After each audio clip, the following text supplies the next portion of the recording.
Bonsoir, il est 21 heures et nous sommes le jeudi 8 mai 2025. Et comme annoncé en début d'après-midi, je vais faire ce soir, je vais consacrer une séance à parler du mystère de l'antisémitisme, en essayant d'être le plus clair et le plus simple possible. Et tout ce que je vais dire ce soir, tout ce que je vais énoncer ce soir, toutes les références historiques, théologiques, philosophiques, précises que je vais évoquer de manière plus rapide, se retrouvent évidemment dans mon gros essai de l'antisémitisme, dans la réédition, qui est là. Donc, ce soir, je ne vais pas trop détailler, parce que pour pouvoir aller un peu vite, vous voyez, donc tout est dans ce gros texte, gros livre-là, qui est une réédition récente, très récente, d'un essai dont la première édition date de 95, je crois, avec beaucoup de choses. Beaucoup d'annexes, je veux dire. Vous voyez, y compris sur l'antisionisme, sur Heidegger, euh, et voilà. Donc ce soir, je vais essayer d'aller un peu plus vite, mais c'est pour vous dire que ce ne sont pas des improvisations et toutes les choses que je vais formuler se retrouvent beaucoup plus argumentées et surtout sourcées avec les références précises dans mon texte, dans mon livre.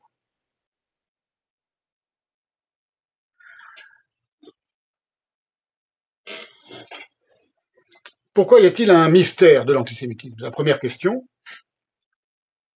Eh bien parce que c'est un phénomène millénaire, plurimillénaire, polymorphe, qui a différentes formes de manifestation, et dont on ne comprend toujours pas l'essence aujourd'hui en 2025. En tout cas, les gens, les interprétations s'affrontent et se disputent pour en comprendre le fonctionnement. On a des hordes d'historiens, de philosophes, de publicistes, d'hommes de lettres de toute obédience qui, depuis des siècles, se sont penchés sur la question juive. Ça n'empêche pas l'obscurité de perdurer. Et on n'a toujours pas de réponse à cette énigme. Quel antisémitisme? Pourquoi y a-t-il de l'antisémitisme plutôt que rien? Et quant aux contemporains, il y a une source de grosse confusion, c'est par là que je vais commencer, qui est la confusion que l'on fait entre l'antisémitisme et un autre type de pathologie, de maladie socioculturelle, qui est le racisme. J'évoque le racisme au sens vraiment très large, qui inclut la xénophobie et toutes les discriminations envisageables, les plus connues étant évidemment l'apartheid en Afrique du Sud ou la ségrégation des Noirs américains pendant des siècles, etc. Donc tout ce qui concerne le racisme, qu'on a tendance à confondre avec l'antisémitisme qui serait un type particulier de racisme. Or, c'est faux. Et c'est faux pour des raisons très précises. D'abord, la première grande différence, je veux dire par là que ce sont deux types d'animosité ou de pathologie, de psychopathologie, socioculturelles, mais qui peuvent être aussi individuelles, très différentes, même si elles ont des formes de manifestation qui peuvent se rejoindre et qui peuvent se mêler d'ailleurs. Contrairement à l'antisémitisme, d'abord, le racisme, la première caractéristique du racisme qu'on ne retrouve pas dans l'antisémitisme, c'est qu'il est universel. C'est-à-dire qu'il s'est manifesté de tout temps et partout où une minorité, quelle qu'elle soit, a vécu au sein d'une majorité. Donc il y a une bêtise qui est très banale, qui est vraiment universelle du racisme, et qui correspond à ce que Freud a nommé le narcissisme des petites différences. dans un passage assez fameux de Malaise dans la civilisation, où il explique ce qu'il appelle le narcissisme des petites différences. Je peux vous le lire, bon, c'est une des rares citations que je ferai ce soir. Alors, avec cette différence, justement, par rapport à mon propre propos, c'est que lui, il assimile aussi l'antisémitisme dans ce qu'il appelle le narcissisme des petites différences. Moi, je vais vous expliquer pourquoi je considère que ça ne concerne que le racisme au sens très large. Je vais vous donner aussi des exemples. Voilà ce qu'écrit Freud, ça date de 1929, donc Malaise dans la civilisation. Il est toujours possible d'unir les uns aux autres, par les liens de l'amour, une plus grande masse d'hommes, à la seule condition qu'il en reste d'autres en dehors d'elle pour recevoir les coups. Donc on peut unir des hommes à condition qu'il y ait un tiers exclu qui lui va recevoir les coups et ça permet à ceux qui donnent les coups donc de s'unir entre eux, de se sentir plus solidaires. Je me suis occupé jadis, continue Freud, de ce phénomène que justement les communautés voisines et même apparentées se combattent et se raillent réciproquement. Par exemple, Espagnols et Portugais, Allemands du Nord et du Sud, Anglais et Écossais, etc. Je l'ai appelé, en premier, le narcissisme des petites différences, nom qui ne contribue guère à l'éclairer. Je suis pas d'accord. On va voir, dans l'exemple que je vais donner, ça permet de le comprendre très facilement. Or, on y constate, continue Freud, une satisfaction commode et relativement inoffensive de l'instinct agressif par laquelle la cohésion de la communauté est rendue plus facile à ses membres.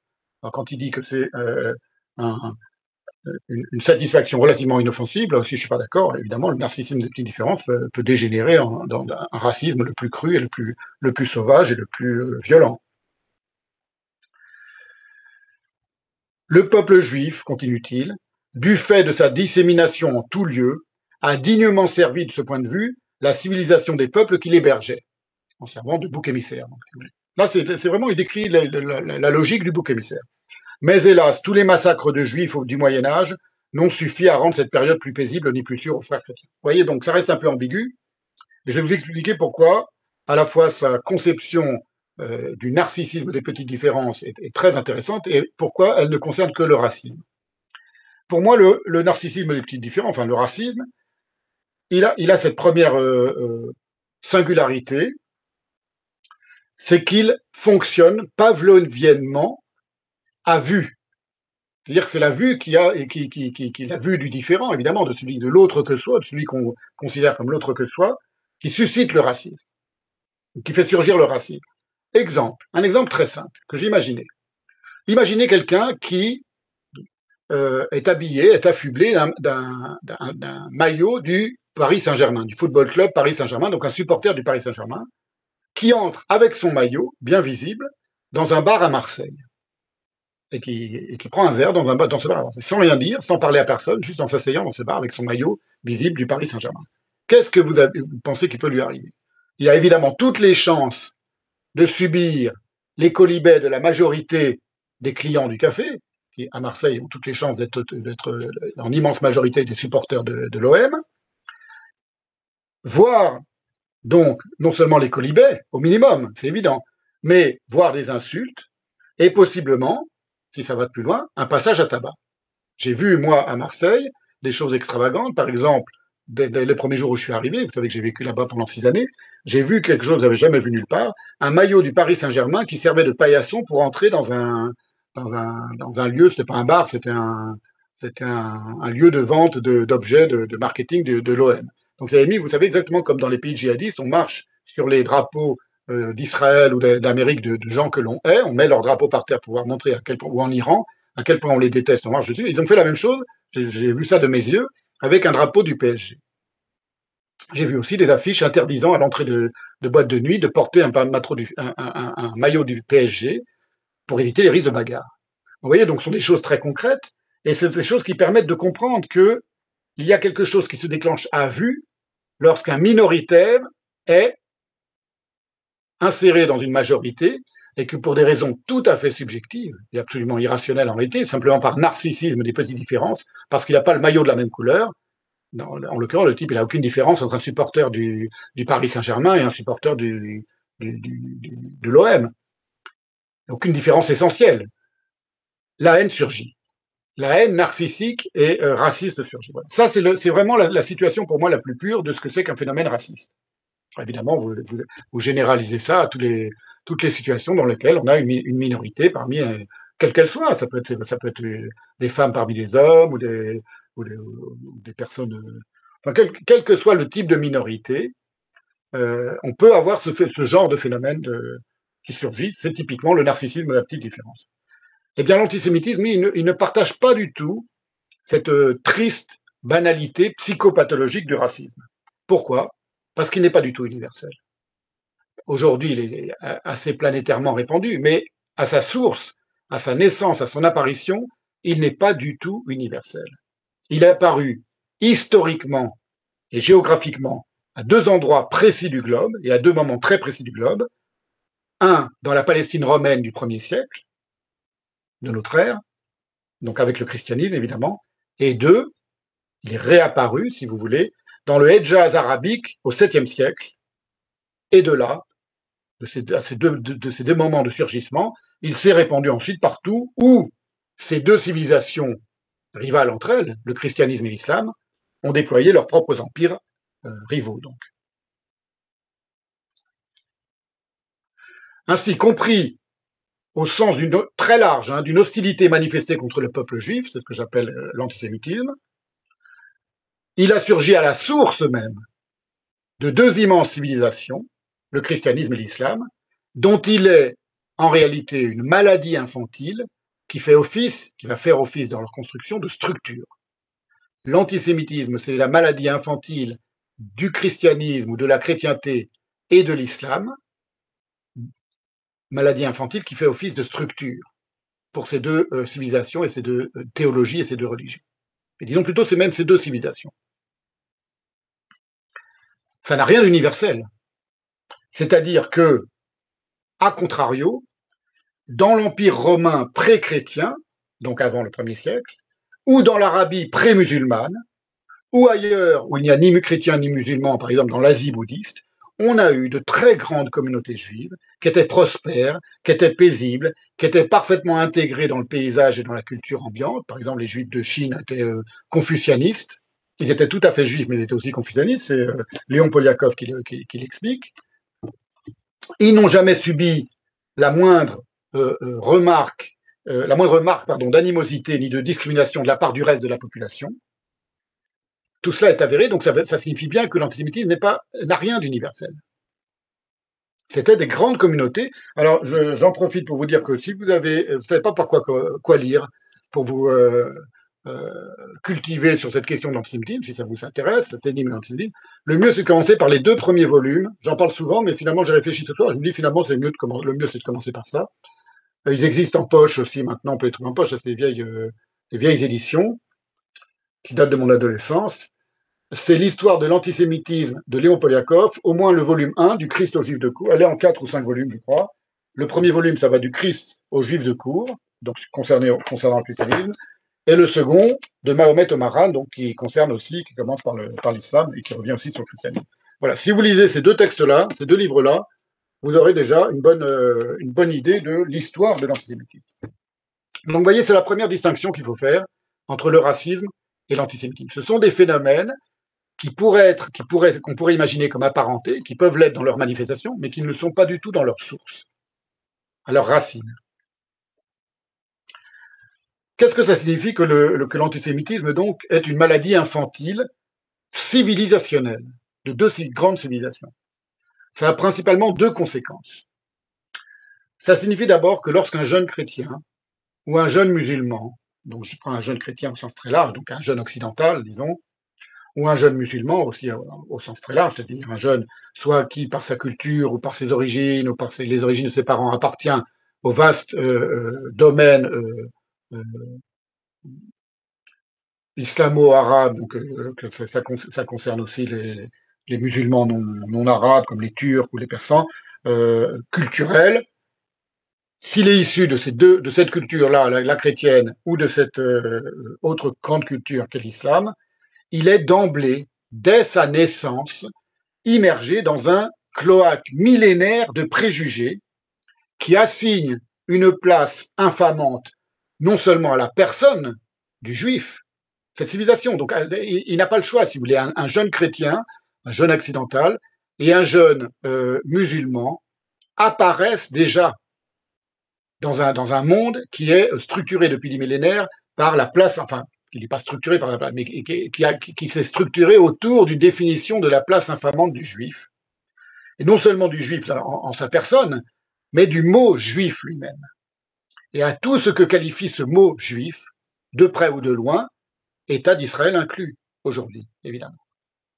Donc vous comprenez que ça signifie d'une part qu'on n'a pas le choix, il va falloir faire un effort pour ne pas être antisémite lorsqu'on est dans une civilisation qui, depuis des siècles, par sa littérature, par sa culture, par ses préjugés, par ses proverbes, par toute une série de réflexes culturels qui nous précèdent, qu'on n'a pas choisi et qui nous précèdent, qui ne peut que empoisonner l'esprit de quelqu'un qui ne va pas faire l'effort de résister à cet antisémitisme-là. On a de nombreux musulmans, par exemple, qui viennent de pays musulmans, qui nous expliquent, des gens qui viennent de Syrie, par exemple, qui nous expliquent qu'ils ont été élevés toute leur vie, on voit ça assez fréquemment aujourd'hui sur Internet, qu'ils ont été élevés toute leur vie, toute leur enfance dans les préjugés antisémites les plus crus, et qu'un jour, ils ont décidé de réfléchir par eux-mêmes, et qu'ils se sont aperçus que tout était mensonge et fausseté, et violence au minimum verbale et culturelle indue. Voilà. Donc il y a des gens qui font cet effort-là.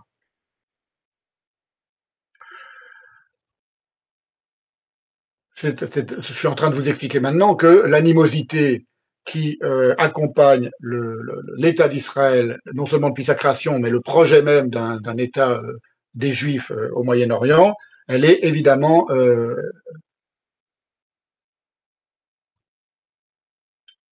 associée par essence à l'animosité qui accompagne les Juifs, où qu'ils soient, et le mot juif lui-même.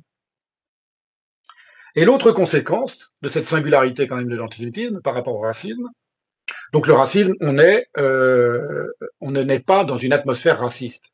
On peut naître, si on est dans une famille raciste, on a toutes les chances de devenir raciste, mais on peut naître à un endroit où il n'y a pas de minorité, et donc du coup on n'est pas raciste.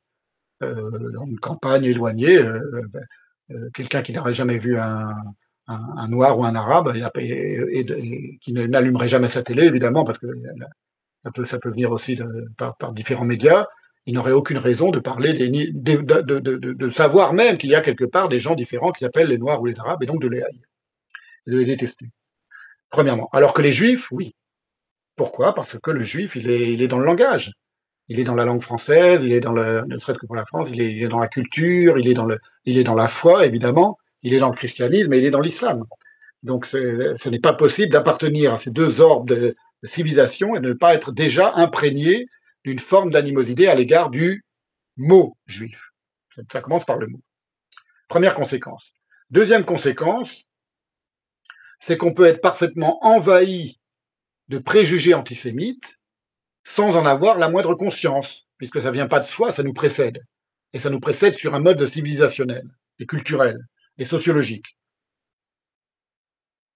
C'est ce dont témoigne parmi d'autres, par exemple, le cas relativement récent de Heidegger, du philosophe Martin Heidegger, ou aujourd'hui de Mélenchon, d'un politicien comme Mélenchon, qui passe son temps depuis le 7 octobre à dérailler, il avait déjà quelques déraillements au compteur, si j'ose dire, assez peu en réalité, assez minimes, et qui ne cesse plus de dérailler sur les juifs et sur la question des juifs depuis le 7 octobre, sans évidemment être consciemment, j'imagine, que lui-même serait révulsé de ce savoir antisémite.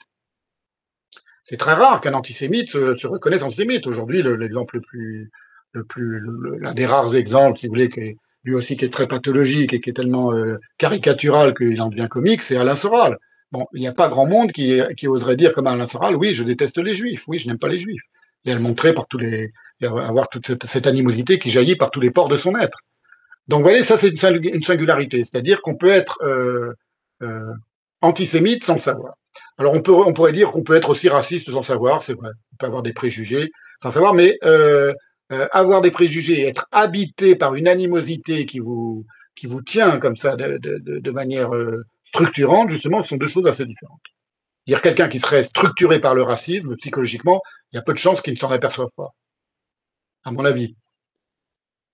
Même lui-même ne se qualifierait pas de raciste. Alors que quelqu'un qui peut être tout à fait structuré par un antisémitisme culturel qui l'accompagne, c'était le cas par exemple de Heidegger. Heidegger, on le sait par la lecture de ses cahiers noirs, c'est-à-dire il a repris pendant une assez courte période de sa vie, il a repris tous les préjugés, toute la rhétorique par laquelle le nazisme l'avait influencé. Parce que c'est vraiment, il y a certains moments des cahiers noirs, on voit la rhétorique nazie qui surgit pendant un certain moment. Et à un autre moment, un peu plus loin, il se révulse à l'idée de pouvoir être qualifié d'antisémite. En bon lecteur de Nietzsche, il méprisait les antisémites. Donc il n'avait pas compris que lui-même reprenait un discours. Bon, j'ai longuement évoqué tout ça dans Heidegger et l'extermination, vous le savez. Je montre un peu cette autopsie dans lequel je parle quand même beaucoup aussi de ça. Donc j'y reviens pas, mais enfin, c'est une des choses très importantes, 800 pages sur ces questions-là, entre autres, c'est qu'on peut être antisémite sans le savoir, sans s'en douter. Et évidemment, ça va concerner beaucoup des antisionistes contemporains. C'est-à-dire que le mot juif, je vous l'ai dit, tout commence avec le mot juif. Pourquoi ça commence avec le mot juif plutôt qu'avec le lettre juif? Parce que ces deux antisémitismes-là, le chrétien et puis ensuite, 6 siècles plus tard, le musulman, sont inscrits dans deux textes, l'Évangile et le Coran. Et donc ce sont d'abord des mots, avant d'être des réalités humaines. Le mot juif, donc, le mot juif entre guillemets, quelle que soit la langue dans laquelle on le profère, il est recouvert d'une épaisse limaille de qualificatifs qui n'ont pas besoin d'être conscients. Parce que ce sont des qualificatifs qui sont répandus, donc qui forment comme une écorce autour du mot juif, qui sont répandus depuis des siècles dans la culture ambiante, je vous l'ai dit tout à l'heure, dans la littérature, dans la philosophie. Toute la philosophie allemande, avec quasiment aucune exception, on va dire de Luther jusqu'à Heidegger, est traversée par l'antisémitisme. C'est vrai à l'exception de Nietzsche. C'est vrai de Hegel, c'est vrai de Kant, c'est vrai de Marx même, qui pourtant était juif, si on considère que Marx est un philosophe allemand.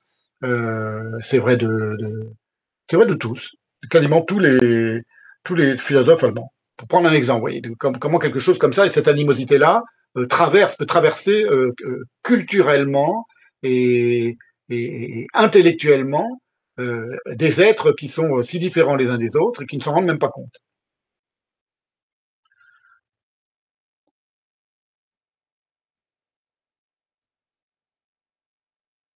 Dans la philosophie, donc, et dans les coutumes et dans les expressions proverbiales. Ce qui signifie que quelle que soit son éducation, quel que soit, parce que tous ces êtres-là ne sont pas les mêmes, tous les chrétiens ne sont pas les mêmes, tous les gens qui naissent dans le domaine du christianisme en chrétienté ne se ressemblent pas, et tous les musulmans, évidemment, sont très différents et ne se ressemblent pas. Il y a plusieurs formes, non seulement il y a plusieurs manières d'être différents, mais il y a plusieurs sortes d'islam. Mais ça signifie que quelle que soit son éducation et le discours qu'on peut tenir consciemment et intellectuellement à propos des juifs, on est, NAIT, en Occident, au Maghreb et au Moyen-Orient, dans une atmosphère culturelle irradiée d'antisémitisme. Ce qui signifie, dernière conséquence, que ne pas l'être, ne pas être antisémite, exige dès lors un, un effort de réflexion critique personnelle qui n'est pas acquis d'emblée. C'est-à-dire que vous ne pouvez vous laver de cette ambiance antisémite qui vous précède et qui vous précède depuis des siècles, qui que vous soyez, vous ne pouvez vous en débarrasser qu'en faisant un effort de réflexion critique, si vous n'êtes pas juif. Il faut penser, ça se pense, le fait de ne pas être antisémite. L'inverse n'est pas vrai. C'est-à-dire que ça ne se pense pas, on n'a pas besoin de se penser antisémite pour, non pas l'être, mais pour vivre dans une atmosphère d'antisémitisme inapparent.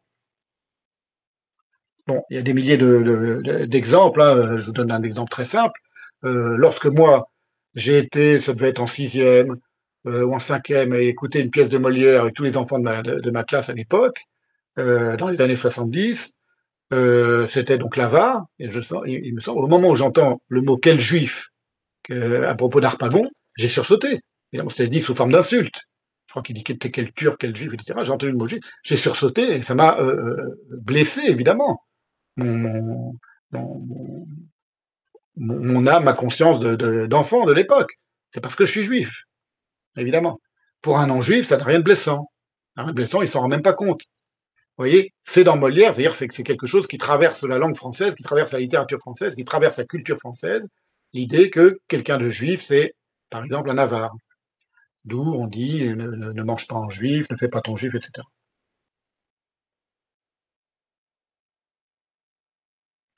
Alors, pour comprendre le mystère, donc ça c'était la première chose, c'était que le racisme et l'antisémitisme sont deux phénomènes qui n'ont pas grand-chose à voir en réalité. Pour comprendre maintenant le mystère de cet empoisonnement civilisationnel, c'est-à-dire comment deux civilisations ont pu être empoisonnées à ce point-là par une forme d'animosité un peu bizarre, mais réelle.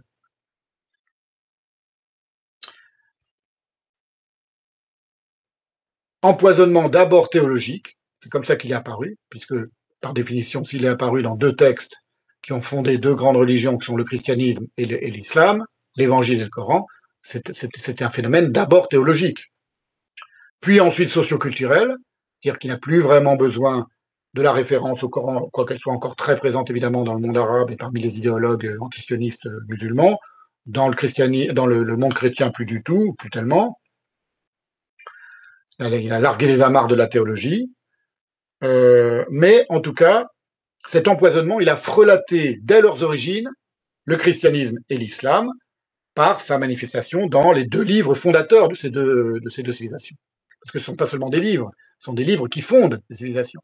C'est pour ça que c'est un empoisonnement. C'est-à-dire que s'il est à la source du texte qui fonde une civilisation, il ne peut pas ne pas se retrouver dans l'ensemble de la civilisation. Parce que le texte est fondateur. C'est pour ça que je disais tout à l'heure, c'est une maladie infantile structurante de ces deux civilisations. Pour comprendre donc le mystère, il va falloir commencer par prendre en considération quelques particularismes du judaïsme originel, parce qu'après tout, les juifs, c'est pas n'importe quel peuple, ils ont bien quelques caractéristiques qui ont fait qu'ils ont suscité cette animosité-là. Alors peut-être pas eux en tant qu'êtres humains, mais en tout cas la religion qui les définit comme juifs.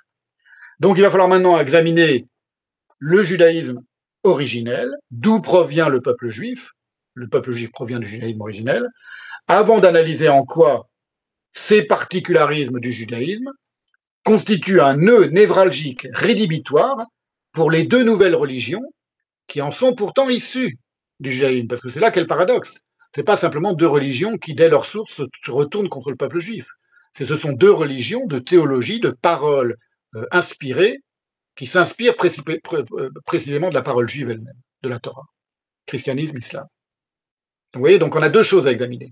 Les caractéristiques du judaïsme qui peuvent expliquer peut-être pourquoi tout à coup quelque chose se sclérose et devient une animosité, et pourquoi cette animosité, elle va être portée par deux discours, deux paroles qui elles-mêmes sont issues du peuple juif, ou de la parole juive. Alors, le judaïsme originel.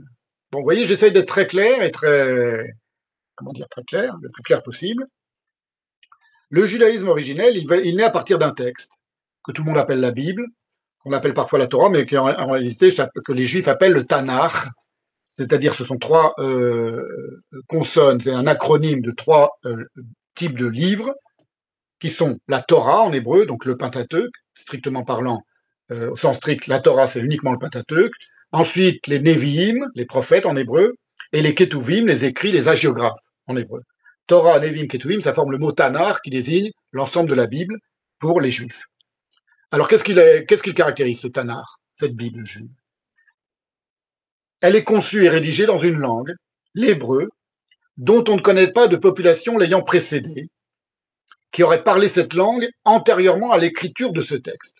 J'en ai déjà parlé une fois dans une séquence que j'avais faite, une mini-conférence que j'avais faite déjà sur l'antisémitisme, je vous avais expliqué que on n'a pas de traces, quasiment pas de traces archéologiques, historiographiques d'un peuple hébreu qui aurait précédé l'écriture de ce texte qui raconte son histoire et qui aurait parlé cette langue antérieurement donc à l'écriture de ce texte. Ça signifie concrètement quoi? Que le peuple juif ne se reconnaît pas d'autre existence en dehors de ce texte. Le peuple juif, j'ai déjà dit plusieurs fois, je reprends cette formule que j'aime beaucoup, qui est de moi donc, c'est un peuple texte, par essence un peuple texte. C'est très différent évidemment de l'évangile et du Coran, qui sont tous les deux rédigés, enfin qui sont chacun rédigés dans des langues pratiquées auparavant par de vastes peuples. le grec pour l'évangile. Le peuple grec, évidemment, précède le peuple chrétien le peuple et l'avènement du christianisme depuis de nombreux siècles, et les Arabes, non musulmans, polythéistes ou juifs en ce qui concerne l'islam, c'est-à-dire qu'il y avait de nombreuses tribus arabes, juives, euh, en Arabie, dans le Hedjaz, quand Mahomet est né, qui existait déjà. Et donc ces langues qui n'ont rien à voir, le grec et l'arabe, la langue grecque et la langue arabe, qui n'ont rien à voir avec l'émergence de ces deux religions et de ces deux civilisations. Donc là déjà, on a une divergence très importante à comprendre. Dans le cas du judaïsme,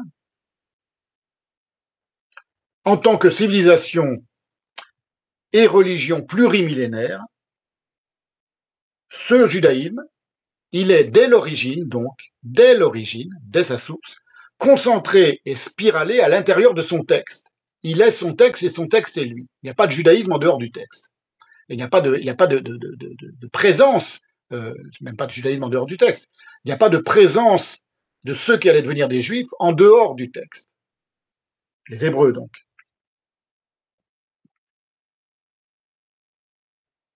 Et il est écrit dans une langue qu'aucun autre peuple ne pratique.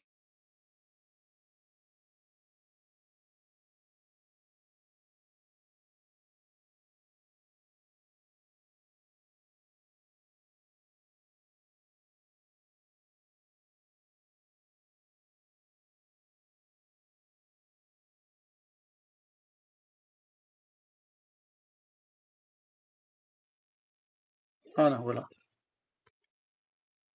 Bon, il y a eu un petit problème de vidéo, je ne sais pas si c'est apparu pour vous aussi, en tout cas, c'est réglé.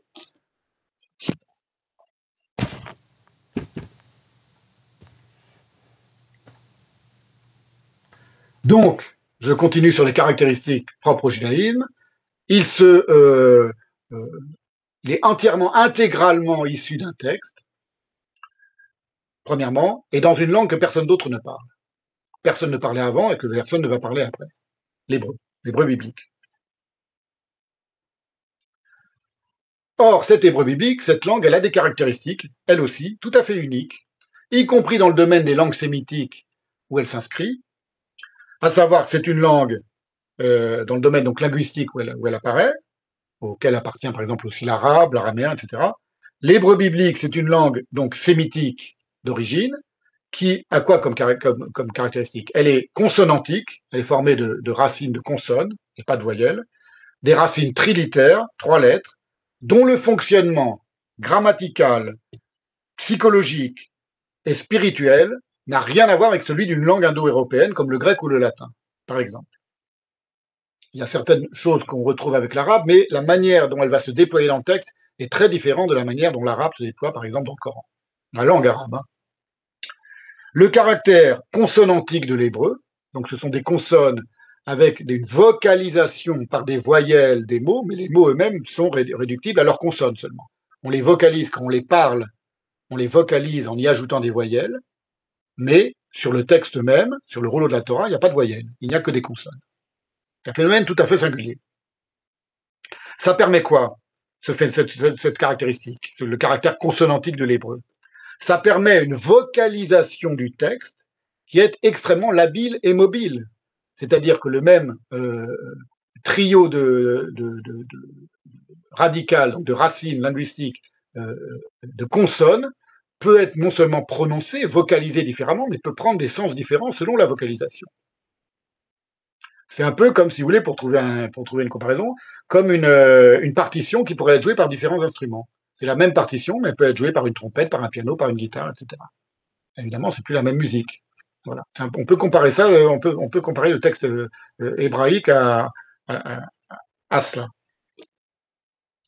Une vocalisation du texte, donc, qui va devenir extrêmement labile et extrêmement mobile, et qui va donner lieu, ça c'est unique, à des milliers de jeux possibles sur chaque mot, sur la structure de chaque phrase et sur le sens de chaque verset.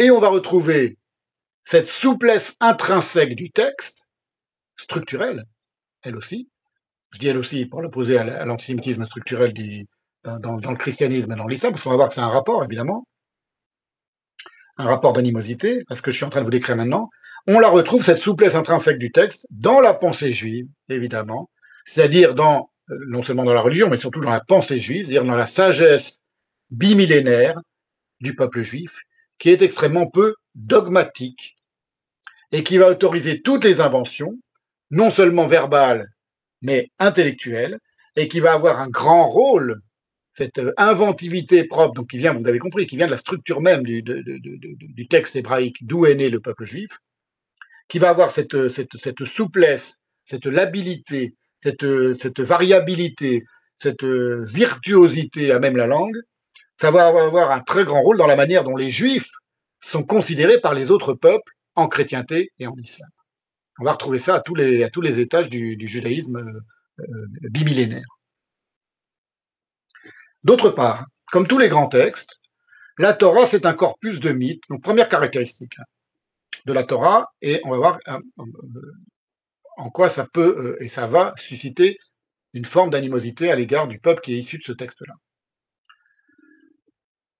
D'autre part, comme tous les grands textes fondateurs, la Torah au sens large, donc le Tanakh, la Bible, si vous voulez, disons-le en français, c'est un corpus de mythes, au pluriel, au sens noble, hein, dont certains sont partagés avec d'autres civilisations. Le déluge, par exemple, c'est un mythe qui apparaît pas seulement chez les Juifs, et dont les principaux épisodes sont connus du monde entier. La création de l'homme, aujourd'hui, connu du monde entier aujourd'hui, évidemment. La création de l'homme, la création de la femme, le péché originel, l'histoire de Caïn et Abel, le premier meurtre, le déluge, l'arche de Noé, la vie de Moïse, la sortie d'Égypte, la pérégrination des Hébreux dans le désert, l'histoire de David et Goliath. Je vous prends vraiment les plus célèbres, les plus connus, les plus universellement connus. Samson, la force de Samson, la sagesse de Salomon, etc. Pour vous dire que c'est un livre, au sens littéraire du terme, qui a eu un succès évidemment planétaire aussi par sa qualité et par la vivacité et la grâce de ces légendes, de ces mythes. Comme ça, d'un point de vue non juif donc. Or, ces fables sont conçues par le peuple juif comme ayant une actualité perpétuelle. Pour les juifs, c'est la manière, c'est ainsi que le judaïsme s'est toujours développé et conçu, pour les juifs, ce ne sont pas des fables. Non seulement au sens où elles sont vraies, elles sont la vérité, ça c'est vrai de tous les mythes, de toutes les mythologies, si vous voulez, mais au sens, et c'est vrai aussi des mythologies de ce que Lévi-Strauss appelle la pensée sauvage, de tous les peuples qui s'adonnent à la pensée sauvage, c'est qu'elles ont une actualité perpétuelle. Pour les juifs, traditionnellement, il ne s'agit pas de récits, ni même d'une histoire de leur peuple, au sens où ils seraient extérieurs à cette histoire et où elle ne les concernerait plus vraiment maintenant, où elle serait passée.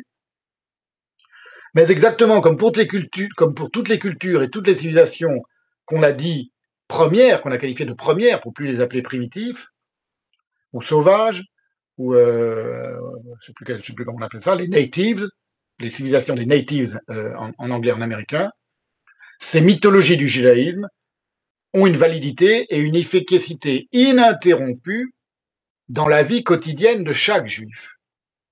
L'histoire d'Adam, l'histoire de Moïse, l'histoire de Samson, elle parle pour un juif pieux, évidemment. Donc, c'est-à-dire un juif tel qu'il s'est manifesté pendant 2000 ans. Aujourd'hui, il y en a plus, il y a beaucoup de juifs qui ne sont plus concernés par ça.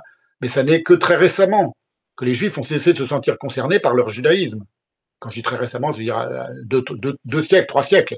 C'est rien sur un peuple qui a 3500 ans d'âge, vous voyez.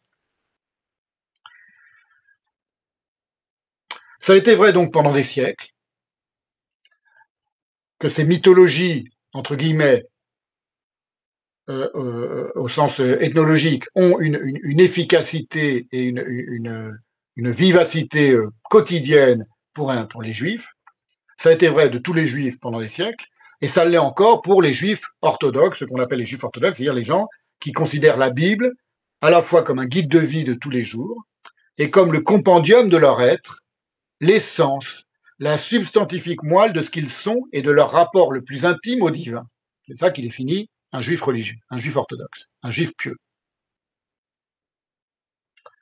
Or, encore une nouvelle caractéristique, c'est que ce texte, à plusieurs égards, ce texte des Juifs, il tranche profondément avec les civilisations du bassin mésopotamien où il est apparu, puisqu'on sait à peu près quand et comment il est apparu d'un point de vue humain,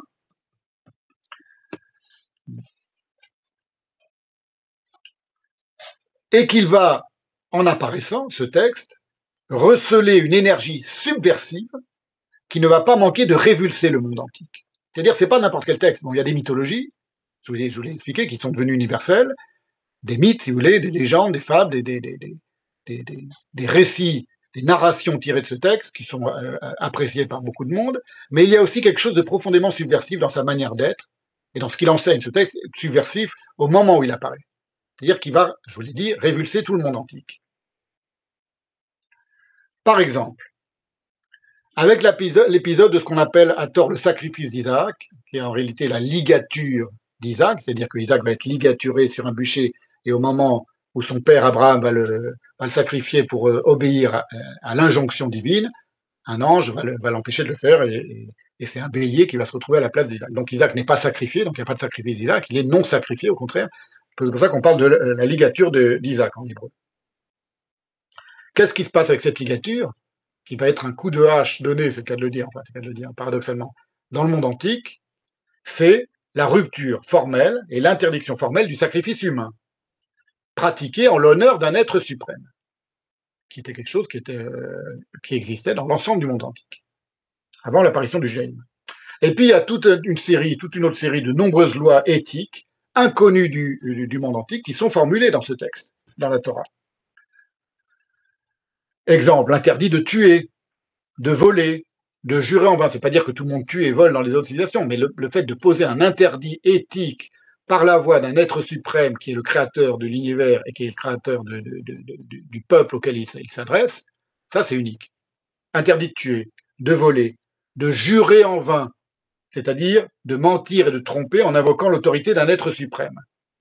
Le souci dû à la nature et aux animaux, aux étrangers, aux miséreux, aux délaissés. Tout ça, ce sont des choses extrêmement célèbres, des versets extrêmement connus, extrêmement célèbres de la Bible, que ce soit dans le Deutéronome, que ce soit dans le Lévitique, que ce soit dans l'Exode ou dans la Genèse, évidemment.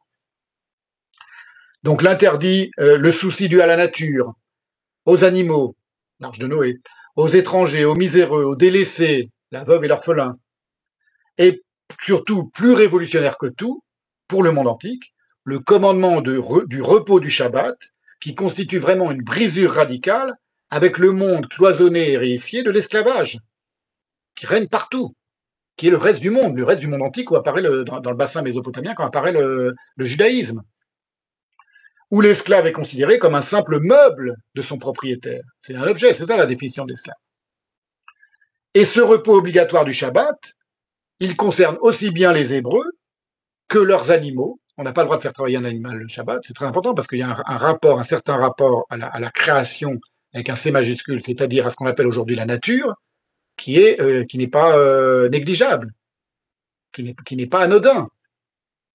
La nature participe aussi du repos. Puis la mise en jachère des terres, etc., le jubilé, etc. Non seulement donc les Hébreux et leurs animaux, mais leurs serviteurs, qu'ils soient juifs ou étrangers, et y compris les étrangers qui vivent parmi eux, qui ne sont pas des serviteurs. Tout ça, c'est indiqué mot à mot dans les versets de la Bible, quand on les lit dans quelques traductions que ce soit. Ça, c'est ce qui distingue le judaïsme de l'ensemble du monde entier. Et c'est très subversif. Vous comprenez pourquoi c'est subversif? L'interdiction de l'esclavage, ou en tout cas le repos du Shabbat, qui d'une certaine manière brise l'esclavage, et puis même le souci porté à son esclave, qu'on est dans la Bible, qu'on est obligé de libérer au bout d'un certain nombre d'années, de lui proposer l'émancipation. Il n'a quasiment pas le choix. Et s'il refuse de s'émanciper parce qu'il est tellement bien dans cette famille où il est né, par exemple, eh bien, il y a tout un rituel qui est indiqué dans la Bible, on va lui percer l'oreille, etc. Première série d'innovations, si vous voulez, qui bouleverse le monde antique. Autre innovation spécifiquement juive dans le monde antique, non seulement l'obligation de charité faite aux personnes les plus défavorisées, ça aussi c'est une invention juive, mais surtout le respect dû à celui qu'on appelle l'étranger parmi nous, le ger toshav en hébreu, qui est une formule répétée à plusieurs reprises dans la Bible, tant elle est d'une importance majeure. Elle qualifie le peuple juif comme ayant la mémoire très vive d'avoir été lui-même traité en étranger et en esclaves. C'est pour ça le rapport à l'esclavage, évidemment, il est lié à l'esclavage en Égypte, hein. C'est-à-dire maltraités. On a donc la mémoire d'avoir été maltraité. Tout ça, c'est inscrit dans le texte même, dans le texte fondateur du judaïsme. Spoliés, opprimés, calomniés, racisés, entre guillemets, comme on dit de nos jours. Tout ça, c'est inscrit dans le texte fondateur du peuple juif. Que le peuple juif a été à un moment racisé, spolié, calomnié, etc. Et leur Dieu, en revanche, leur interdit de manière très vive de rendre jamais l'appareil. Lévitique 19.34, je vous donne un exemple, une autre citation, je ne vais pas en faire beaucoup aujourd'hui. Vous traiterez, ce sont des citations célébrissimes, hein, c'est pour montrer que euh, souvent, lorsqu'on parle, par exemple, évidemment, aujourd'hui tout ça s'applique plutôt à l'antisionisme qu'à l'antisémitisme contemporain. Mais l'antisionisme va reprendre tous les, j'en parlais tout à l'heure, tous les préjugés et tous les lieux communs de l'antisémitisme. Et évidemment, ça, c'est un des lieux communs les plus indécrottables, c'est la haine de l'étranger parmi les juifs. Eh bien, évidemment, un juif qui haïrait les étrangers ou tous les non-juifs, ce serait quelqu'un qui ne respecterait pas cette parole de son Dieu, donc ce ne serait pas un bon juif. Lévitique 19.34, vous traiterez l'étranger en séjour parmi vous, c'est-à-dire l'étranger qui vient habiter parmi vous, qui vous aime donc. Pour une raison ou pour une autre, il vient et puis il s'installe parmi vous, il devient votre ami ou votre voisin ou, votre, ou l'un membre de votre famille, comme Ruth la Moabite par exemple. Vous traiterez l'étranger en séjour parmi vous comme un indigène du milieu de vous. Vous l'aimerez comme vous-même, vous l'aimerez comme vous-même. Vous voyez comme ce sont des mots forts. Car vous avez été étranger dans le pays d'Égypte, je suis l'Éternel, votre Dieu. Bon, je vous décortique pas la phrase. Vous voyez comme quoi c'est pas un petit appendice quelque part dans la Torah où on parle à un moment qu'il faut être gentil avec l'étranger, et puis après on oublie ça. Ce sont des formules fondamentales de l'être juif, de l'essence même de ce que c'est qu'être juif. Ce rapport à l'étrangeté. Ça, le monde antique l'ignorait parfaitement. Je parle évidemment pas encore ni du christianisme ni de l'islam, hein. Le monde antique ignorait parfaitement ce souci de l'autre que soi, qui est fondé, l'étranger, donc l'autre que soi, fondé sur la mémoire vivante d'avoir jadis eu soi-même l'âme d'un autre. Parce qu'il y a un moment dans la Bible, dans un autre verset, on dit vous avez l'âme de l'étranger. Vous avez été étranger en Égypte, vous savez ce que c'est que l'âme de l'étranger. Et c'est là que va apparaître un premier préjugé, qui est un des rares préjugés antérieurs au christianisme, donc contre les juifs, qui précède le christianisme, et qui va se colporter dans l'Antiquité. Je dis qu'elle va se colporter, mais en réalité, on va le voir, c'est propre seulement de quelques écrivains, donc c'est pas toute l'Antiquité, et surtout les populations ne partageaient pas du tout ce préjugé-là. C'est celui de l'isolement des Juifs et de leur haine pour toutes les autres nations, qui est donc contradictoire avec ce qu'on vient de voir de ce qui était l'essence même du judaïsme. Ça, c'est un préjugé qui précède le christianisme parce qu'on le retrouve indiqué chez Tacite, par exemple, et chez quelques autres, mais en réalité, il n'a aucune influence sur l'ensemble des citoyens romains, des citoyens du monde romain. On le sait, hein, Paul Jacob le dit, je vous l'ai dit, dans le monde romain pré-chrétien, les juifs ont des places tout à fait honorables, et les communautés juives prospèrent, il y a des juifs qui sont gouverneurs, qui sont assistants de l'empereur même, etc. Donc il n'y a pas d'antisémitisme dans le monde romain, il n'y a pas d'antisémitisme au sens populacier, au sens collectif du terme. Il y a cette remarque qu'on trouve chez Tacite qui dit que les juifs ont la haine de toutes les autres nations, qui va devenir ensuite un lieu commun de l'antisémitisme et qu'on va retrouver partout.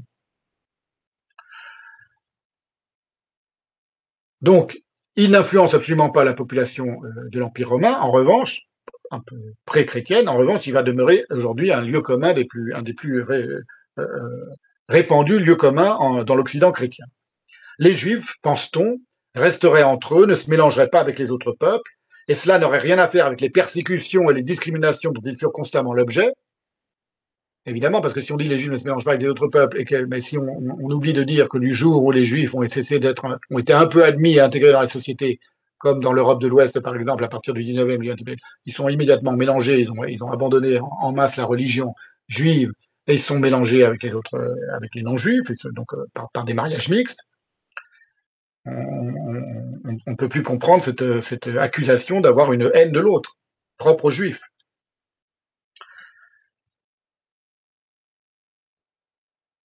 Et donc, ce qui en réalité est une distinction, au sens vraiment noble du mot d'être distingué, une distinction dans le judaïsme vis-à-vis des coutumes païennes, elle va être calomniée, cette distinction, en une hostilité fantasmatique qu'éprouveraient les Juifs à l'égard de tous les autres peuples.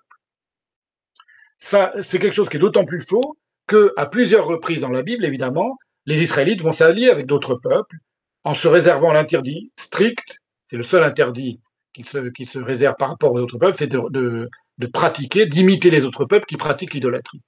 Donc c'est pas l'alliance avec les autres peuples qui est interdite dans la Bible. C'est pas, il n'y a pas de haine à l'égard de tous les autres peuples. Il y a une haine à l'égard du phénomène de l'idolâtrie. Et donc l'interdiction d'imiter les peuples qui pratiquent l'idolâtrie. Qu'est-ce que ça signifie si j'essaye de résumer un petit peu ce cas de subversif le judaïsme? Vous voyez, là, on est encore avant même la naissance du christianisme, et évidemment de l'islam.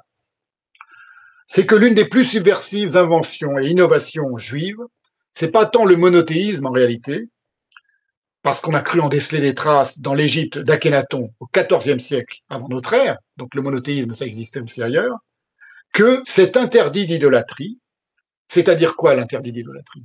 Qu'est-ce que ça, par essence, ça désigne quoi l'interdit de fabriquer des idoles, donc, hein, c'est ça l'idolâtrie, d'adorer des idoles, et donc de fabriquer des idoles, c'est-à-dire de confondre l'essence gracieuse, gratuite, gracieuse du divin avec quoi? Avec une simple marchandise. Ça s'appelle pas comme ça dans la Bible. Mais une idole en bois, c'est une marchandise. Oui.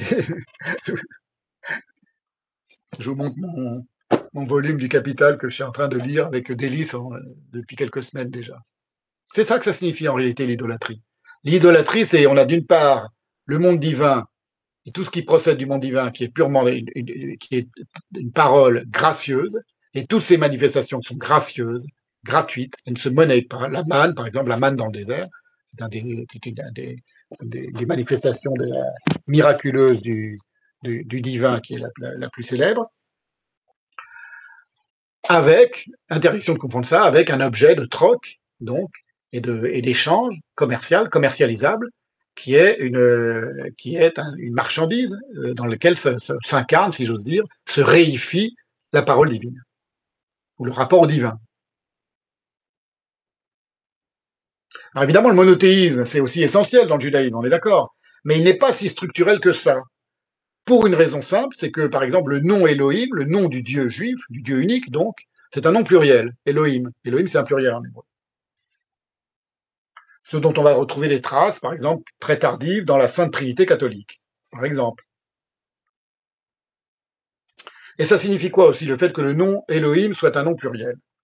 Ça signifie, on est toujours avant la naissance du christianisme, hein, donc avant l'apparition de l'antisémitisme. Donc déjà, il y avait quelque chose dans le judaïsme de profondément subversif et qui était fait pour choquer une conscience antique. Mais choquer ne veut pas dire détester, ne veut pas dire haïr. Ça signifie aussi que la figure du divin, le fait que Elohim ce soit un pluriel, c'est un des noms de Dieu, il a beaucoup d'autres noms, mais c'est un des noms les plus célèbres, évidemment. Ça signifie aussi que la figure du divin, elle est multiple et questionnable. Dans le judaïsme, ce dont témoigne évidemment éminemment le premier dialogue entre Dieu et Moïse au buisson ardent. C'est un dialogue qui est fait de questions et de réponses et de questionnements perpétuels. C'est vrai aussi déjà dans les dialogues, les petits dialogues que Dieu a avec Abraham, avec Sarah, avec Adam, etc. C'est un Dieu, c'est le Dieu un Dieu fait question, si vous voulez, le Dieu juif. Et c'est aussi ce qui a conféré au judaïsme sa conception kabbalistique de la création, cette pluralité du nom divin, la conception mystique, donc kabbalistique, de la création par émanation au pluriel successive et plurielle elle-même, ce sont les fameuses séphirotes, au sein de l'inconnaissable monde divin. Voilà. Donc même au niveau de la mystique la plus tardive, du judaïsme, on retrouve cette pluralité d'essence essentielle à l'être juif. Alors, ce premier préjugé, du fait que les juifs haïssent tous les autres peuples, qui est exprimé par Tacite de manière très agressive dans les annales, on va le retrouver chez Voltaire, je vous l'ai dit, chez Spinoza, chez bien d'autres publicistes antisémites, et y compris, c'est là que ça devient intéressant, dans le monde arabe au début du sionisme. C'est-à-dire que, évidemment, ça va être le protocole des sages de Sion qui va servir de modèle dans le monde arabe, parmi les idéologues antisionistes. C'était encore une référence très récente du Hamas, de la charte du Hamas. Le protocole des associations, il est cité hein, littéralement dans la charte du Hamas. Donc cette idée que les Juifs formeraient une coterie comploteuse, occupée à dominer le monde, et qui ne s'intègre au cœur d'aucune nation. Il y a eu des tas de propagandistes arabes au début du XXe siècle qui expliquaient aux Occidentaux que les Juifs, s'ils ne s'étaient pas intégrés dans les nations européennes, vu qu'ils étaient ce petit peuple si détestable et qui détestait toutes les autres nations et qui ne pensait qu'à les piller, vous n'allez pas nous les autoriser à venir s'installer parmi nous en masse parce qu'ils vont être ce qu'ils ont été chez vous, à savoir les Juifs détestables qu'ils sont, par essence. Ce sont des discours, je vous les résume, hein, on les retrouve. Vous lisez Ben Soussan, l'histoire de ce livre, vous retrouvez ça partout. L'influence, si vous voulez, de l'antisémitisme chrétien sur l'antisémitisme musulman, d'une part, et l'idéologie musulmane. Ils sont très différents, hein, la manière dont il fonctionne, l'antisémitisme chrétien traditionnel et l'antisémitisme musulman traditionnel aussi. Et là, ils se sont rejoints, ils sont amalgamés au XXe siècle pour s'opposer à l'arrivée de juifs dans la terre de leur origine, à savoir en Judée, à savoir dans la Palestine du XXe siècle. Donc ce délire de juifs qui formeraient une coterie prête à dominer, désireuse de dominer le monde et qui serait inintégrable et inassimilable à aucune autre nation que ce soit, qui est contraire à toute l'histoire réelle du peuple juif, en réalité, ça va signaler une première caractéristique de l'antisémitisme, et ça on va la retrouver dans toute l'histoire des deux grands antisémitismes chrétiens et musulmans, c'est que il inverse la réalité pour la retourner sur un mode accusatoire contre le peuple juif. Ça va se retrouver dans toute l'histoire et dans tous les discours et dans toutes les manifestations d'antisémitisme. Cette première réalité d'une haine de l'étranger, alors que je vous ai dit à quel point l'amour de l'étranger, le mot il est dans la Bible, j'allais dire de la bouche même de Dieu, mais enfin c'est une parole du divin, l'amour de l'étranger, parce que l'étranger, c'est inversé en une haine de l'étranger. Haine de l'étranger. Ça se retrouve aujourd'hui. Je vous fais des allers-retours entre l'actualité la plus brûlante, à savoir les discours anti-israéliens d'aujourd'hui, avec la guerre à Gaza, à savoir que les Juifs sont extrêmement racistes et que l'État d'Israël est un État d'apartheid, c'est-à-dire où on est raciste et où les Juifs se prennent pour une race supérieure qui écraserait toutes les autres. Ça vient de là. Ça vient de là. Ça n'a aucune réalité dans la société israélienne, par exemple. Les Israéliens sont absolument pas racistes. Ils adorent les étrangers. D'abord, c'est une société cosmopolite, par essence. Il n'y a pas de société plus cosmopolite que la société israélienne. Je ne parle pas du peuple juif, là, je parle vraiment de la société en Israël. Donc, il faut y aller, il faut le voir, il faut les fréquenter. Ils sont extrêmement. Évidemment, il y a des racistes parmi eux, comme partout. C'est pas ça qui définit une société. Le fait qu'il y ait des éléments racistes dans cette société. Mais d'une manière générale, disons, les mentalités du peuple israélien sont extrêmement ouvertes à toutes les cultures. Ils adorent les cultures africaines, pas seulement les juifs qui viennent des autres pays, mais enfin, ils sont très ouverts, de manière presque un peu candide, comme ça, là, à la world culture.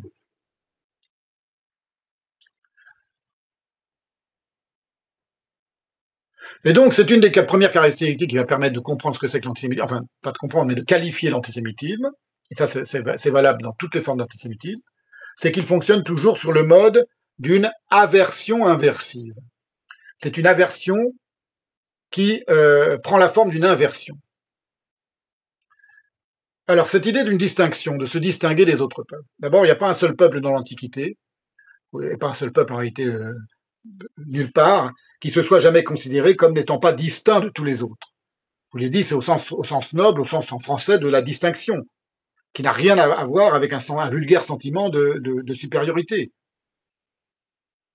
Qu'un peuple se définisse et définisse son identité comme peuple par sa distinction avec tous les autres peuples, c'est la moindre des choses. Sinon, il ne peut plus se définir comme peuple, comme ayant sa propre mythologie, sa propre langue, ses propres coutumes, sa propre histoire, sa propre psychologie, etc.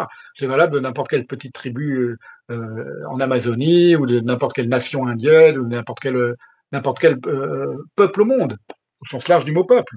Donc c'est vrai aussi des juifs, c'est vrai. Les juifs sont considérés comme un peuple distinct des autres peuples.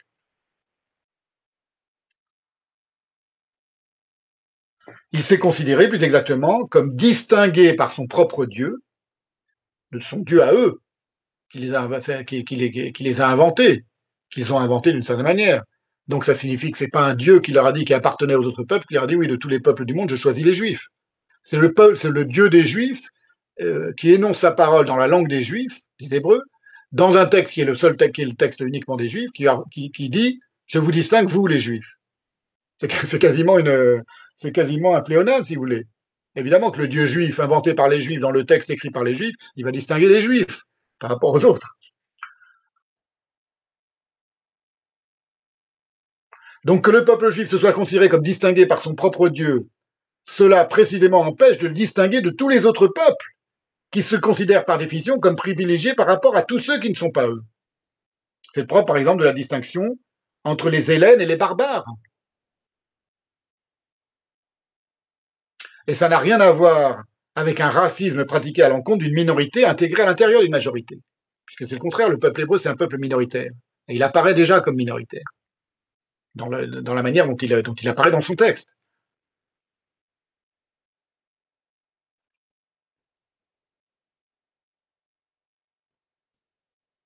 Donc c'est très différent, vous voyez, de cette manière de se distinguer entre les Hellènes et les barbares, par exemple, qui veut dire que tous ceux qui ne parlent pas la langue grecque sont des barbares, la manière dont le peuple juif se distingue de tous les autres peuples. Et dans le cas du judaïsme, on va constater que la catégorie de l'étranger parmi nous va rompre elle aussi avec tous les usages du monde antique, selon lesquels celui qui n'a pas la même langue, les mêmes coutumes, la même origine que les Hébreux, est admis, c'est ça l'idée du Ger Toshav, il est admis parmi les Hébreux, à condition de pratiquer les mêmes coutumes. Alors, il peut parler ou pas parler la langue, mais il doit pratiquer les mêmes coutumes. C'est-à-dire, s'il est admis parmi les Hébreux, tu admettras l'étranger et il pratiquera tes coutumes. C'est pas considéré comme et il va bénéficier du coup de tous les privilèges du judaïsme, en particulier le repos du Shabbat, sans en partager, pourtant, absolument toutes leurs obligations, à savoir les prières quotidiennes. Donc, ce que la Bible entend par l'étranger parmi vous, c'est quelqu'un qui est admis parmi vous, qui est accueilli parmi vous, et vous l'accueillerez vraiment, vous le traiterez plus en étranger quand il est parmi vous, c'est-à-dire il va partager toutes vos coutumes. Si vous mangez d'une certaine manière, il va manger comme vous. C'est pas vous qui vous acclimatez à sa manière d'être, c'est lui qui va s'acclimater à votre manière, à vous d'être. Mais sur le mode d'un bénéfice. Pour lui, c'est tout bénéfice, c'est-à-dire qu'on n'a pas le droit de faire travailler un étranger le Shabbat. Il devra respecter le repos du Shabbat et toutes les fêtes juives. Tout ce qui fait votre être, il doit le respecter et vous le partagez avec lui. C'est ça l'amour de l'étranger. Mais il n'a pas les obligations que vous, les Juifs, vous avez vis-à-vis de votre Dieu. Ce que le judaïsme a donc de plus précieux, le don de la Torah et le fait qu'elle est donnée aux Juifs sur le mont Sinaï, est conféré non seulement aux Hébreux qui sont présents au Sinaï, mais formellement, dans le texte même de la Bible, à tous les étrangers parmi eux. Eux aussi reçoivent la Torah. Ce sont des étrangers, ils ne sont pas juifs et pourtant ils reçoivent la Torah. C'est dit dans la Bible au moment du don de la Torah. Ce texte, donc, la Bible, et cette religion instituent d'emblée leur propre partage et ainsi, les Juifs, par exemple, ça va se traduire par le fait que les Juifs ne feront aucune difficulté à traduire la Torah en vue de la transmettre à d'autres peuples. De sorte que vont pouvoir en naître deux autres religions. Ils ne le savaient pas au moment où ils faisaient la traduction, que ça allait donner le christianisme et l'islam. Mais en tout cas, ils l'ont traduite. Ils auraient très bien pu interdire qu'elle soit traduite et la garder sur un modèle ésotérique de transmission de la Torah uniquement aux gens qui ont été initiés à la langue hébraïque. C'est tout à fait envisageable. C'est pas ça qui a eu lieu. Pour les raisons que je vous explique, de cette sympathie éprouvée à l'égard de l'étranger, de celui qui n'est pas comme nous, et donc mais qui vit parmi nous et qui nous aime, et donc on va lui traduire la Bible pour qu'il ait plus de facilité à y accéder. Tout cela, tout ce que je vous dis, c'est essentiel pour comprendre à la fois l'émergence et la pérennité de l'antisémitisme, qui a cette caractéristique, l'antisémitisme, parmi mille autres formes d'animosité, d'être à la fois extrêmement ancien et aujourd'hui désormais universel. C'est-à-dire qu'il s'est répandu sur toute la surface de la planète, sous l'influence soit de la civilisation chrétienne, soit de la civilisation musulmane. Mais aujourd'hui, on peut dire en effet que l'antisémitisme, il est quasiment planétaire. Je vais vous donner un autre exemple de ce que j'ai appelé l'aversion inversive qui est à la racine même de l'antisémitisme. C'est le rapport fantasmatique que les juifs cultiveraient vis-à-vis de l'argent. Alors ça, évidemment, c'est très répandu. Alors les historiens l'expliquent de manière un peu simpliste, pas nécessairement fausse, mais de manière un peu simpliste, par l'interdiction faite aux juifs, qui a été faite aux juifs par antisémitisme, dans le monde chrétien, de posséder des terres, alors que, naturellement, le judaïsme, spontanément, le judaïsme est une religion consubstantiellement agricole et écologique, qui est rythmée par les cycles de la nature, les cycles quotidiens de la nature, c'est très important dans tous les rituels juifs, mais le cycle des saisons. Toutes les fêtes juives sont des fêtes liées en grande partie à l'agriculture et au cycle des saisons. Donc c'est une religion profondément écologique. C'est une théologie écologique, au sens moderne, le judaïsme.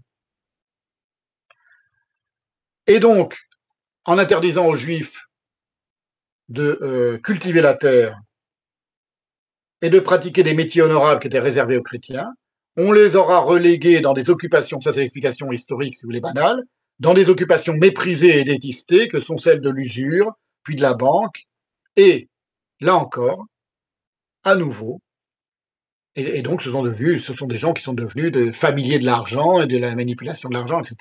D'où la phrase à l'extrémité du spectre de l'antisémitisme chrétien, alors que c'était un juif, la phrase fameuse de Marx dans la question juive, l'argent est le dieu jaloux d'Israël, ce qui est une inversion absolue du fait que, quand on se penche sur le texte de la Torah, pardon, on y découvre une thématique très précise, très précieuse, très profonde, très minutieuse de la gratuité et de la charité, qui contredit toutes les calomnies antisémites liées à l'usure juive, dans la Torah, dès la Torah. C'est contredit. Tout ça, je l'explique en long, en large, en travers dans de l'antisémitisme. Je ne m'arrête pas ce soir parce que mais c'est pour vous dire, si vous voulez des références beaucoup plus précises, va falloir lire mon gros volume de l'antisémitisme. C'est déjà dans la première édition, il y a toute une partie qui s'appelle l'argent, où je reviens sur ces questions de rapport calomnieux des juifs à l'argent. C'est-à-dire calomnieux d'accusation antisémite d'un mauvais rapport des juifs à l'argent. Et donc en réalité à la gratuité.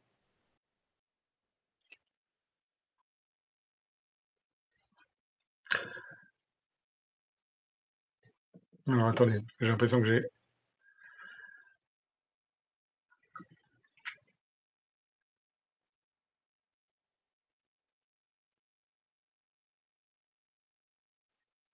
Donc je récapitule.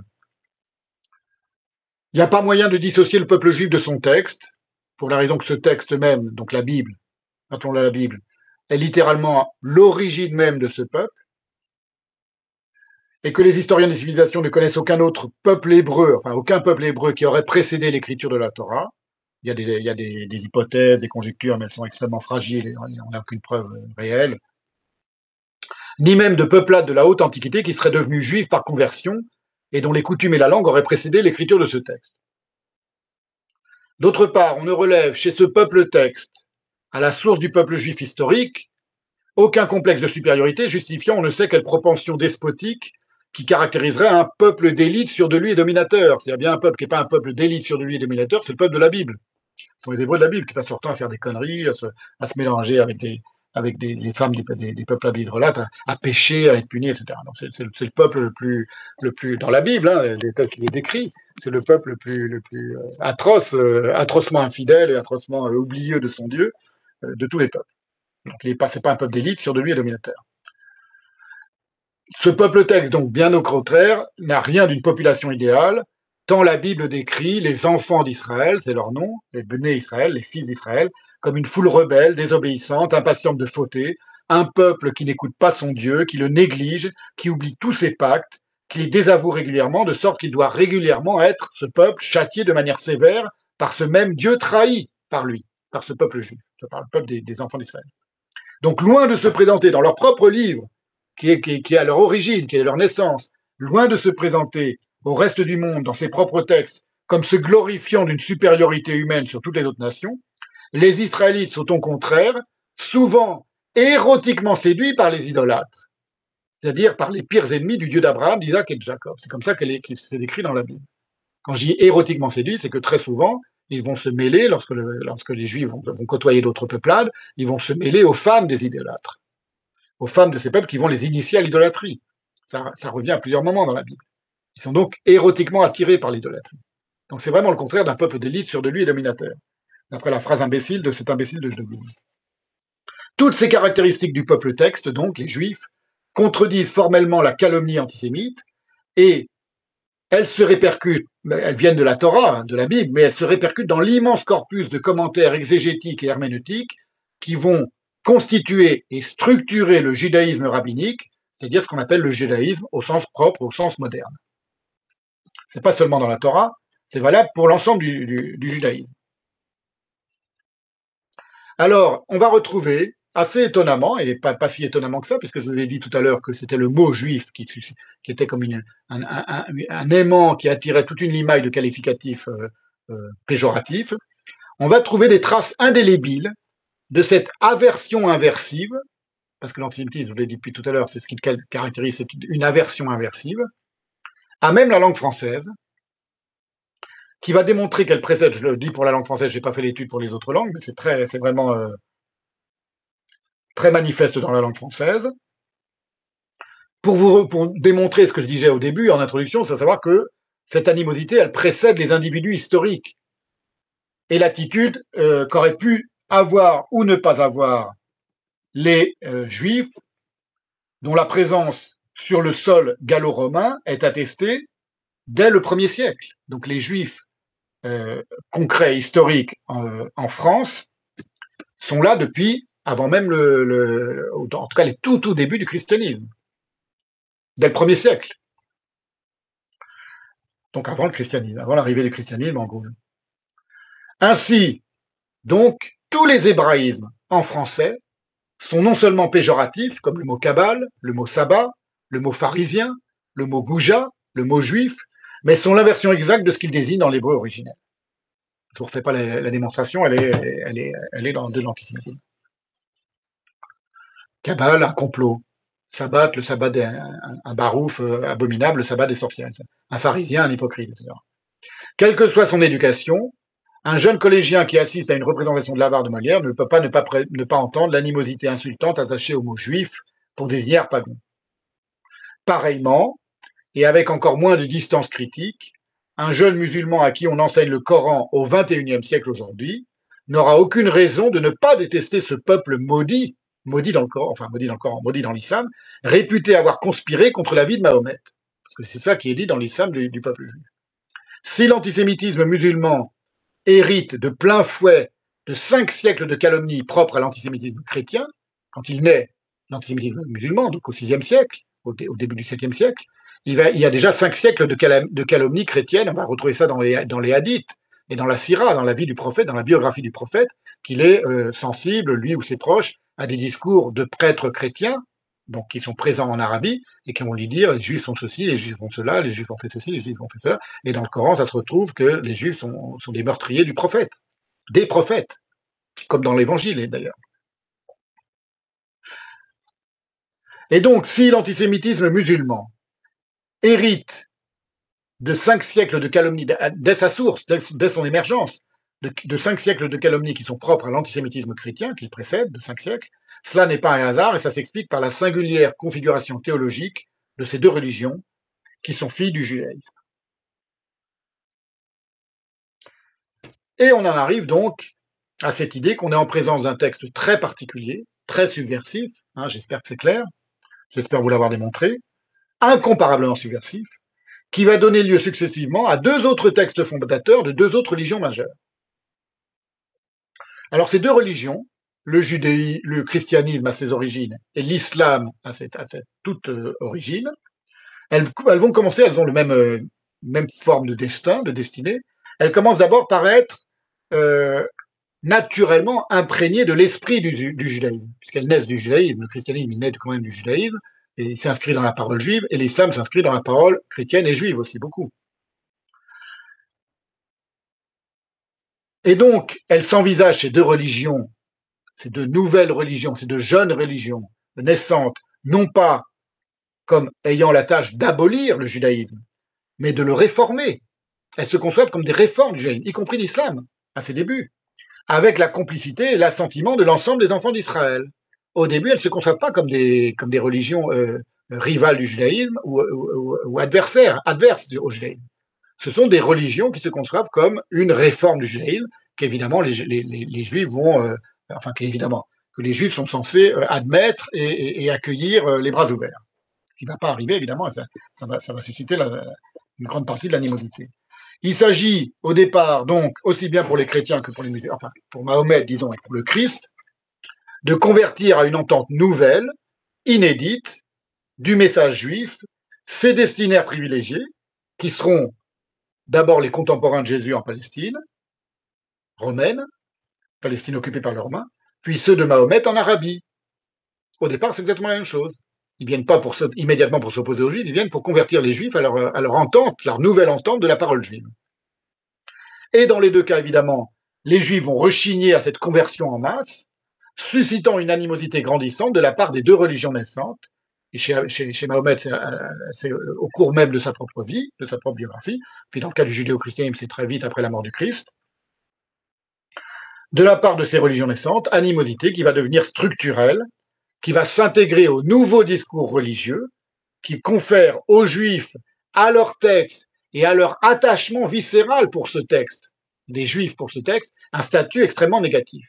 C'est-à-dire que dans le christianisme comme dans l'islam, on va rendre négatif l'attachement des Juifs pour leur texte, qui va empoisonner la culture. Donc ce renversement, si vous voulez, cette animosité qui va se déployer pour les raisons que je viens de dire, ça va empoisonner toute la culture et toutes les mentalités de la civilisation chrétienne, d'abord, pendant 5 siècles. C'est beaucoup 5 siècles. Hein. Aujourd'hui, on a l'impression que c'est un petit saut de puce, qu'on dit 20 siècles, 5e siècle, que c'est rien. C'est énorme. C'est énorme, 500 ans. 500 ans, 600 ans. Et aujourd'hui, 14 siècles de civilisation islamique. Il faut essayer d'imaginer un peu à l'échelle d'une vie humaine, d'une seule génération, ce que ça signifie. Combien de générations, le poids de combien de générations on a sur la conscience et sur l'inconscience même lorsqu'on est, que ce soit au 5e siècle après Jésus-Christ, ou lorsque c'est, ou même 2 siècles après Jésus-Christ, ou lorsque c'est au 15e siècle dans le monde arabe.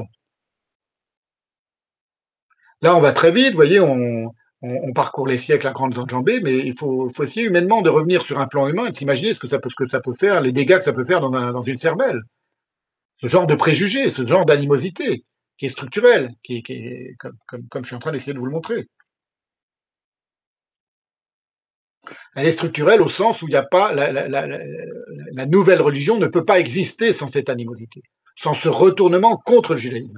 D'abord, elle se conçoit comme une réforme du judaïsme, et puis les juifs refusant de l'accueillir, parce qu'ils ne veulent pas se laisser convertir à cette nouvelle réforme, qui ne les concerne pas, pour quelque raison que ce soit, elle s'aigrit, du verbe aigrir, en une animosité qui va devenir profondément intriquée à même son discours, à même son nouveau discours.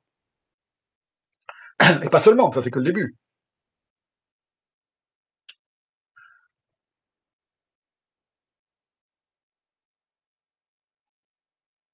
Donc le nouveau discours religieux, les deux nouveaux discours religieux successifs, christianisme, le chrétien et le musulman, qui vont naître, vont conférer aux juifs, à leur texte et à leur attachement viscéral pour ce texte, un statut extrêmement négatif, qui va empoisonner la culture et les mentalités de la civilisation chrétienne d'abord, puis de la musulmane.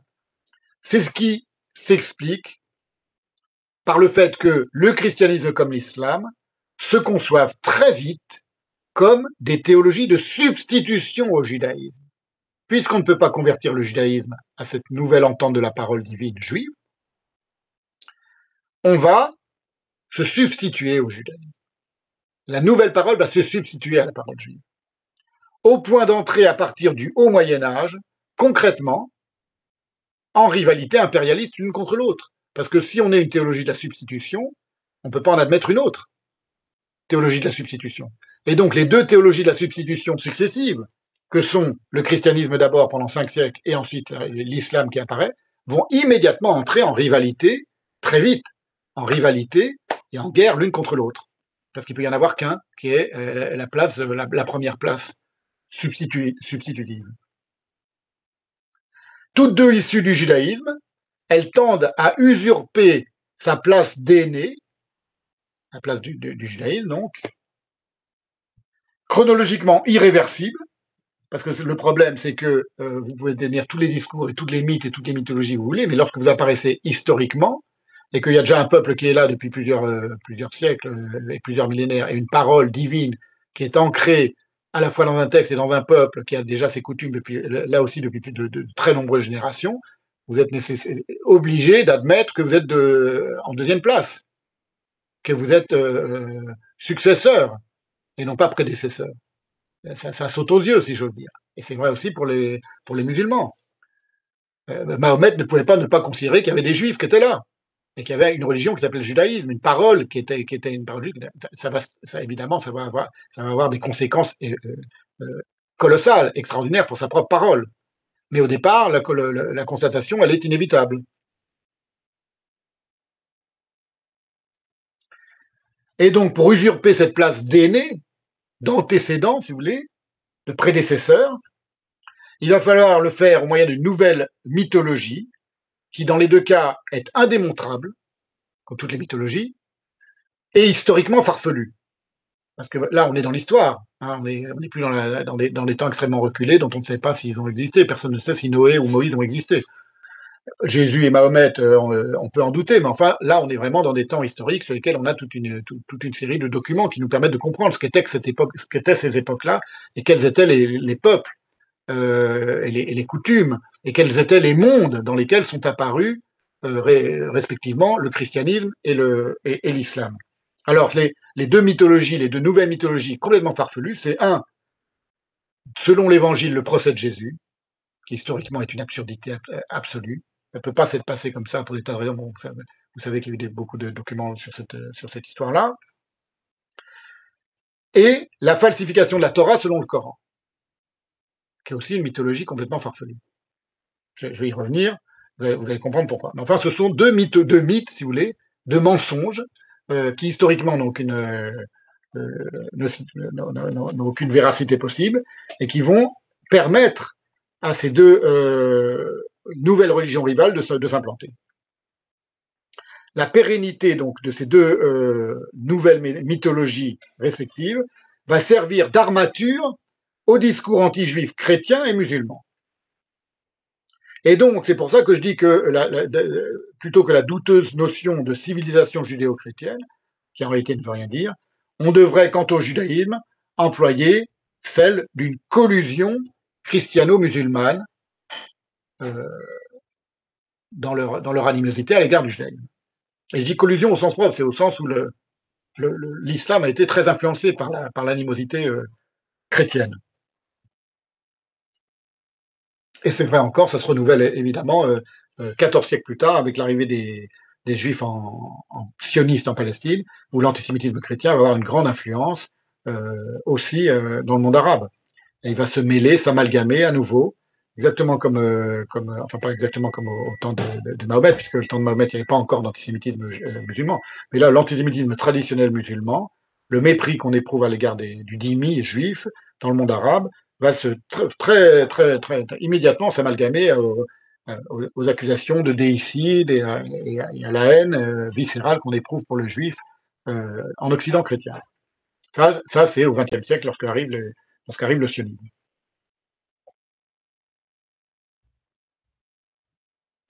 Et donc les aboutissants, là c'était les tenants. Maintenant j'en viens aux aboutissants de cette double substitution usurpatrice, ou cette substitution usurpatrice bifide, soit double, soit bifide, des chrétiens et des musulmans. Elles vont se traduire, les aboutissants, ça va se traduire par une persécution et une oppression ininterrompue du peuple juif pendant 20 siècles dans l'Occident chrétien et 14 dans l'Orient islamisé. Même si on peut faire des petites différences sur la manière dont les juifs étaient maltraités dans un domaine et dans l'autre, dans une civilisation et dans l'autre, ils ont été profondément maltraités, dans les deux cas. Contrairement à toutes les mythologies et toutes les légendes sur la bonne entente entre les juifs et les musulmans dans le monde arabe, c'est faux dans le détail et c'est faux si on prend un panorama historique de 14 siècles.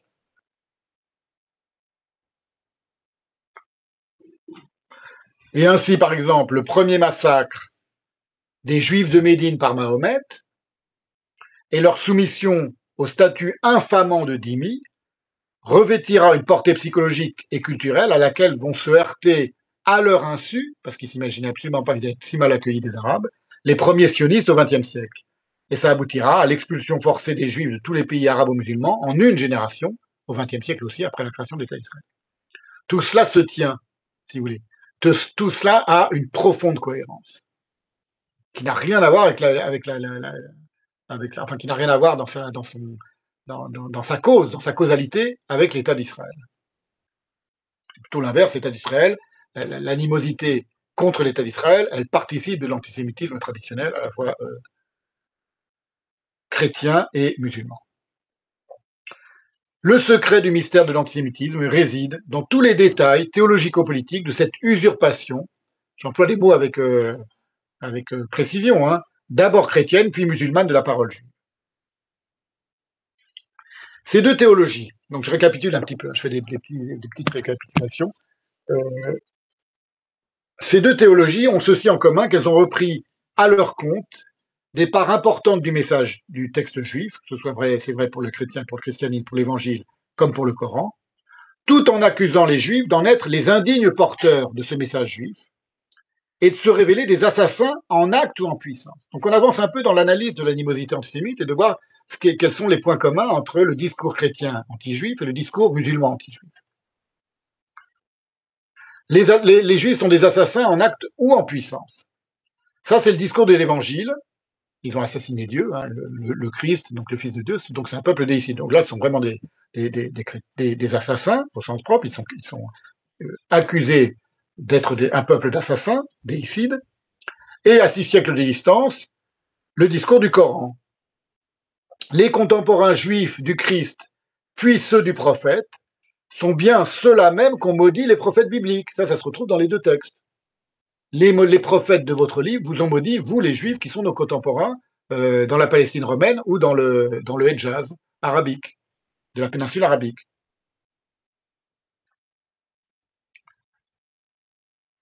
Associé à un imparable vœu de mort, parce que un peuple qui est mortifère et meurtrier ne peut être que voué à la mort, cette accusation très agressive est fantasmatiquement retournée en une supposée mise à mort du Christ par les Juifs et en volonté d'assassinat déjouée par le prophète. Dans le christianisme, on a une volonté et une réalité de la mise à mort du Christ par les Juifs, et dans l'islam, on a la volonté par les Juifs, dès l'enfance du prophète, de l'assassiner. Il y a un endroit dans la Sira, par exemple, où on explique qu'un moine chrétien rencontre, je crois que c'est Mahomet qui est un tout petit enfant avec son oncle, je crois, je me souviens plus du détail, qui lui dit fais attention, il y a un juif qui prévoit de tuer, d'assassiner ton neveu, il me semble, enfin en tout cas d'assassiner le très jeune Mahomet. Donc les juifs fomentent d'assassiner Mahomet dès son enfance. Ça c'est dans la mythologie musulmane, si j'ose dire, et dans la mythologie chrétienne, c'est ils ont tué le Christ. Donc dans le christianisme, la calomnie, elle se décline sous la forme du plus grave des meurtres, celui du Dieu, hein, on peut pas faire plus grave comme meurtre. Et les Juifs sont donc qualifiés de peuple déicide, en ce qu'ils auraient mis à mort celui qui incarne l'ultime vérité de leur propre texte. Parce qu'on en revient toujours là. Ils mettent à mort qui? Celui qui est l'incarnation même de leur texte, le Christ. Donc ils n'ont pas compris leur texte, ils n'ont pas su lire leur texte, ils n'ont pas reconnu le Christ quand il est apparu. Donc leur texte fait homme, si vous voulez, leur texte avec un T majuscule, leur parole divine fait homme, et ils l'ont tué. Ça, c'est le discours chrétien antisémite classique, anti-judaïque. Et dans l'islam, les juifs sont carrément accusés d'avoir falsifié leur texte pour en occulter toute allusion au prophète. Je vais y revenir. Hein, je l'ai expliqué, bon, j'ai déjà expliqué plusieurs fois, pour aller très vite. Les premiers hommes, ceux qui apparaissent dans la Bible, étaient tous des musulmans, ils étaient tous soumis à Dieu. Si le prophète Mahomet n'apparaît pas dans la Torah, si le nom du prophète n'apparaît pas dans la Torah, c'est que les Juifs ont trafiqué leur Torah. Donc c'est pas la vraie Torah. Vous voyez, c'est une autre manière de calomnie et d'accusation contre le peuple juif. Ça, c'est celle de l'islam. Dans le christianisme, le texte, il est bon, le texte de la Torah, on le reconnaît, il est impeccable, mais ce qu'il annonce n'a pas été reconnu, à savoir le Messie, et il a été effacé, il a été annihilé par le meurtre. Ces deux théologies, donc, qui sont issues du judaïsme, partagent entre elles quoi? Qui va s'opposer maintenant à ce que j'ai dit tout à l'heure de l'esprit juif, de l'esprit du judaïsme et de la spiritualité juive. Une propension au dogmatisme le plus intransigeant et rigoureux, qu'on ne retrouve pas dans le judaïsme. Donc maintenant, on va voir les différences entre ces deux nouvelles religions issues du judaïsme, le christianisme et l'islam, et on va voir vraiment les différences qui font que ces deux religions ne pouvaient que haïr le judaïsme, en dehors de cette animosité structurelle, structurante. Elles partagent quoi? On les connaît, hein, historiquement. On sait comment s'est déployé le christianisme, on sait comment s'est déployé l'islam. Donc là, maintenant, c'est de l'histoire. Propension au dogmatisme le plus intransigeant et rigoureux, ne tolérant aucune rivalité, d'où la guerre perpétuelle, les croisades entre les musulmans et les chrétiens. Et donc, elles vont donc s'opposer très logiquement l'une à l'autre. Et après avoir inversé l'interdit biblique de tuer, n'oubliez pas, j'ai parlé tout à l'heure de l'interdit de tuer, en accusation collective de meurtre pour les chrétiens, enfin pour les juifs d'après les chrétiens, et de volonté assassine pour les musulmans, elles ont, ces deux religions, ces deux théologies, rompu avec le judaïsme, qui est la parole source détentrice incontestable de cette vérité. On ne peut pas dire que cette vérité, elle était détenue par d'autres que les juifs et que le texte juif avant l'émergence du christianisme et de l'islam, puisque c'est de là qu'ils naissent. Mais cette parole source, elle était pratiquée sur un mode extrêmement souple et peu dogmatique elle-même.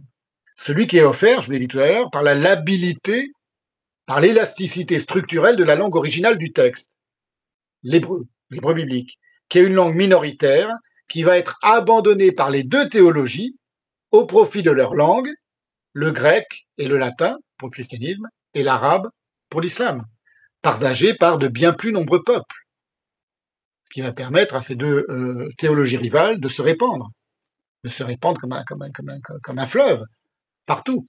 C'est lié à la langue aussi.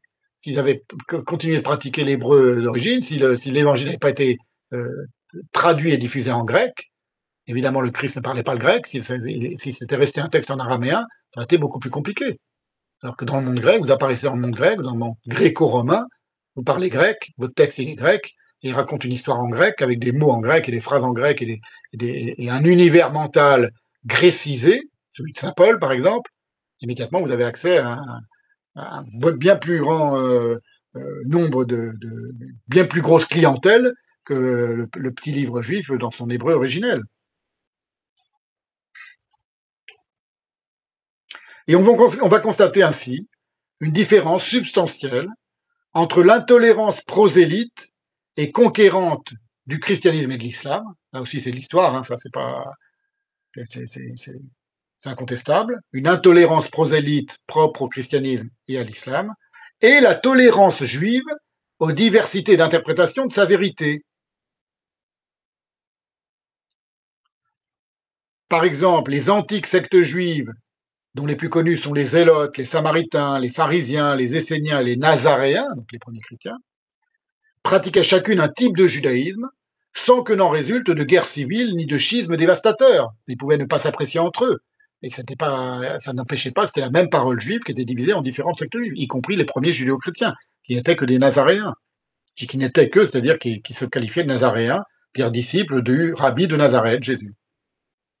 Et cette diversité pacifique, on va la retrouver dans toute l'histoire du judaïsme, où non seulement les différentes manières de pratiquer le texte ne sont aucunement rivales, mais où le judaïsme rabbinique, enfanté, lui, historiquement par la secte des pharisiens, qui est la dernière, qui est la seule qui est restée vivante, va unifier dans leur diversité toutes les pratiques du judaïsme, ashkénaze et séfarade, en permettant, et arabe, le judaïsme arabe d'ailleurs, en permettant à chaque communauté, et africain d'ailleurs aujourd'hui, en permettant à chaque communauté de conserver ses coutumes et ses caractéristiques propres. J'en ai parlé, il me semble l'autre fois, c'est l'importance de ce qu'on appelle les minagim, les coutumes. Autrement dit, l'organisation interne du judaïsme demeure fidèle à la tolérance que le texte, la Torah, enjoint à l'égard de l'étranger parmi nous. Cette étrangeté parmi nous, elle est vécue sur un mode, je vous l'ai dit tout à l'heure, mais c'est pas seulement dans la Bible, c'est dans l'organisation même psychologique du peuple juif qui admet l'étranger parmi nous et l'étrangeté parmi nous et la diversité parmi nous des coutumes.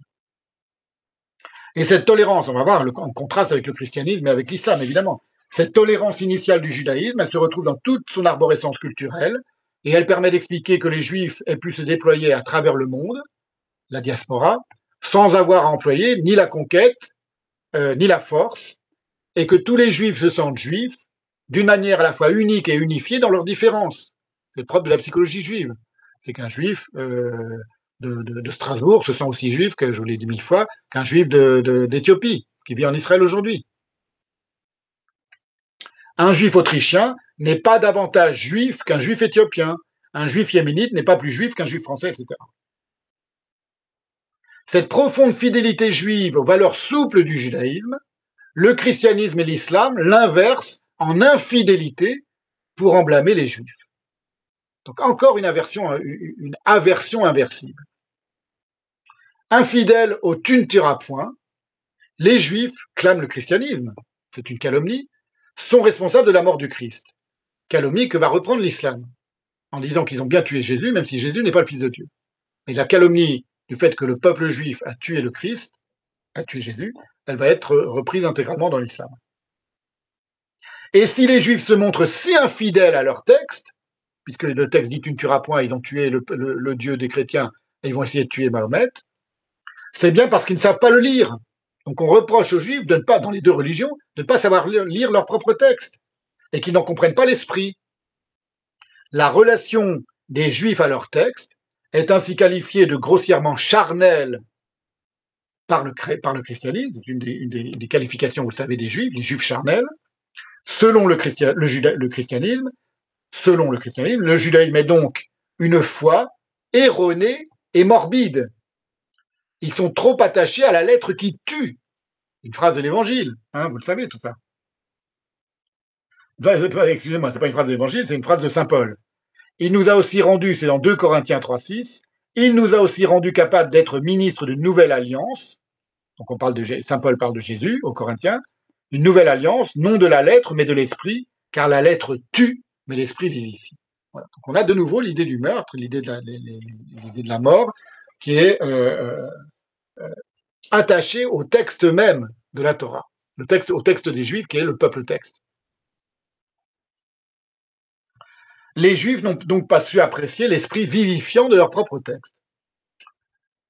Et, étrangement, mais en réalité assez logiquement, cette accusation de crispation sur la lettre qui est reprochée aux Juifs, elle s'accompagne d'un dogmatisme littéralement incarné par le Christ qui se proclame, toujours dans l'Évangile, la voie, la vérité et la vie, et qui ajoute « Nul ne vient au Père que par moi ».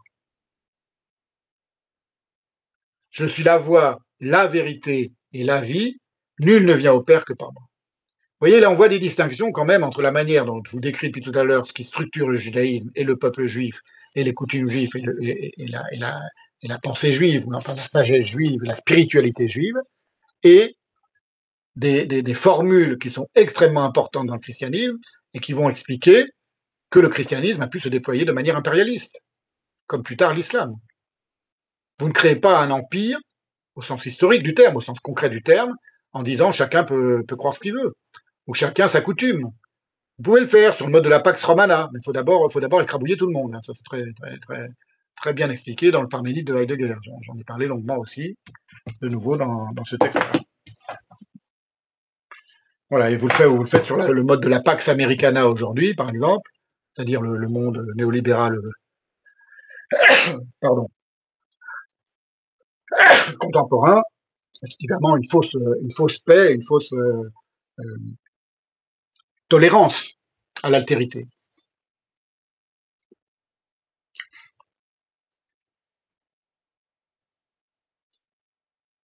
Alors, dans le cas du christianisme, comment est-ce qu'on peut concilier cette voie unique, je suis la voie, la vérité et la vie, et donc tout ce qui n'est pas moi est la mort, par définition, si je suis la voie, la vérité et la vie, nul ne vient au Père que par moi, cette voie unique du christianisme est l'accusation faite aux Juifs de trop grand rigorisme littéral, d'attachement fanatique à la lettre d'un texte dont le corps du Christ se proclame pourtant issu. Vous voyez, c'est un peu paradoxal.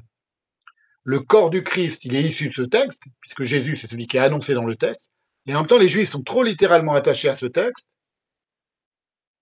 et de manière morbide, fanatique et morbide.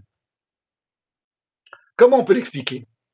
Maintenant, d'un point de vue de l'intelligence, qui réfléchit à ce phénomène complexe, hein, vous l'avez compris, bizarre, étrange, et qui n'a rien à voir avec le racisme, qu'est l'antisémitisme. Eh bien, par une déficience originelle, selon moi, hein, enfin pas selon moi, c'est mon interprétation, mais elle se fonde sur ce qu'est le christianisme très, très consubstantiellement, par une déficience originelle du christianisme en son rapport à sa propre parole, puisqu'il s'est transmis le christianisme dès l'origine dans une langue d'emprunt, le grec, qui ne fut jamais la langue originelle de ce Christ, par le corps parlant duquel la vérité est pourtant censée transiter. Ça pose un léger problème. Si le Christ, c'est le corps de la vérité, la parole divine, qui s'est exprimée en hébreu, et que ce Christ il s'exprime dans une langue qui n'est pas celle de cette vérité qu'il incarne, mais qui est une toute autre langue qui est le grec, il y a un léger désaccord, une légère perturbation entre la parole divine originelle et sa transmission. C'est une aporie qui est littéralement insoluble. Si Dieu s'est fait homme, il est donc apparu en un certain point, en ce certain point, du temps et de l'espace. Il s'est fait homme, donc c'est-à-dire il devient historique, il s'historicise, si vous voulez, dans le christianisme. Il apparaît en ce certain point du temps et de l'espace, qui est la Palestine romaine, la Palestine, entre guillemets, sous domination romaine, où la langue des autochtones était l'araméen, dont l'évangile ne garde que de très malingres traces. C'est les quelques phrases du Christ en araméen, on les connaît toutes, hein, Talita Kumi, etc. Eli Eli lama sabachthani, etc. Cette lézarde originelle, structurelle, donc maintenant j'en suis à l'explication vraiment en profondeur de l'antisémitisme, dans le cas du christianisme. Cette lézarde originelle, structurelle et même spirituelle entre une vérité, avec un V majuscule, la vérité du christianisme, et sa langue de profération, ne peut pas ne pas hanter le christianisme, expliquant en retour son animosité à l'encontre du texte juif, texte originel, originaire et originant pour le peuple texte que sont les juifs. Le texte juif, c'est le texte originel, originaire et originant pour ce peuple texte que sont les juifs, puisque les juifs, comme je vous le disais au début, en sont issus. Voilà, j'espère que c'est clair, que vous comprenez maintenant comment se construit cette animosité. De manière, là on est vraiment dans la théologie la plus pure, c'est-à-dire au sens propre, la logique du divin, du théos. Et donc cette animosité structurelle du christianisme à l'égard du texte juif et à l'égard du peuple juif, elle a une origine théologique profonde et même fondamentale qui va se répercuter à tous les niveaux de la civilisation chrétienne, expliquant à nouveau que l'antisémitisme soit si imprégnant pour un enfant qui naît aujourd'hui encore dans cette civilisation. Ce mauvais rapport au rapport amoureux que les juifs ont avec leur texte a empoisonné la théologie chrétienne à sa source. Il n'est pas lié à tel ou tel comportement des juifs, mais au texte juif comme tel. Hein, vous le comprenez maintenant. Et il irradie le monde occidental exactement comme une sorte de radioactivité hostile à l'égard du texte juif. Et, exemple contemporain, l'antisionisme contemporain, qui refuse que la Bible serve de cadastre en Palestine, va relever de la même animosité à l'égard d'un texte, la Bible. Donc, lorsque les antisionistes disent vous êtes gentils, les sionistes, mais la Bible, c'est pas un cadastre, c'est une litanie moqueuse d'ailleurs qui revient beaucoup. Utiliser la Bible, un texte qui a 3000 ans d'âge, comme un cadastre pour fonder un État au XXe siècle, c'est une absurdité. En réalité, faire ce reproche aux Juifs et aux sionistes, ça relève de la même animosité à l'égard d'un texte auquel on réfute tout privilège littéraire sur la force guerrière de la conquête musulmane d'une région, parce qu'on oublie que la Palestine, si elle est arabe, c'est parce qu'elle a été conquise par la force, pas par le texte. Jérusalem n'apparaît nulle part dans le Coran. Jérusalem n'est pas la Palestine islamisée n'est nulle part dans le Coran. Il y a eu quelques légendes qui font croire que Mahomet aurait parcouru en une nuit à cheval sur un cheval volant et aurait été islamisé de sa présence sacrée le mur du temple, mais enfin, à part ça, il n'y a pas de présence réelle littéraire. Donc, reprocher aux sionistes d'utiliser la Bible comme cadastre, c'est leur dire votre usage de votre texte à vous comme cadastre pour vous installer en Palestine, il est moins valable que l'usage de la force et de la conquête guerrière et musulmane de cette région où avant le 7e siècle après Jésus-Christ, nul ne parlait arabe, il ne priait à la Mecque. C'est pas de toute éternité qu'on parle arabe et qu'on prie vers la Mecque à Jérusalem. Ça date simplement de l'islam. Donc vous voyez pourquoi privilégier la conquête par la force et par les armes d'une région à une autre forme de conquête, disons, ou de reconquête par le livre. par le texte. Quand on accuse les sionistes d'utiliser la Bible comme un cadavre, c'est cette accusation qu'on fait. L'hostilité originelle à l'égard du texte, elle explique encore que le texte soit si peu connu en pays catholique. Donc, vous voyez, je zigzague un peu entre les reproches, l'animosité propre aux musulmans et l'animosité propre au catholicisme, parce qu'elles ont beaucoup de choses en commun, et elles vont se déployer ensemble, évidemment. Alors, il le sera davantage dans les contrées protestantes, mais sans pour autant atténuer l'antisémitisme psychopathologique de Luther. Il y a des tas de citations là-dessus, je vous les épargne. Je pense qu'il y en a quelques-unes dans de l'antisémitisme. Mais ça permet d'expliquer, par exemple, donc cette atténuation de l'hostilité du christianisme à l'égard du texte, atténuation chez les protestants, principalement chez les calvinistes, ça va permettre d'expliquer une véritable sympathie pour les juifs, sympathie au sens propre, c'est-à-dire on éprouve leur souffrance, on souffre avec eux, pour les juifs persécutés, qui est né d'un respect comparable à celui dû à des anciens de la part des huguenots du Chambon-sur-Lignon pendant l'occupation, par exemple. On a des gens qui sont comparés, des chrétiens, donc des très bons chrétiens, protestants, les huguenots, qui avaient eux-mêmes la mémoire de leur propre persécution, évidemment, et qui étaient très attachés au texte de la Bible, et même au texte hébraïque de la Bible, qui se sont montrés philosémites et d'une grande sympathie et qui sont devenus des justes. Hein, c'est assez connu, pour, pour sauver les Juifs en danger. C'est le cas du village du Chambon-sur-Lignon et d'autres régions huguenotes en France. Cette attitude de sympathie, fondée sur une comparable mémoire subjective des persécutions, reste, hélas, localisée et minoritaire. Par contraste, l'Ancien Testament, quand on dit l'Ancien, c'est-à-dire celui qui est dépassé, celui qui n'est plus valable, celui qui est obsolète, n'intéresse que très peu les pères de l'Église, qui le décryptent en deux traductions souvent fautives, la Septante et la Vulgate, où l'on retrouve parfois sous les mots d'emprunt, dans la traduction donc, l'hostilité évangélique initiale, voire les préjugés antisémites assimilant les Juifs au diable. Ça, c'est dans l'évangile de Saint Jean, comme dans l'attribution de cornes à Moïse, tenant en main la table de la loi, par le truchement d'une faute qui est commise en latin, par Saint Jérôme donc, sur le verbe karan, qui signifie rayonner en hébreu. En résumé, selon le christianisme, le peuple juif, séculairement accusé d'attachement aux choses de la terre, charnel, est coupable de déicide parce qu'il est un peuple déficient et qu'il ne comprend rien à sa propre spiritualité. Il s'aveugle en refusant de reconnaître dans le Christ le Messie pourtant annoncé par ses propres prophéties divinement inspirées. Ça, c'est le discours chrétien. L'animosité anti-juive propre à l'islam, elle ne va pas manquer de reprendre à son compte certaines accusations portées par les chrétiens contre les juifs, en particulier le meurtre de Jésus, comme je vous l'ai dit tout à l'heure. Les débuts de l'islam correspondent assez à ceux du christianisme, au sens où la foi musulmane a son origine dans le texte aux juifs, elle aussi, dont elle se veut une nouvelle interprétation définitive. C'est ainsi que s'expliquent, les grands spécialistes de l'islam vous le diront, de nombreuses coutumes et principes musulmans issus du judaïsme. Les 5 piliers de l'islam, par exemple, sont d'inspiration juive, comme l'explicite très clairement le grand orientaliste Paul Fenton. La prière islamique se faisait initialement vers Jérusalem. Le jeûne, les ablutions, la circoncision, l'interdit alimentaire du porc, etc. sont des coutumes juives, adoptées et adaptées par cette nouvelle religion, qui, d'autre part, se structure originellement aussi sur le mode du prosélytisme par conquête guerrière. Donc il y a des choses qui lui viennent du judaïsme et des choses qui ne lui viennent pas du judaïsme, c'est la conquête guerrière et le prosélytisme. Du judaïsme tel qu'il existe quand l'islam naît, c'est-à-dire au VIe siècle.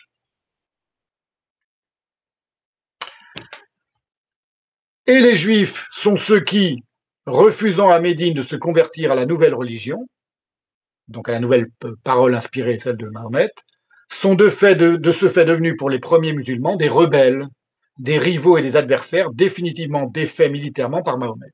Ça, c'est l'histoire des relations entre Mahomet et les juifs de Médine. Mais ils n'ont pas seulement été défaits et soumis à une condition de sous-citoyens, la dimitude, ils sont ceux qui, pour de mystérieuses raisons sur lesquelles les hadiths se disputent, sont dignes d'être massacrés.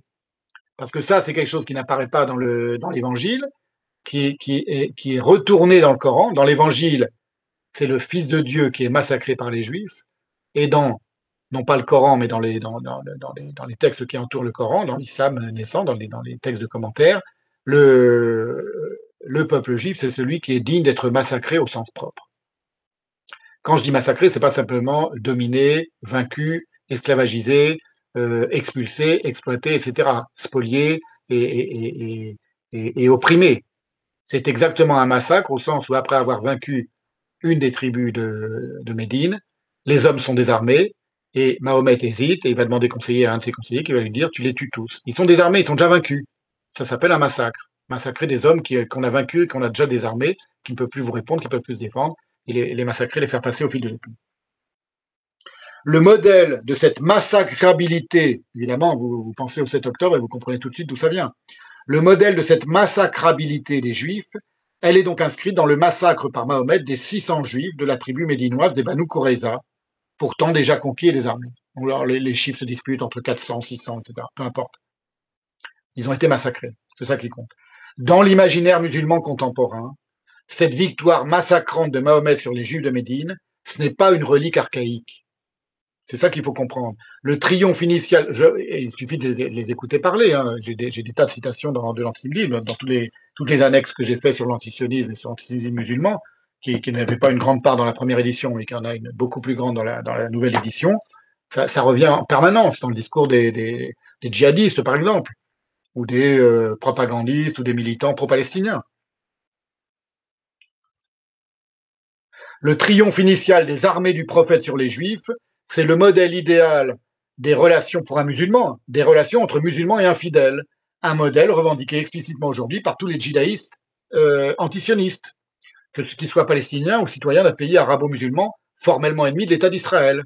Il n'y a pas un seul arabe d'un pays ennemi d'Israël aujourd'hui, donc qui depuis son enfance est gavé de discours antisionistes et antisémites, qui ne va pas se référer aux conquêtes du Christ sur les Juifs et au massacre des Juifs par le Christ.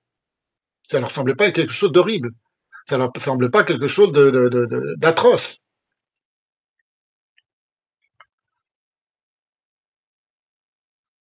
Or, le problème, c'est que ce modèle millénaire de la massacrabilité du peuple juif, et des juifs qui résistent à Mahomet, et des juifs qui résistent à la conversion, les sionistes juifs l'ont battu en brèche, en vainquant pour la première fois depuis 14 siècles des musulmans, lors de la guerre d'indépendance d'Israël en 1948, et en ne cessant de vaincre les armées arabes depuis. Si vous réfléchissez une demi-seconde à ce que ça signifie, vous comprenez mieux la haine absolue que suscite l'existence même de l'État d'Israël dans le monde arabe. Aujourd'hui, encore, dans une grande partie du monde arabe. Pendant 14 siècles, le juif fut conçu dans le monde arabo-musulman comme un être vil. C'est comme ça qu'il était représenté. Je vous passe les milliers de citations, les milliers de références qui le montrent. Un être veule, un être faible, un être sournois, un être trompeur. Donc c'est un peu différent de la figure antisémite du juif dans le monde chrétien. Dans le monde musulman, c'était ça. Un être maléfique dont les ancêtres fomentèrent dès sa naissance la mort du prophète, comme ils avaient accompli celle du prophète Jésus, trahi par un certain Judas, comme par hasard dans le christianisme, dont le nom signifie ni plus ni moins que juif, c'est-à-dire membre de la tribu de Judée. Judas, juif, c'est exactement le même mot. C'est la même étymologie, si vous voulez.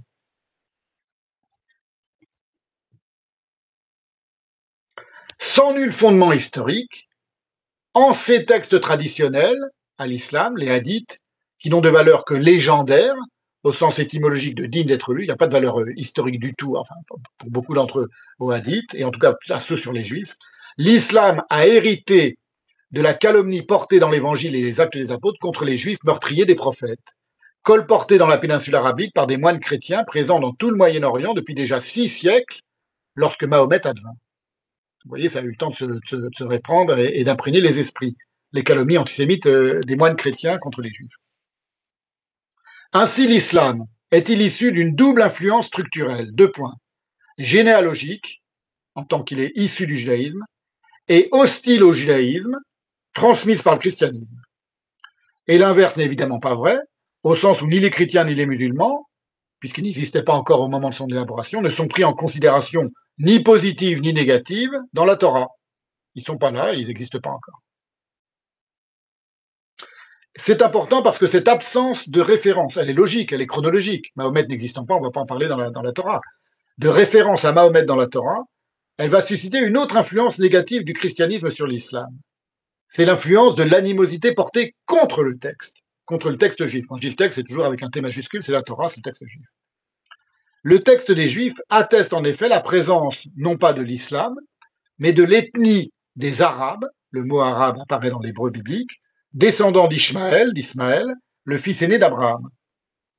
Et donc le mot arabe apparaît à quelques endroits dans la Bible juive, en bonne part dans la Bible hébraïque. Ismaël, pas à propos d'Ismaël, mais un peu plus tard, Ismaël, chassé avec sa mère Agar dans le désert, a hérité d'un destin nomade, et pour les Juifs, secondaire par rapport à Isaac, qui est le fils préféré d'Abraham. Donc pour les Juifs, il ne s'agit pas des musulmans, il ne s'agit pas encore des Arabes non plus, il s'agit d'Ismaël, qui est l'ancêtre de ceux qui sont des nomades dans le désert, puisqu'il est chassé dans le désert. C'est pas le fils préféré d'Abraham, même s'il est sauvé, c'est le fils, le second fils, enfin il est premier, il est aîné, mais c'est le second fils, c'est celui le fils préféré d'Abraham, c'est Yitzhak, qui est à l'origine du peuple juif, puisque c'est le père de Jacob, qui lui-même est le père des 12 tribus d'Israël. Jacob, Israël, c'est la même personne. Hein. Israël, le nom Israël, c'est le nom propre de Jacob. C'est un des surnoms de Jacob. Et la même dialectique va se reproduire entre les enfants d'Isaac, Ésaü et Jacob, le premier devenant, selon les textes rabbiniques, l'ancêtre des Romains et le fondateur de leur gigantesque empire. Donc Ésaü et Jacob vont inverser leur droit d'aînesse, c'est assez connu, c'est la question de la vente du droit d'aînesse par Ésaü à Jacob, et dans le cas d'Ishmaël et d'Isaac, il va y avoir aussi une sorte d'inversion de l'amour porté à l'aîné, c'est-à-dire que Ishmaël, l'aîné, va être chassé dans le désert, et c'est Yitzhak qui va prendre sa place dans le cœur d'Abraham. Ça, c'est la mythologie juive, si vous voulez. Et vous voyez que ça va susciter, à la naissance du christianisme, puis de l'islam, un complexe, une sorte de complexe d'infériorité de celui qui devrait être l'aîné à la place de l'aîné, chronologiquement parlant.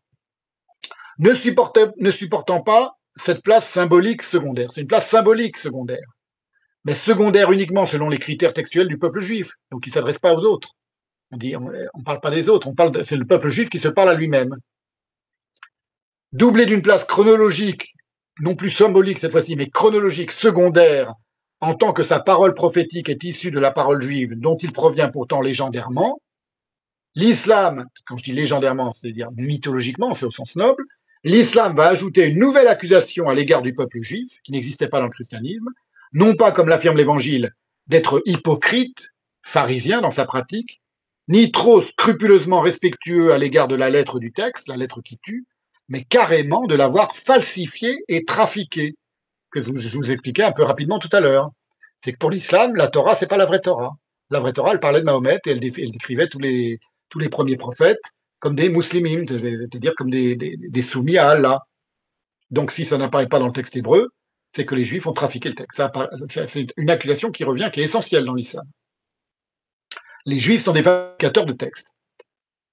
Au statut d'obsolescence de la parole juive, qualifié d'Ancien Testament, dépassé et avantageusement remplacé par un Nouveau Testament, l'islam ajoute un statut de falsification, considérant que c'est Ismaël qui fut sauvé par Dieu du sacrifice et non pas Israël. Donc ils vont renverser la légende, le mythe, en disant en réalité c'est pas Isaac qui se retrouve sur le bûcher et qui va être sacrifié et qui est sauvé du sacrifice par l'ange, c'est Ishmaël. Les Juifs ont menti. Ils ont remplacé dans leur texte le nom, ils ont biffé le nom Ishmaël, ils l'ont effacé et ils l'ont falsifié en mettant le nom Yitzhak.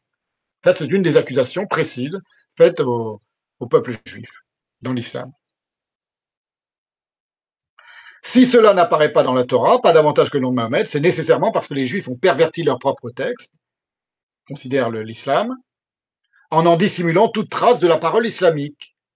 Le Coran ne succède donc pas à la Torah. Moi, j'ai discuté avec un ami musulman longuement, un jeune ami que je connais depuis 15 ans, un ami de sport, disons, avec qui je fais du sport depuis 15 ans ensemble. Et on a eu une longue discussion un jour et il m'a expliqué très nettement. Il m'a dit le Coran, il précède la création du monde, donc il était là avant tout le reste.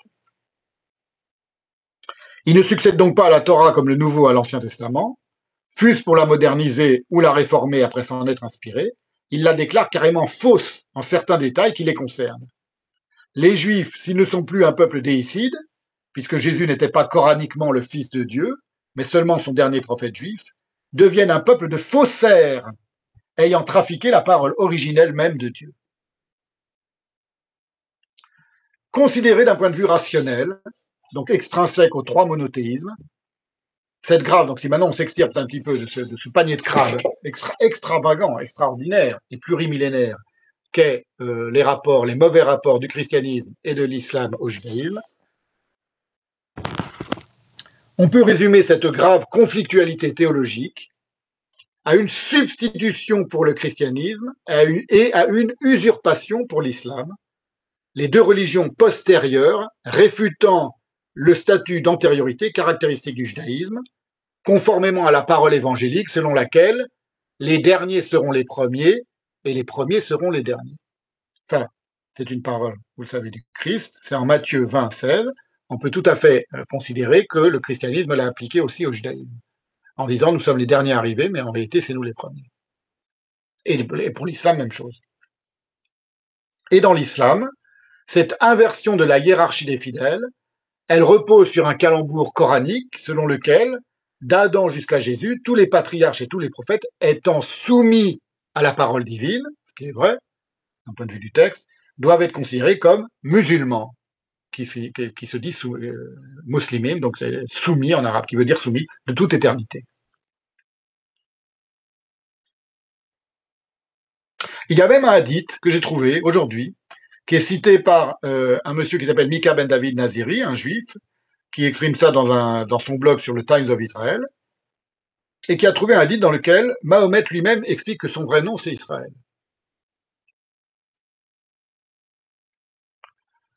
En fait, dit-il, pour le monde musulman, ou plutôt pour Moutaslim, dire mort à Israël, il parle des antisionistes, c'est en réalité une malédiction sur le nom même de la figure que nous connaissons sous le nom de Mohammed. Selon sa propre famille, qui a transmis ce récit, Mohammed a déclaré que son nom était en fait Israël.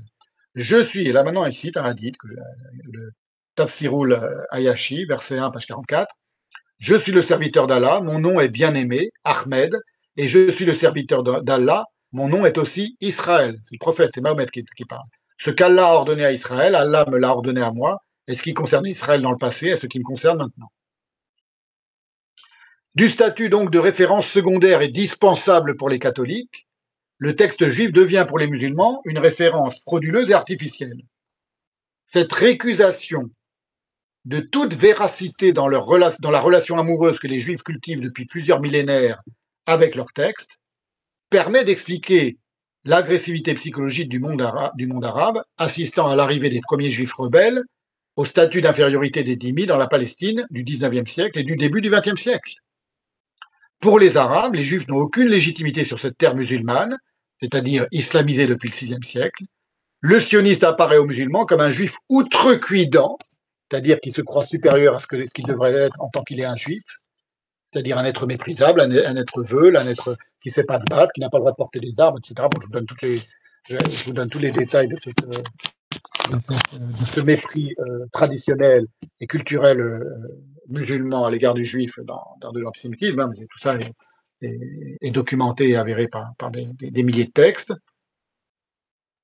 Le sionisme donc apparaît aux musulmans qui le voient arriver en Palestine comme un juif outrecuidant, qui transgresse son statut traditionnel de dhimmi, c'est-à-dire d'être faible, veule, ne sachant pas se battre, n'ayant pas le droit de porter une arme, un être sournois et surtout un être spirituellement inférieur aux musulmans.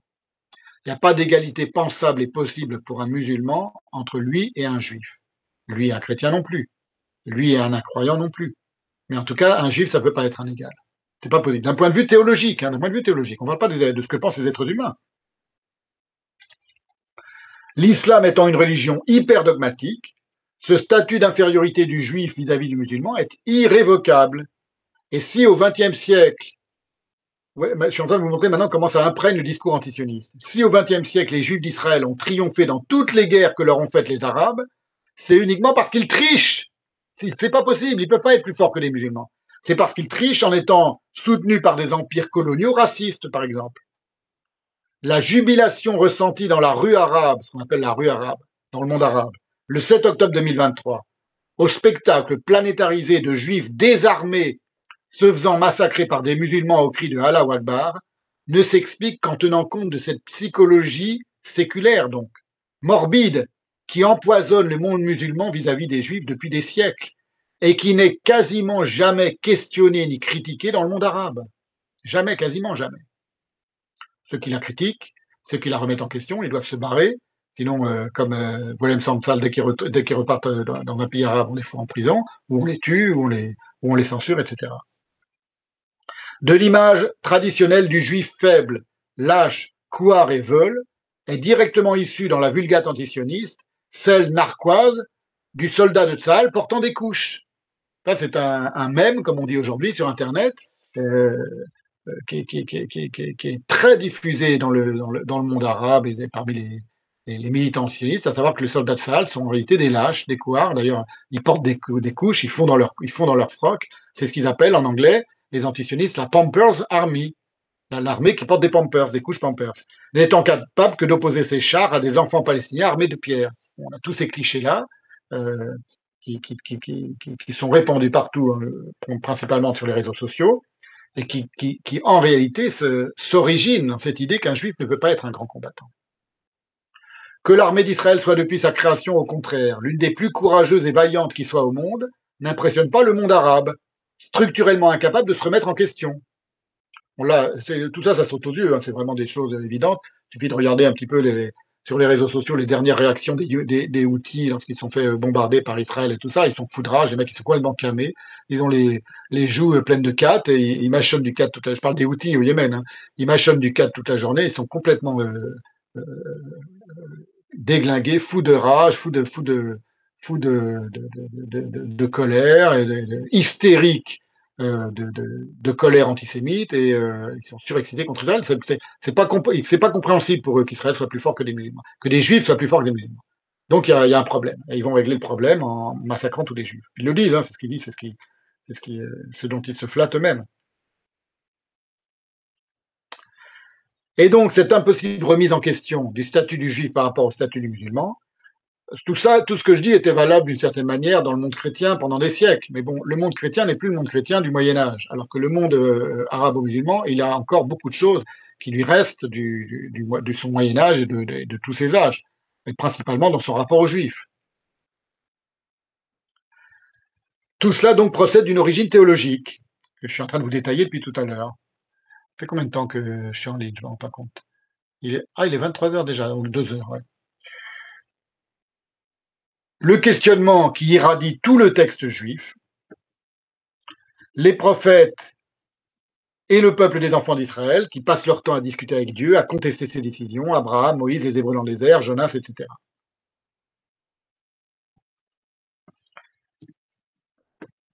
Ce questionnement, ce que je veux dire par là, c'est que tout ça, c'était un premier jet que je suis en train de vous lire. Hein.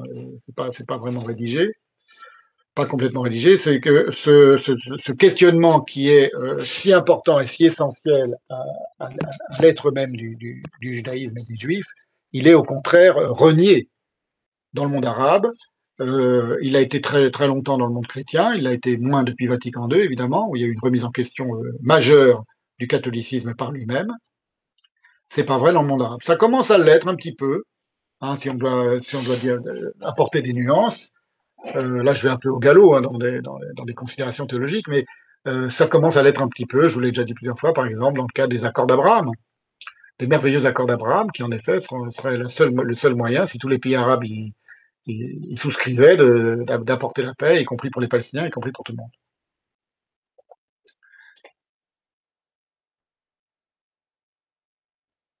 Exprimé en termes non religieux, le judaïsme est une théologie du questionnement, de l'énigme et du mystère, et non une théologie du dogme, contrairement aux deux branches qui en sont issues, et qui se sont endurcies dans une position dogmatique. Il n'y a pas d'empire s'il n'y a pas de dogme, hein, vous comprenez, il n'y a pas d'impérialisme s'il n'y a pas de dogme. Donc il n'y aurait pas d'empire chrétien, historiquement, ni d'empire musulman, historiquement, s'il n'y avait pas eu des dogmes fondateurs. Et une position dogmatique surtout, fondée sur ces dogmes. Non seulement par rapport au judaïsme, mais par rapport au reste du monde, c'est-à-dire un territoire spirituellement vierge, c'est comme ça que le christianisme, que le catholicisme a considéré le nouveau monde, un territoire spirituellement vierge, il n'y avait pas d'autre spiritualité, il fallait donc aller évangéliser et catholiciser ces sauvages, destiné à ce qu'on y répande sans état d'âme les bonnes paroles sclérosées en dogmes rivaux intitulés d'une part évangile et d'autre part Coran.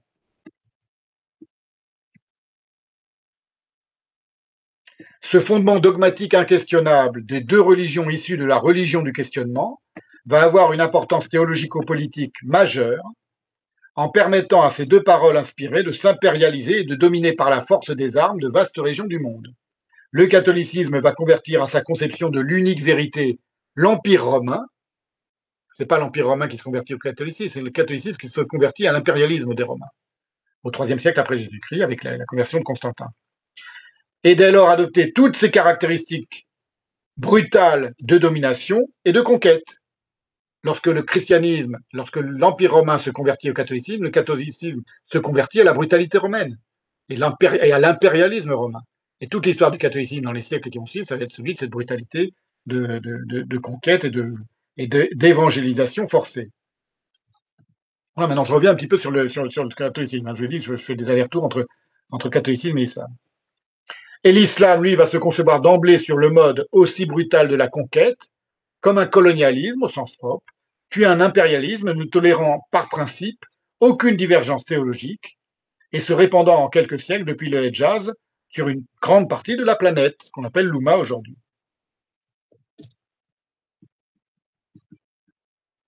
Et par une distorsion accusatoire dont l'anti-judaïsme est familier, ce sont les tenants de ces deux théologies dominatrices, expansionnistes et colonisatrices, le christianisme et l'islam, qui retourneront au XXe siècle ces incriminations contre les sionistes historiques, dont les discours et les idéologies, pourtant, aux sionistes historiques, aux sionistes donc, étaient tout imprégnés de valeurs émancipatrices universelles et issues du judaïsme. Issues des valeurs éthiques fondamentales les plus précieuses du judaïsme, le sionisme, le véritable sionisme, historique, réel, avait comme boussole temporelle, pas comme boussole géographique, parce que la boussole géographique, elle amenait comme un tout petit lieu de la planète. C'est pas du tout un impérialisme. Le sionisme, il ne s'est jamais considéré comme n'étant valable que pour un seul endroit, un minuscule endroit sur la planète qui s'appelait Sion, à savoir Jérusalem. Ça n'a rien à voir avec une expansion et une volonté impérialiste. Donc une boussole temporelle, c'est ce qu'on appelle le retour à Sion, après 2000 ans d'exil. C'est une femme qui se casse la gueule. Je crois qu'il est temps que j'arrête. Une aspiration donc spirituelle profondément juive, associée à un retour à un statut antérieur, antique, de souveraineté du peuple juif concentré sur un minuscule îlot de terre en partie désertique, c'est même pas une terre très, la Palestine, sur laquelle arrive les une terre particulièrement verdoyante, noyée parmi un océan de millions de kilomètres carrés constituant l'Oumma musulmane. Or, les conceptions autant chrétiennes que musulmanes du monde en privilégiaient l'aspect spatial, mesurant l'influence de leurs dogmes rivaux à l'ampleur des territoires et des populations conquises. C'est par définition des théologies qui sont imprégnées de spatialisation. Si vous vous dites mon Dieu est d'autant plus régnant que j'ai des territoires, des kilomètres carrés où sa parole se répand, vous êtes dans un rapport spatial à la parole divine, et non pas temporel. Même chose pour le christianisme. Mesurant donc l'influence de leurs deux dogmes rivaux, christianisme et islam, à l'ampleur des territoires et des populations conquises, partout où cela était envisageable sur la planète. Dès les premiers navigateurs chrétiens, les empires d'Espagne et du Portugal se partagèrent formellement le gâteau terrestre au nom du Christ. Les peuplades ignorantes du Christ devaient être évangélisées, c'est-à-dire convaincus par la force, la plus brutale, de la véracité d'un dogme qui n'avait aucun sens dans leurs propres coordonnées culturelles. Pour un natif de l'Amérique du Sud, la vérité évangélique n'a aucun sens. Elle est insensée au sens propre. Cette évangélisation des Amériques puis de l'Afrique ne se fit jamais de manière douce, mais toujours sur le mode de l'esclavagisme génocidaire. C'est vrai dans le cas de l'islam et c'est vrai dans le cas du christianisme. Ce sont leurs deux histoires, leurs deux histoires maudites en tant qu'impérialisme rivaux. L'expansion de l'islam, on le sait, se fait également de manière brutalement dominatrice, esclavagiste et génocidaire, reléguant les croyants des deux autres monothéismes, donc les chrétiens et les juifs, au statut infériorisé de dhimmi, avec cette différence que les dhimmi chrétiens étaient symboliquement davantage protégés par la puissance rivale de leur empire, tandis que les juifs, de par leur statut de maudits coraniques, demeuraient traditionnellement les plus maltraités et humiliés du monde musulman.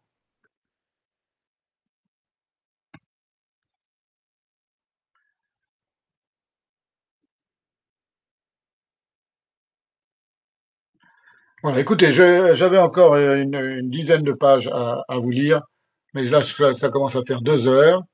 Bon, vous êtes encore nombreux, donc est-ce que je continue, est-ce que je m'arrête? J'en sais rien. Ah, il y a des choses importantes. Bon, allez, je continue. Je ne sais pas pour combien de temps que pour combien de temps j'en ai, mais je continue ce que j'avais prévu de lire.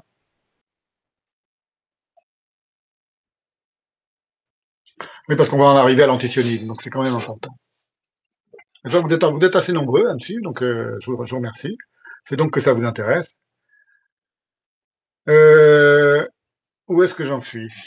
J'en étais à la page 29, il me semble. Et il y a 39 pages, là, ce brouillon que je suis en train de vous lire.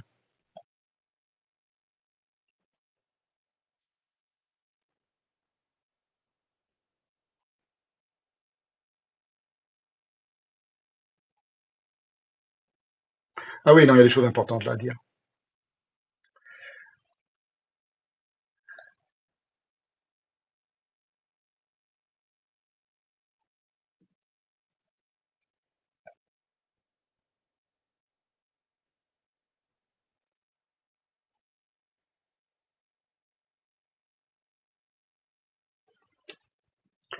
Ces us et ces coutumes, millénaires donc, plus ou moins consciemment formulés, ne sont pas sans influence sur l'esprit aujourd'hui d'un jeune chrétien ou d'un jeune musulman aujourd'hui encore, au XXIe siècle.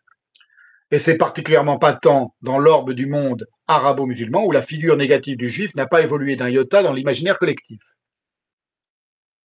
Il suffit de voir, par exemple, le drapeau des Houthis.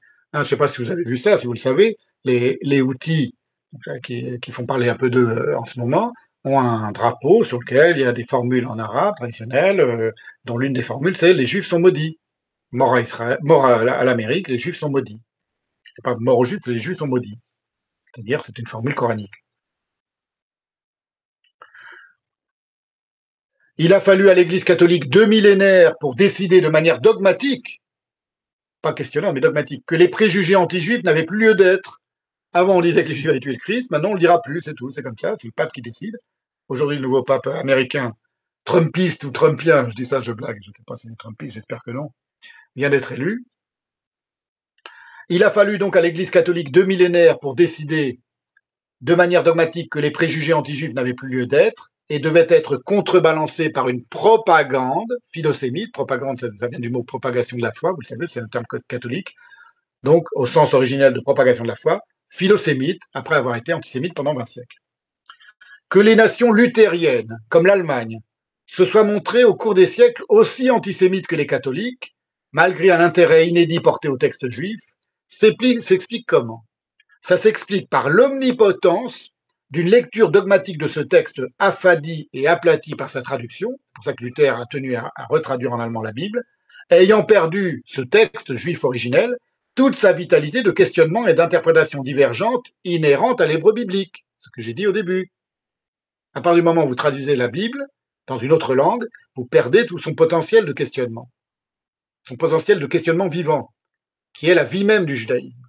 C'est inévitable, parce que cette vibration, ce caractère vibratoire de la parole juive, elle est liée à l'hébreu biblique, à la langue de l'hébreu biblique, ce que j'ai dit depuis le début. À partir du moment où vous la traduisez, vous pouvez l'adorer, vous pouvez l'idolâtrer, ou enfin vous pouvez en faire un enseignement pour chaque minute de votre vie, comme certains protestants, qui sont d'ailleurs tout à fait philosémites, qui ne sont pas nécessairement antisémites, mais vous avez perdu le questionnement et l'antidogmatisme. Et les possibilités d'interprétation divergentes inhérentes à l'hébreu biblique. Et ça donne, par exemple, un schisme. Si vous avez perdu cette possibilité de questionnement, vous avez acquis, du coup, le dogmatisme, le figement dogmatique qui fait lorsque quelqu'un ne pense pas comme vous êtes obligé de faire un schisme. Ça va donner le schisme entre les protestants et les catholiques, et ça va donner le schisme entre les sunnites et les chiites. Il n'y a pas de schisme dans le judaïsme. Il n'y a pas de schisme au pluriel dans le judaïsme. Il y a quelques interprétations très très divergentes, évidemment, entre les libéraux aujourd'hui, avec les rabbins femmes, etc., et les orthodoxes. Mais sinon, sur 2000 ans de judaïsme rabbinique, il n'y a pas de chiisme. C'est pas envisageable pour ces régions profondes que je suis en train de vous expliquer. En islam, l'impérialisme musulman n'autorise en son sein la présence de juifs que sous les espèces dégradées et humiliées du dhimmi. Son texte est révoqué comme falsifié, donc je récapitule un peu, hein, et son antériorité niée au nom de l'essence incréée du Coran, qui s'exorbite ainsi de sa troisième place historique sur le podium des paroles monothéistes, puisqu'il est incréé, il précède la création, il est donc premier. La Torah se dit aussi incréée dans la Kabbale. On dit que la Torah précède la création du monde, mais c'est pas par rivalité avec deux autres textes qui l'auraient précédé. C'est par rapport à elle-même, ou c'est par rapport à l'ensemble du monde, si vous voulez, c'est par rapport à la nature. Donc c'est très différent de la manière dont le Coran se dit incréé, qui est d'ailleurs une reprise évidemment de l'idée juive que la Torah précède la création du monde. Le juif pour le musulman est indiscutablement un inférieur, et l'idée récente et moderne en Occident d'une égalité civile entre le croyant et l'incroyant, elle reste impensable selon les coordonnées de la foi musulmane. Pour un musulman pieux qui croit en Dieu, il n'y a pas d'égalité possible entre lui et un non-musulman. C'est impensable. Bernard Lewis l'explique en long, en large et en travers. Hein. Je vous ai cité déjà tout ça lors du séminaire sur l'antisionisme. Car ce qui a été une fois formulé par le prophète ne peut pas plus être critiqué ni réformé que ne peut être formellement proscrit ce qui a été autorisé ou ce qui n'a pas condamné. Comme par exemple l'esclavage. Tiens, on revient sur la question de l'esclavage. J'ai dit que c'était une des choses les plus subversives avec lesquelles avec quoi avait rompu le judaïsme. C'est que l'esclavage n'a jamais été interdit en islam, et seulement très récemment, sous la pression des Européens, n'est pas vraiment interdit, mais enfin, ils ont abandonné, parce que le prophète ne l'a pas interdit. Et ce qui n'est pas, c'est Bernard Lewis aussi qui explique ça très bien, ce qui n'est pas interdit en islam ne peut pas être interdit dans une société musulmane. C'est tout simple. Ce qui n'est pas interdit dans le Coran, qui n'a pas été interdit par le prophète formellement, on n'a pas le droit de l'interdire. C'est tout, c'est comme ça.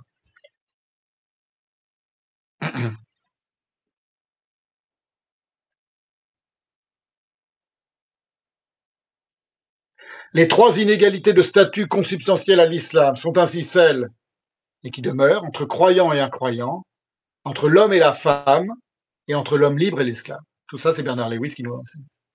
La suprématie de l'homme sur la femme existe également dans le judaïsme et dans le christianisme, mais elle est mitigée, c'est-à-dire ce sont des religions patriarcales, on sait bien, Dieu le Père, mais elle est mitigée par l'importance accordée au principe féminin dans l'organisation du complexe divin, qui n'existe absolument pas en islam. Dans le cas du catholicisme et du christianisme, du catholicisme, pas du christianisme, c'est la Sainte Madone. Et dans le cas du judaïsme, c'est évidemment la figure de la Shekhina, c'est-à-dire la présence divine, qui est considérée comme l'épouse, d'une certaine manière, du peuple d'Israël et l'épouse presque de la figure masculine de Dieu. Contrairement à l'Asie, où est-ce que j'ai cité ces textes-là, ces textes kabbalistiques-là?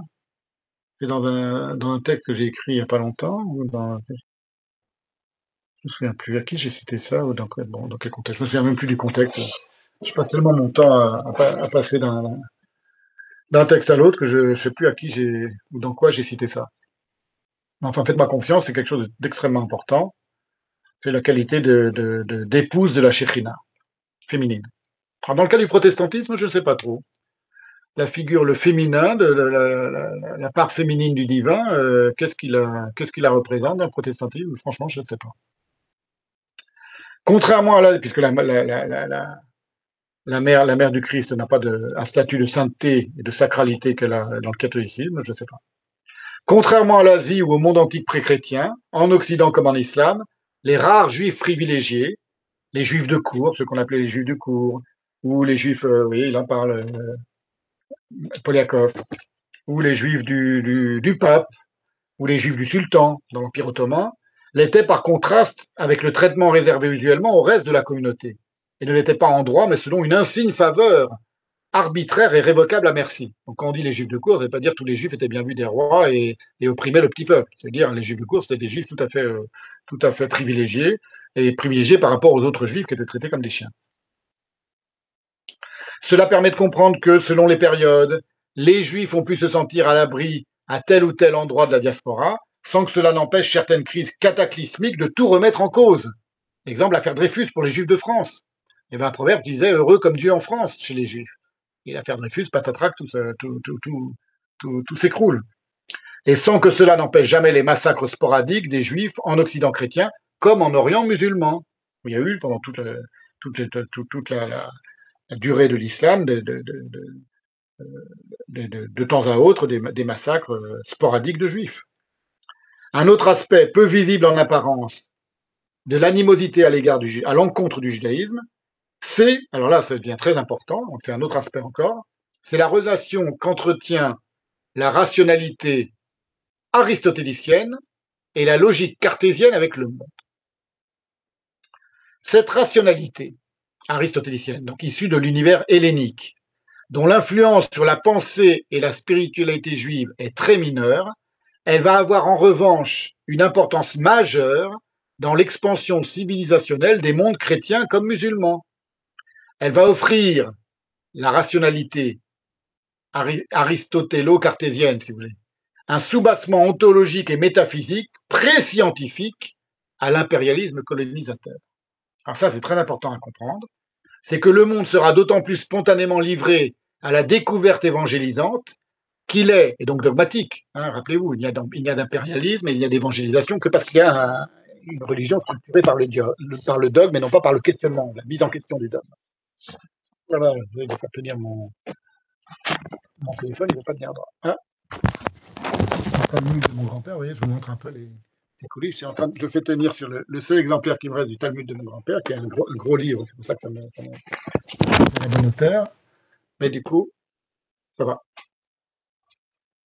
Le monde, donc disais-je, sera d'autant plus spontanément livré à la découverte évangélisante qu'il est géographiquement arpentable, physiquement maîtrisable, mathématiquement prévisible, qu'on peut en élucider scientifiquement les mystères et toutes les inconnues. Comme l'ontothéologie qui la précède, la science occidentale est d'essence dogmatique, consubstantiellement axiomatique, principiellement attachée aux fondements aristotéliciens de l'identité, de la non-contradiction, aux principes de raison, etc. Les grands géomètres, historiens, navigateurs, géographes, philosophes et mathématiciens musulmans appartiennent à ce même domaine de la rationalité occidentale.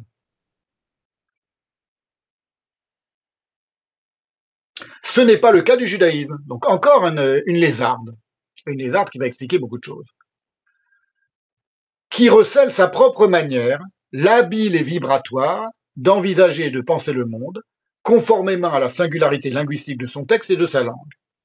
Cela aura des répercussions dans l'histoire de l'antisémitisme, qui se déplacera de la sphère de la théologie à celle de la philosophie à partir du XVIIIe siècle, avec de Spinoza à Heidegger, en passant par Voltaire, Diderot, Kant, Hegel ou Marx, un reproche majeur entonné à l'encontre des Juifs, celui d'une irrationalité de fond du judaïsme.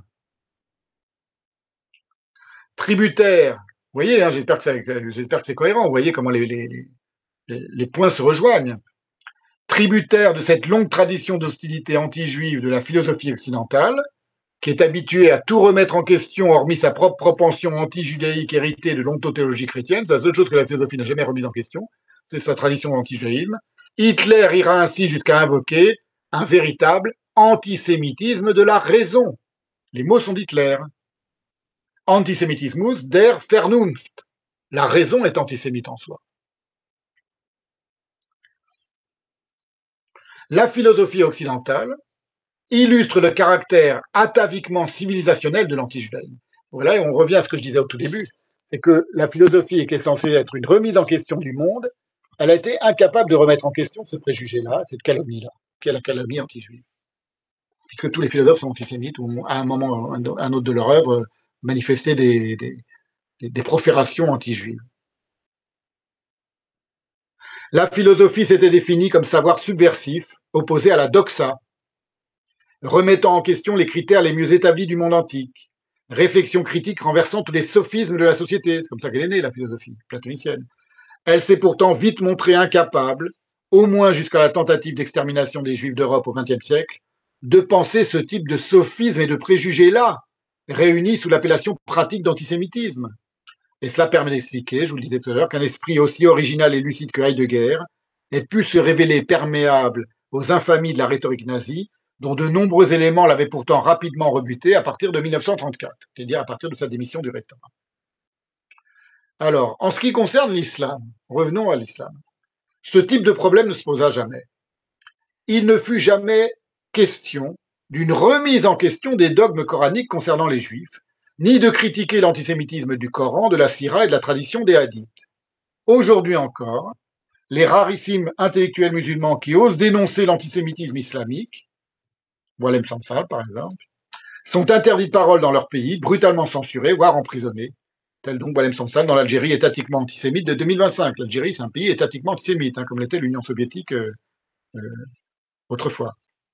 Il y a un antisémitisme d'État en Algérie, comme dans certains autres pays arabes, mais pas aujourd'hui beaucoup en Algérie. Comme les, enfin beaucoup, l'Algérie se distingue dans ce domaine-là. Comme les époques de crise dévoilent la vérité cataclysmique du capitalisme, telle que Marx analyse, les périodes de crise dévoilent la vérité du capitalisme.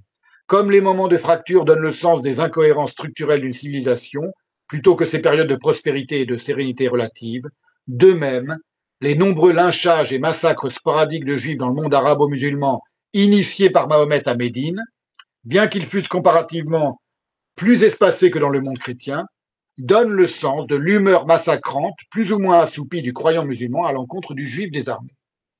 Ce qu'on a vu ressurgir planétairement, à l'œil nu, sur tous les écrans du monde le 7 octobre 2023.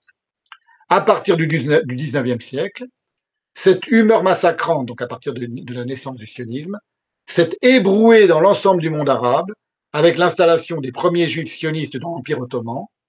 Par leur volonté affirmée d'autodéfense et d'émancipation, les sionistes se distinguaient de leurs coreligionnaires arabes, persans ou maghrébins, traditionnellement plus résignés et fatalistes, donc les juifs traditionnellement arabes, persans ou maghrébins, qui n'étaient pas du tout des révoltés. Venus d'Europe de l'Est, les sionistes donc, coutumiers des pogroms, mais soucieux de ne plus se laisser malmener, les sionistes tranchaient vivement avec la figure du juif arabe, le dhimmi pusillanime, passif, forcé d'avaler depuis des siècles toutes les couleuvres de l'humiliation, interdit de porter une arme, de monter à cheval, et dont l'infériorité était littéralement assimilée à celle d'une femme au Maghreb, et qui n'aurait jamais même songé, avant la protection innovante du décret Crémieux, à se révolter contre l'antisémitisme, tant celui-ci était intégré en parole comme en acte et en coutume dans toutes les strates de la société musulmane. Ça, c'est l'histoire des relations entre les juifs et les musulmans dans la société musulmane avant l'arrivée des Européens au XIXe siècle.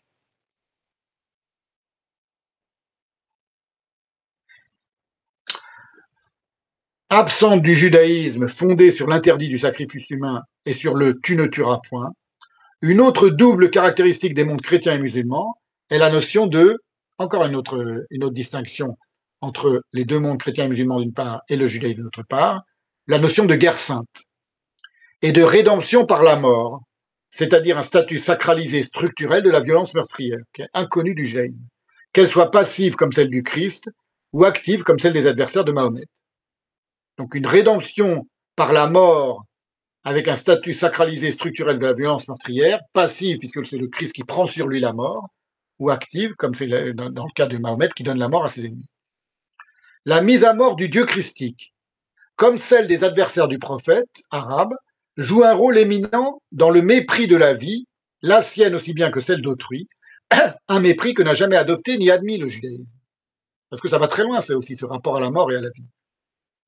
Il y a une forme d'attirance érotique pour le sang et la mort, qui sont un lieu commun du christianisme, mais aussi du chiisme et même du sunnisme, de sorte que la mort violente portée à autrui au cours des croisades ne remet pas en cause les fondements dogmatiques des deux textes chrétiens et musulmans. Ce dont témoigne au XIIIe siècle, lors du massacre des Albigeois à Béziers, la célèbre formule de l'abbé de Cîteaux, « Tuez-les tous, Dieu reconnaîtra les siens ».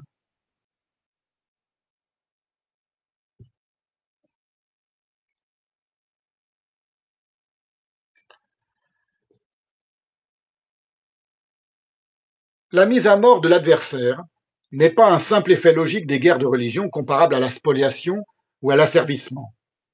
Le massacre impromptu des infidèles désarmés, tels les Banu Qurayza de Médine, donc les juifs, ou les protestants lors de la Saint-Barthélemy, témoigne d'une morbidité aussi bien centrifuge que centripète dans le rapport du croyant au monde, propre à la secte des assassins, jadis secte musulmane, comme aux fanatiques de l'attentat suicide aujourd'hui.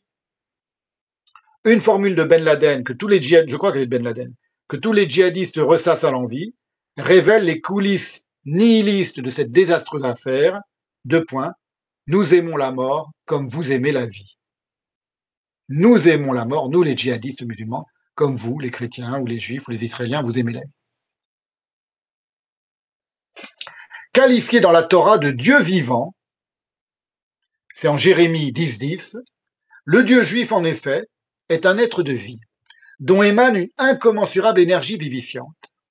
Choisis la vie afin que tu vives, intime le Deutéronome, chapitre 30, verset 19. À ce profond désir de vivre, inscrit dans le texte, dont on ne trouve d'équivalent ni dans le christianisme hanté par la mort de son Dieu, ni dans l'islam galvanisé par celle de ses ennemis, est associée une autre caractéristique du peuple juif, essentielle, très importante, qui a carrément donné son nom à une fête juive importante, Simchat Torah, la joie de la Torah. La joie, c'est une autre des caractéristiques essentielles, avec toutes celles que j'ai dites jusqu'à maintenant, du judaïsme. Durant laquelle, il se trouve que durant cette fête, qui est annuelle, donc qui revient tous les ans, lorsqu'on a fini de lire le cycle des lectures du Pentateuque et que l'on revient à zéro chaque année, donc on fait une fête qui est la joie de la Torah, la joie d'avoir fini de lire la Torah. Cette fête, elle avait lieu le 7 octobre. Et c'est précisément lors de ce jour, le 7 octobre en 2023, qu'ont eu lieu les massacres du 7 octobre du 2023. C'est probablement pas un hasard. À chaque fois que les Arabes ont attaqué en Israël, de manière comme ça, euh, traîtresse, si j'ose dire, sans prévenir, c'était souvent lors de grandes fêtes juives. Yom Kippour, la guerre de Kippour, ou Simchat Torah, et il y en a encore une autre, je ne sais plus quand, je me souviens plus, mais enfin, c'est pas, ils choisissent pas leur date d'attaque par hasard. Donc cette caractéristique essentielle du judaïsme, cette autre caractéristique, c'est la joie, simcha en hébreu, qui occupe une place centrale dans la relation que les juifs entretiennent avec leur texte, comme avec leur Dieu. Il y a des passages du Talmud, très précis, qui évoquent le rire de Dieu. Ça, on n'en trouve nulle place, ni dans le christianisme, ni dans l'islam. Jamais entendu parler qu'on parlait d'un rire de Allah ou d'un rire du Christ dans le christianisme, ni même de Dieu le Père. Il y a des passages donc, du Talmud qui évoquent le rire de Dieu, et la joie est une notion aux répercussions mystiques comme coutumières pour le peuple juif. Et cette notion est indissociable de celle de l'étude perpétuelle du texte. Donc on en revient au rapport fanatique que les juifs ont avec leur texte. C'est un rapport de joie et de jouissance en réalité, au sens propre.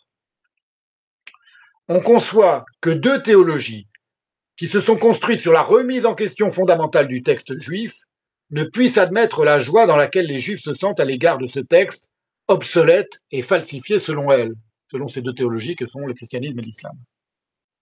Cette joie intimement liée au jeu de langage, dont on retrouve tant de traces dans le notoire humour juif, aura des répercussions psychologiques majeures dans le reproche fait aux juifs de profiter du non-juif, de jubiler sur son dos, autrement dit.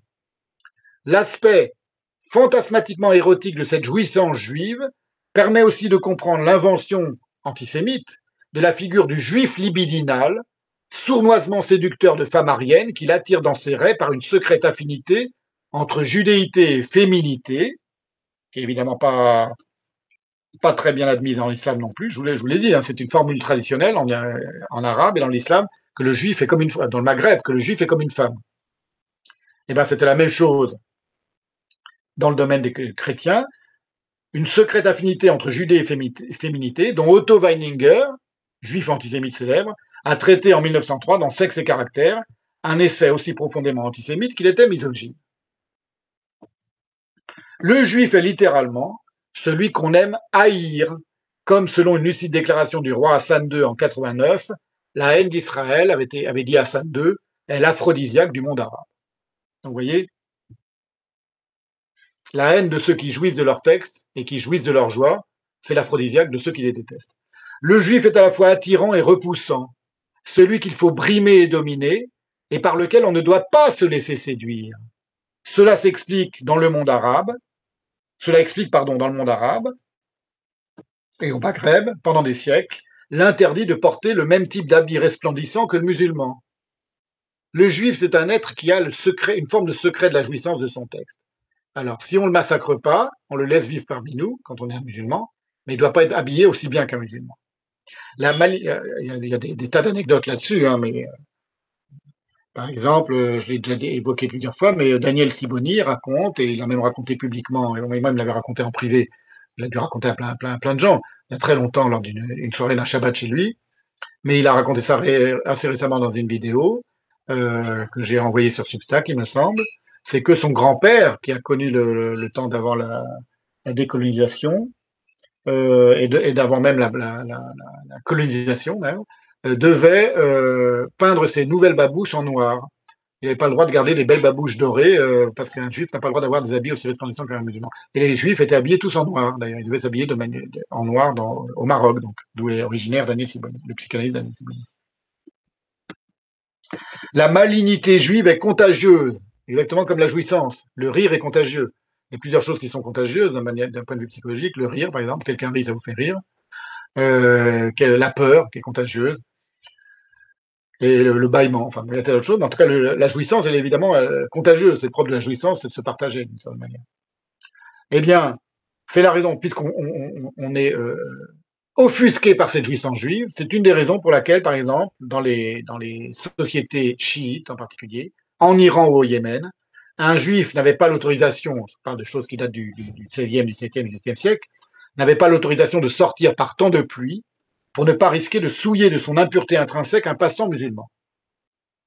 Il existe une tradition donc hostile à l'encontre de la malignité érotique juive, du juif, aussi bien dans le monde chrétien que dans le monde musulman. C'est lié à ça.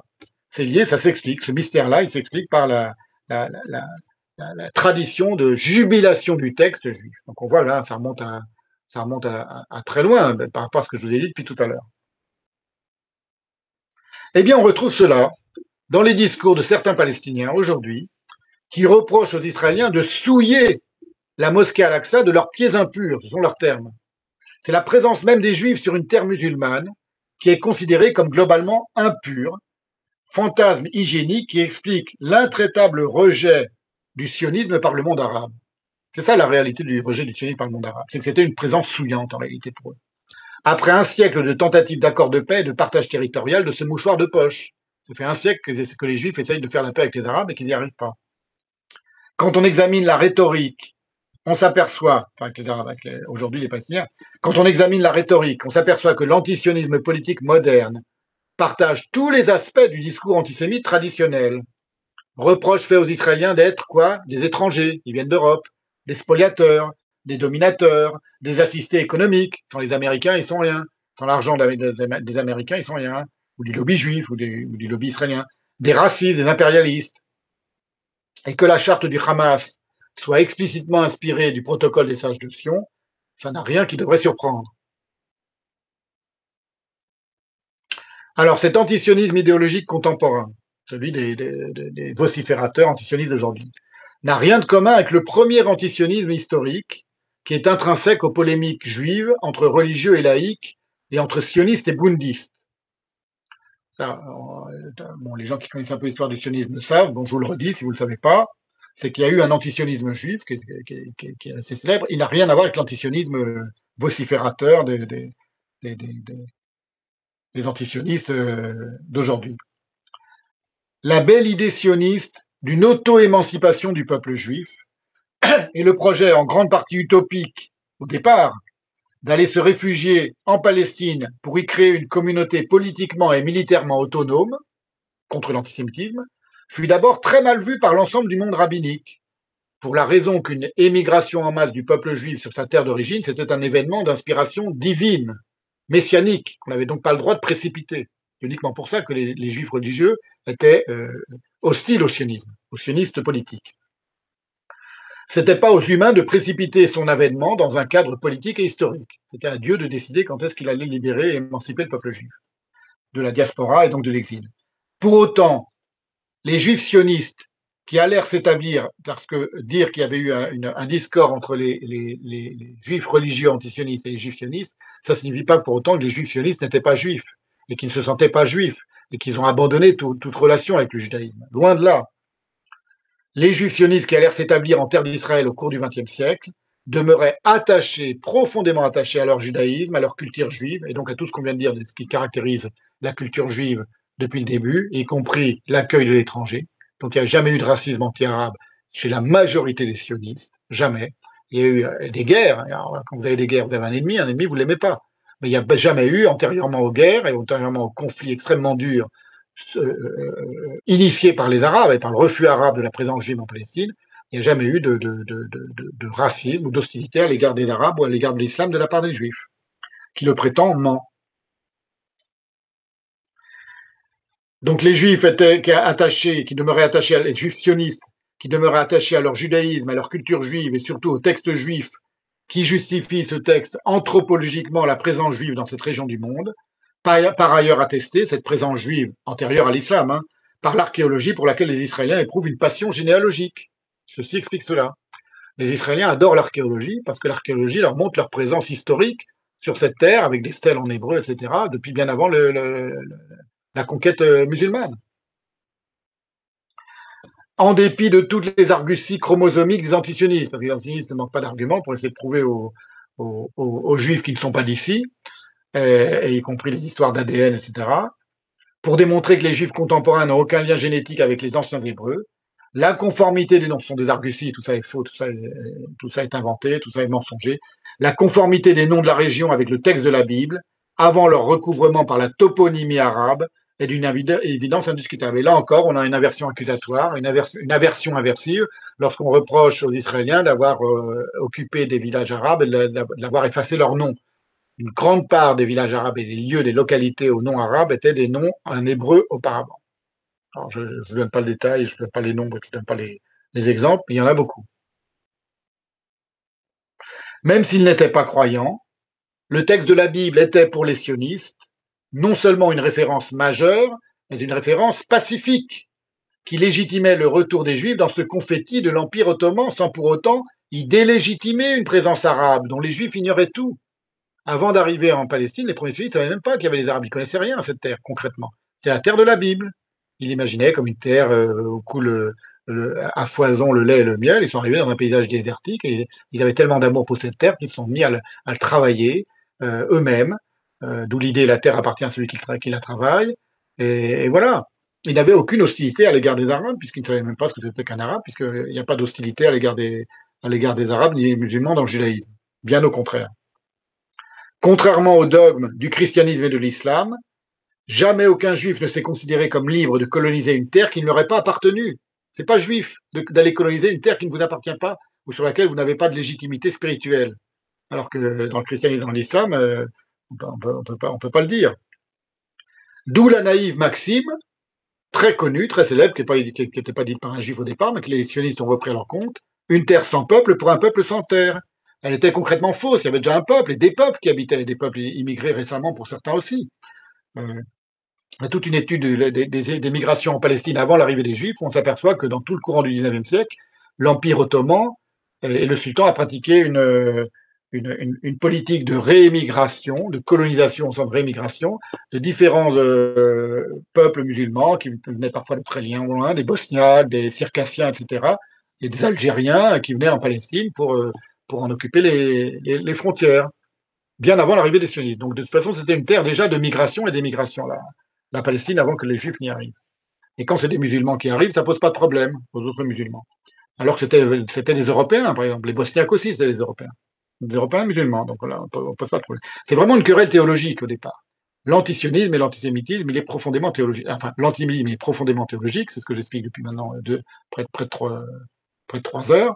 Et l'antisionisme aussi, il est profondément théologique. C'est ça qu'on peut comprendre si on m'écoute consciencieusement. Donc cette maxime naïve, une terre sans peuple pour un peuple sans terre, elle témoignait d'une volonté de ne pas spolier un autre peuple de sa terre. Pour les Juifs, c'était pas, évidemment, on ne parle plus des Cananéens qui ont été chassés de la terre de Palestine, mais là, on est dans le mythe. On est dans la mythologie juive. Jamais dans le judaïsme, on a dit il faut chasser un peuple de sa terre pour l'occuper. Et de toute façon, historiquement, les Juifs étaient présents avant les musulmans sur la terre d'Israël. Les voyageurs occidentaux au XIXe siècle, chrétiens, donc les non-juifs, avaient tous décrit une région désolée, désertique et inhabitée, ce qu'elle était aussi, mais en partie seulement. Elle était en partie désertique, pas entièrement désertique, mais elle était quand même aussi en partie désertique. C'est pas une région verdoyante, la Palestine, quand les contrairement à toutes les géographies dans lesquelles se sont installés les impérialismes, soit chrétiens, soit musulmans. Enfin, pour les musulmans, non, pour les Arabes, c'était aussi des endroits déserts, quoique non, puisqu'en Afrique, l'Afrique était verdoyante. La calomnie antisioniste, reprochant aux premiers sionistes d'avoir désiré éradiquer la population qui se trouvait là. Ça, c'est une calomnie. Les Juifs sont arrivés, ils ont voulu éradiquer les Palestiniens. Dans cette partie de l'Empire ottoman, ne s'appelant pas encore Palestine, c'est un mensonge, à nouveau, au relent antisémite.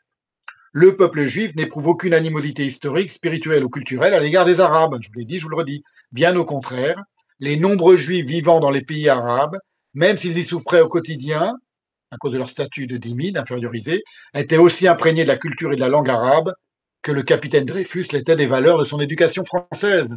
Un juif arabe, il est aussi arabe qu'un musulman arabe, et il se sent aussi arabe qu'un musulman arabe. Il y eut ainsi parmi les premiers émigrants en terre d'Israël, dès les années 1880, peut-être même avant, un certain nombre de juifs venus du Yémen, qui sont les tout premiers véritables sionistes. C'est les juifs arabes, les juifs yéménites. D'autre part, un nombre non négligeable parmi les plus grands orientalistes européens, passionnés de culture islamique, étaient des juifs pieux, qui, avec raison, ne voyaient aucune contradiction entre leur pratique juive et leur passion pour l'islam. Alors, concernant le christianisme, c'est un tout petit peu différent. C'est-à-dire qu'on connaît un très ancien midrash, donc un très ancien commentaire, qui est antichrétien au sens propre, on ne peut pas le nier, avec qui est en réalité une répartie narquoise à l'anti-judaïsme et à l'antisémitisme usuel. Donc c'est une réponse du berger à la bergère, si j'ose dire, ce petit texte antichrétien, où Jésus et Marie sont blasphémés et moqués, mais il a tellement peu d'importance structurelle dans le judaïsme qu'après une dénonciation, ce texte fut d'autant plus aisément censuré et dissocié du Talmud, parce qu'au départ c'était un petit texte en Talmud, par les Juifs, que contrairement à l'anti-judaïsme chrétien, l'antichristianisme juif ne tint jamais aucun rôle structurel dans le judaïsme, et ne fut jamais non plus destiné à la polémique ni à la propagande auprès des chrétiens. Donc on s'en est débarrassé, c'était une blague, si vous voulez, qui circulait dans le Talmud, un petit passage du Talmud très méchant contre les chrétiens, très drôle d'ailleurs. Il existe, hein, il y a des traductions en français, moi je l'ai dans une édition en français. Ça s'appelle les Toledot Yeshu. Et voilà, donc on ne peut pas comparer du tout les deux choses. L'anti-judaïsme, soit musulman, soit chrétien, qui est structurel, qui est l'armature même de la théologie chrétienne et musulmane, et ce petit broutille d'antichristianisme juif qui est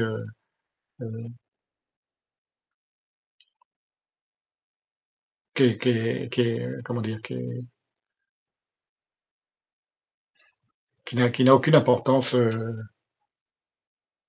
spirituelle. Le statut du christianisme, évoqué très sporadiquement dans quelques textes arabiques, ne peut se comparer en rien au statut fondamental du judaïsme pour le christianisme et pour l'islam. On conçoit, le christianisme n'a pas le même rôle dans le judaïsme que le judaïsme l'a dans le christianisme et dans l'islam.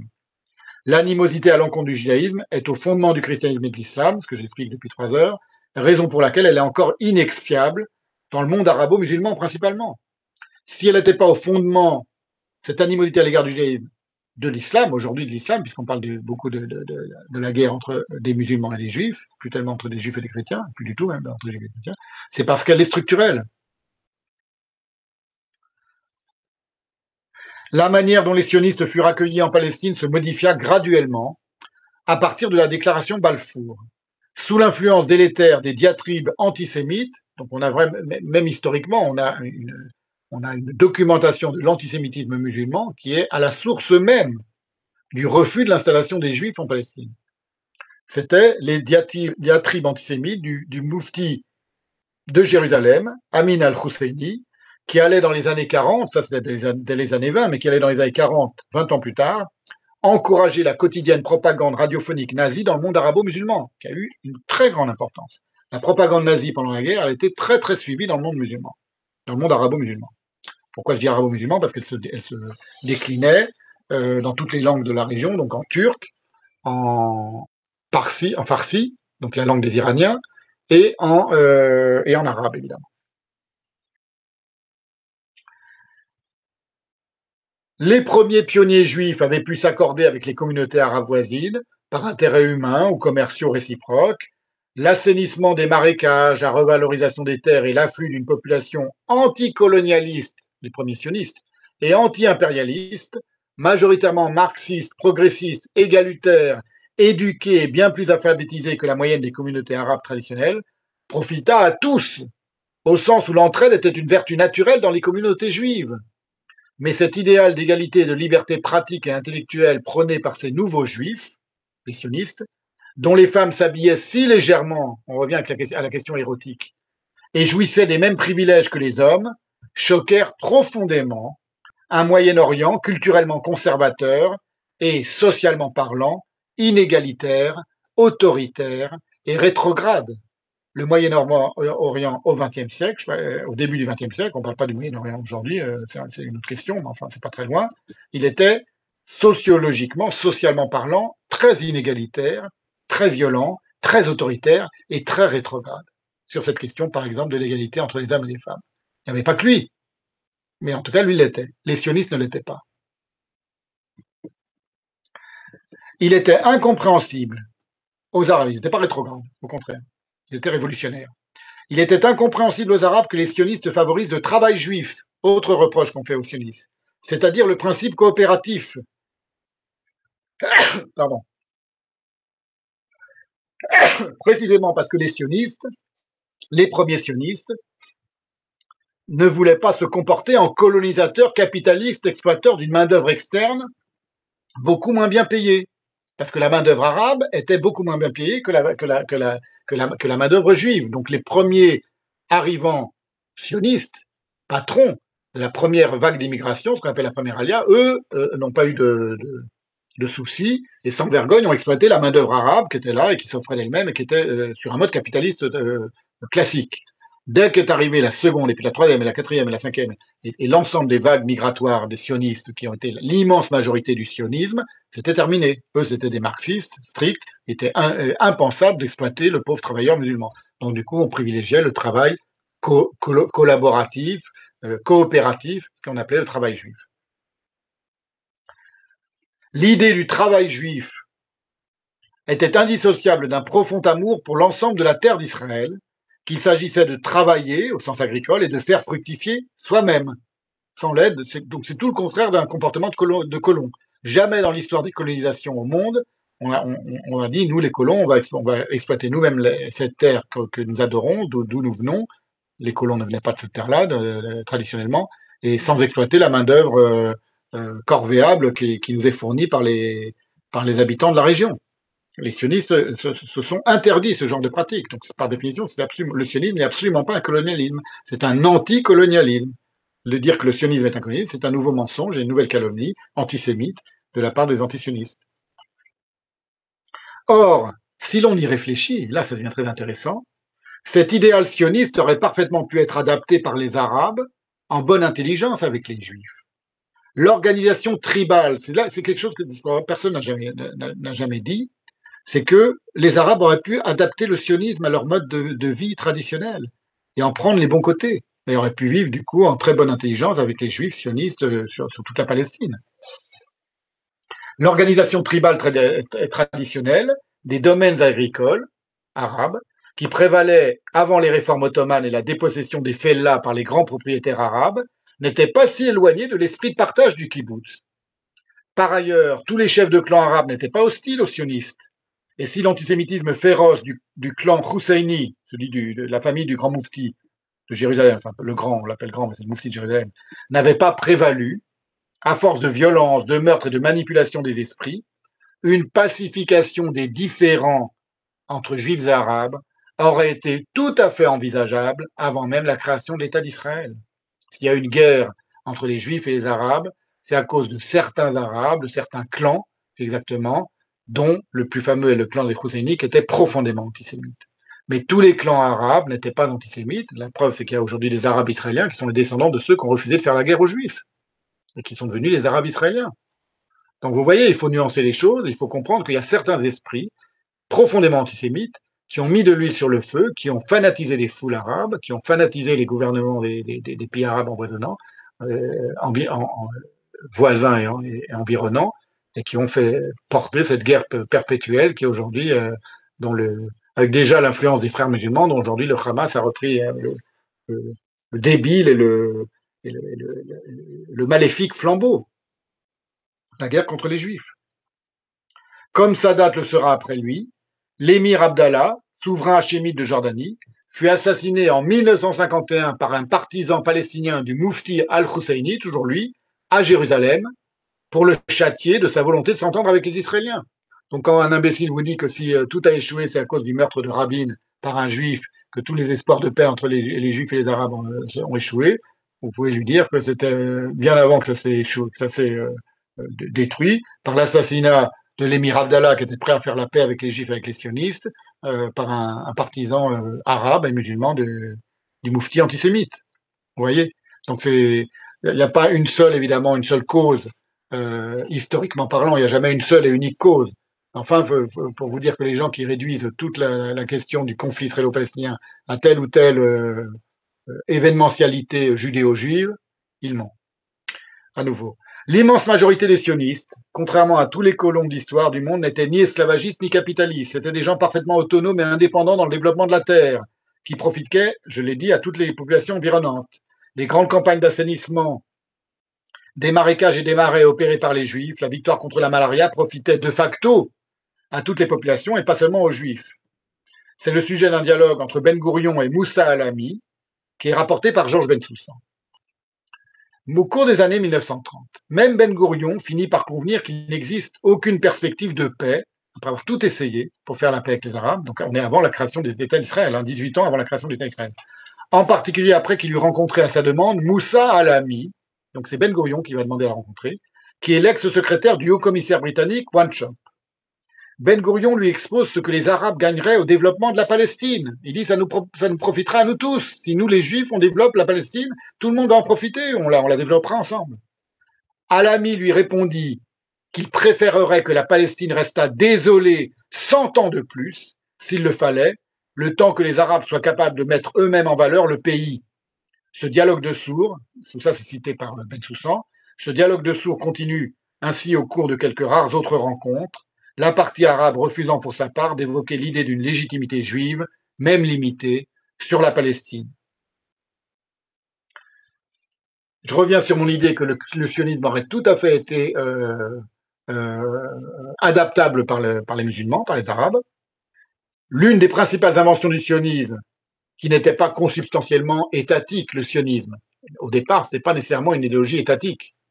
Il s'agissait d'un foyer, on n'avait pas dit que ce foyer devrait prendre la forme de l'État. Et ben, l'une des preuves de cet état de fait, c'est l'invention du kibbutz, évidemment, qui est un modèle de société positivement anarchique, où il n'y a pas d'arché, il n'y a pas de pouvoir de l'un sur les autres, aurait très bien pu être appliqué sur un mode musulman aux communautés arabes. Certaines communautés musulmanes pratiquaient d'ailleurs traditionnellement des formes de collectivité égalitaire. Il n'y avait pas que les sionistes qui pratiquaient ça. Hormis l'inégalité homme-femme, ceci dit, dans le cas des Arabes, et l'exclusion des femmes de toutes les décisions. Mais sinon, si on en enlève la question de femmes, c'était qui n'était pas le cas des sionistes, qui, eux, adoptaient une égalité rigoureuse entre les hommes et les femmes. Je parle des kibbutz, des kibbutznikim. Sinon, par exemple, la Taj Ma'at Kabyle, qui était une organisation kabyle, propre aux Kabyles, égalitaire, dont Ernest Renan a dit « L'organisation politique kabyle représente l'idéal de la démocratie tel que l'ont rêvé nos utopistes. » Alors, qu'est-ce qui s'est passé pour que ça se passe si mal entre les Juifs et les musulmans? Il y a eu, avant l'arrivée des Juifs, ça c'est quelque chose qu'on ne dit jamais, avant l'arrivée des Juifs, c'est Nathan Weinstock qui raconte ça, l'historien Nathan Weinstock, je cite, « Épinglons un des piliers de cette politique, la politique ottomane, c'est-à-dire la promulgation en 1858, ce qu'on appelle le Tanzimat, du Code de propriété foncière ottomane. 1858, il n'y a pas encore de sionistes. Hein. Il n'y a pas de juifs qui arrivent en Israël pour faire l'État juif, pour créer l'État juif. Il y a une réforme du régime foncier qui va aboutir en 1858, donc on est en plein empire ottoman, à la confiscation par l'État de vastes étendues de terre, surtout au préjudice des tribus bédouines, décrétées incultes, et à la concentration de la propriété terrienne. Il va donc y avoir un vaste mouvement de spoliation du petit paysan et du bédouin arabe par les grands propriétaires arabes, tout cela avant même l'existence du sionisme. Les grands domaines, continue Nathan Weinstock, deviennent ainsi la caractéristique du nouveau régime foncier dans la région, et ce au détriment du mode de tenure traditionnel, deux points, la propriété collective villageoise avec répartition périodique des lots, ce qu'on appelle la mesha'a. Cette évolution traduit la transition d'une société de subsistance vers une économie de marché. Or, le cadastre, ce n'était pas le sionisme ne croyait pas en une économie de marché. Le cadastre, le tapou, ne reflète que très imparfaitement la réalité, car, craignant les charges et les impositions diverses, les fellahs s'abstiennent, les fellahs, les petits paysans en arabe, s'abstiennent d'enregistrer nombre de transactions foncières. Selon Kenneth Stein, c'était le cas en 1925 des trois quarts des terres palestiniennes, croulant sous un endettement dont Dorine Wariner a souligné les dimensions extraordinaires. Le cultivateur arabe, écrasé par la dîme et les impôts, se trouve livré en outre à la merci des usuriers non juifs. Il n'y a pas encore de juifs qui viennent s'installer en Palestine. Il n'est pas inutile de le préciser, explique Weinstock. Donc les sionistes, les juifs arrivent en Palestine, les juifs sionistes, il y avait déjà des juifs en Palestine qui étaient là depuis toujours, des juifs très religieux qui vivaient misérablement à Jérusalem. Marx les a décrits dans un texte célèbre, qui date, je crois, de 1864, si mes souvenirs sont bons. Les sionistes arrivent dans une région, un territoire complètement dévasté. Dévasté par le régime agraire, le nouveau régime agraire, le nouveau régime foncier, les nouveaux régimes de répartition des terres entre grands propriétaires qui ont pris tout le gâteau pour eux, organisés par le Tanzimat ottoman. Il faut le dire, il faut le comprendre. Pour comprendre pourquoi le sionisme, en réalité, aurait pu bénéficier, comme révolution des mentalités et révolution concrète, anticapitalistes, aux musulmans eux-mêmes, aux arabes de la région, s'ils ne s'étaient pas laissés enflammer par leur antisémitisme séculaire, par les propagandistes antisémites qui ont joué sur les cordes séculaires de l'antisémitisme. Cet esprit collectiviste musulman aurait pu grandement bénéficier de l'expérimentation sioniste et se réformer, à l'exemple des sionistes. Les sionistes aussi, c'était des réformateurs qui ont rompu avec leur mode traditionnel de penser et de s'organiser, tout en étant très attachés à la foi juive et à leur culture juive. Mais par rapport au mode traditionnel religieux des communautés juives, les sionistes étaient très mal vus par les religieux, c'était des révolutionnaires. Cette égalité homme-femme, les hommes et les femmes habillés de manière très légère, etc., tous habillés de la même manière, c'était impensable pour les juifs très religieux. Et ben les Arabes les musulmans auraient pu s'en inspirer, tout à fait, en pratiquant par exemple enfin l'égalité homme-femme qui est inconnue du monde arabe. Inconnue du monde arabe. Et ça pose un grave problème. Ça pose un grave problème, y compris dans le cas du conflit israélo-palestinien. Ça pose un très grave problème. Pour des raisons liées à la jouissance, à la jubilation dont j'ai parlé tout à l'heure, dans la réunion un peu psychanalytique, je ne vais pas m'y attarder aujourd'hui, mais j'en parle longuement dans de l'antisémitisme aussi. Ces organisations traditionnelles, donc, dans le monde arabe, la répartition collective des terres, elle a été détruite par l'Empire ottoman antérieurement au sionisme. Elle a été littéralement pulvérisée par les grandes réformes de l'Empire ottoman bien avant l'arrivée des premiers sionistes. C'est ce qu'explique Ben Soussan. Je suis toujours sur le mal que le Tanzimat a fait à la région avant l'arrivée des sionistes. Les réformes du Tanzimat créent dans l'Empire ottoman un marché foncier partant une classe de grands propriétaires absentéistes qui achetaient les terres d'un point de vue capitaliste, mais qui n'y habitaient pas du tout, auxquels les pionniers juifs ou le Fonds national juif achètent des terres. Quand les juifs arrivent, les terres appartiennent déjà de droit, économiquement, à des grands propriétaires. Et donc les juifs vont acheter ces terres, absolument pas une colonisation classique, on n'achète pas les terres quand on a un colonialisme, ils vont les acheter de manière tout à fait légale. À qui? Eh ben, ces grands propriétaires. Mais ce n'est pas les sionistes qui ont chassé les petits fellahs et qui ont dépossédé les petits fellahs. C'était bien avant leur arrivée la situation dans laquelle se trouvait toute la Palestine. Donc les sionistes arrivent, ils achètent des terres, ils les achètent de manière commercialement tout à fait légale et ils commencent à faire fructifier ces terres à leur manière à eux. Ben Soussan continue. Les réformes turques ont donc objectivement servi les forces sionistes, mais les juifs ne s'emparent pas des meilleures terres, loin s'en faut, puisque, à rebours des temps bibliques, ils occupent les plaines côtières, insalubres et sablonneuses, et quelques rares vallées de l'intérieur. Donc les Juifs ils occupent dans la Palestine, quand on vous montre des cartes de la Palestine du début du sionisme, avec en bleu les Juifs et en vert les Arabes, les Juifs occupaient des positions qui n'étaient pas du tout les plus verdoyantes.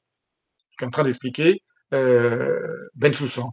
Les collines de Judée, donc les plus verdoyantes, les collines de Judée, de Samarie, de Galilée, sont, elles, déjà occupées par les autochtones, c'est-à-dire les Arabes.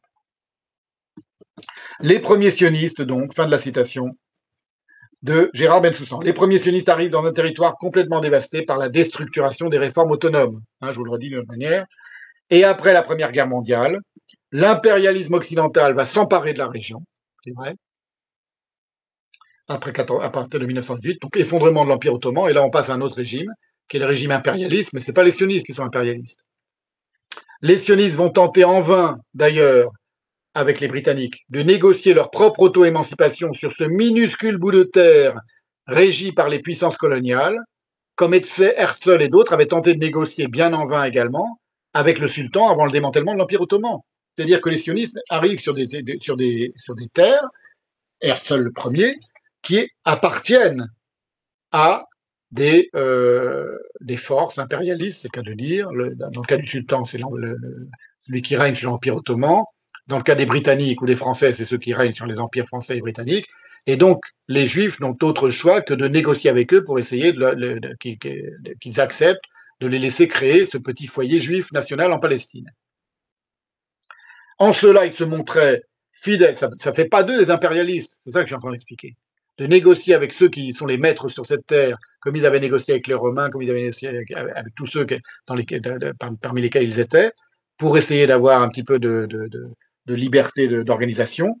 Ils se montraient en cela, les sionistes, fidèles aux coutumes du peuple juif depuis des millénaires, de négocier leur protection avec les puissants en essayant de tirer leur épingle du jeu.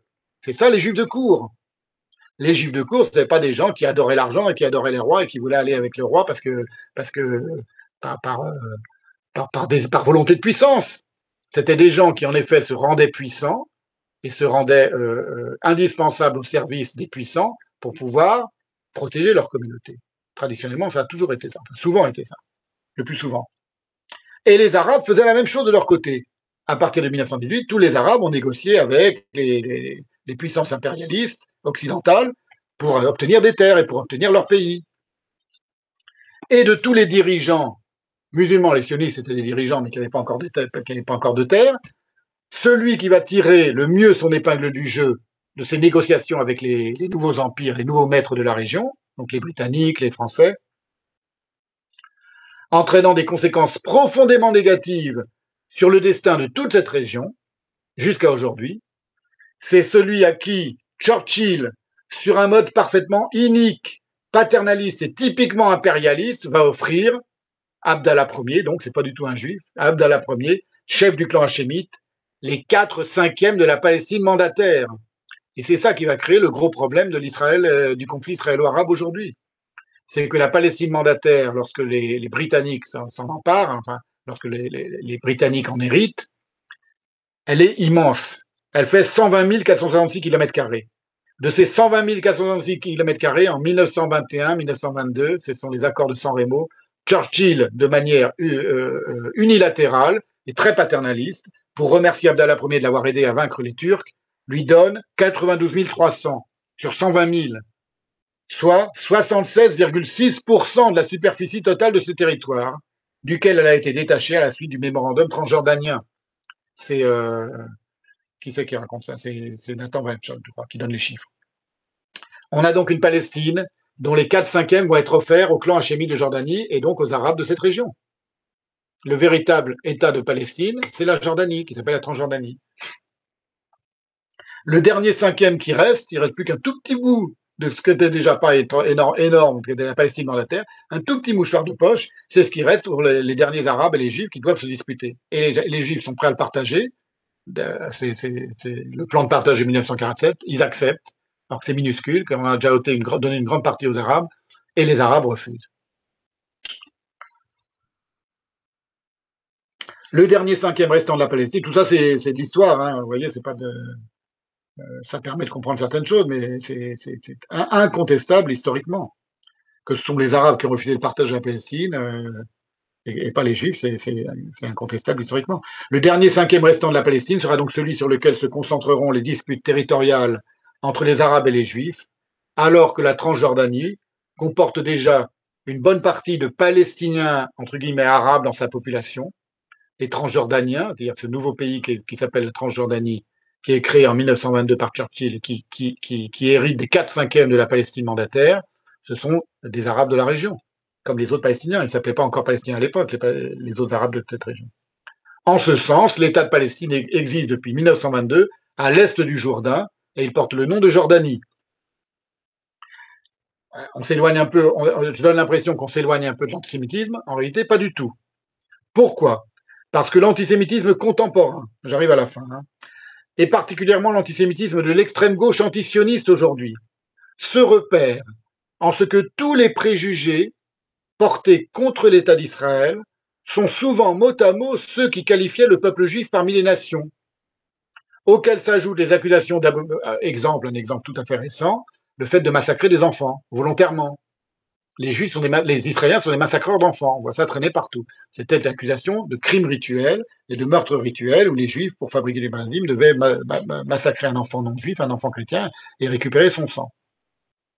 On a eu, j'ai vu ça aujourd'hui, oui, j'ai lu ça aujourd'hui dans un excellent article. J'avais annoncé que je le diffuserais aujourd'hui, mais je retarde un peu sa diffusion, de Carrie Nelson, qui est un professeur, un universitaire juif américain qui explique, qui a fait tout un texte sur l'antisionisme et l'antisionisme universitaire contemporain, et qui montre que, par exemple, il y a eu des accusations tout à fait calomnieuses un antisioniste antisémite, très récent, un universitaire, qui expliquait que les Israéliens avaient volontairement affamé, ça c'était avant le 7 octobre, hein, tout ça, ça date d'il y a quelques années, avaient volontairement affamé la population palestinienne et principalement les enfants palestiniens pour les faire souffrir de défauts de croissance.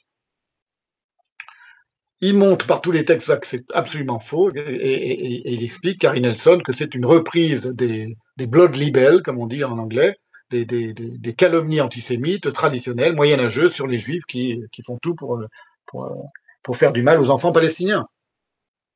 Aujourd'hui, on a la même chose, on vous montre à foison soit des cadavres d'enfants, soit des enfants déchiquetés, soit des faux enfants, des poupées légers, pour montrer à quel point les Israéliens sont mauvais et s'acharnent sur les enfants palestiniens.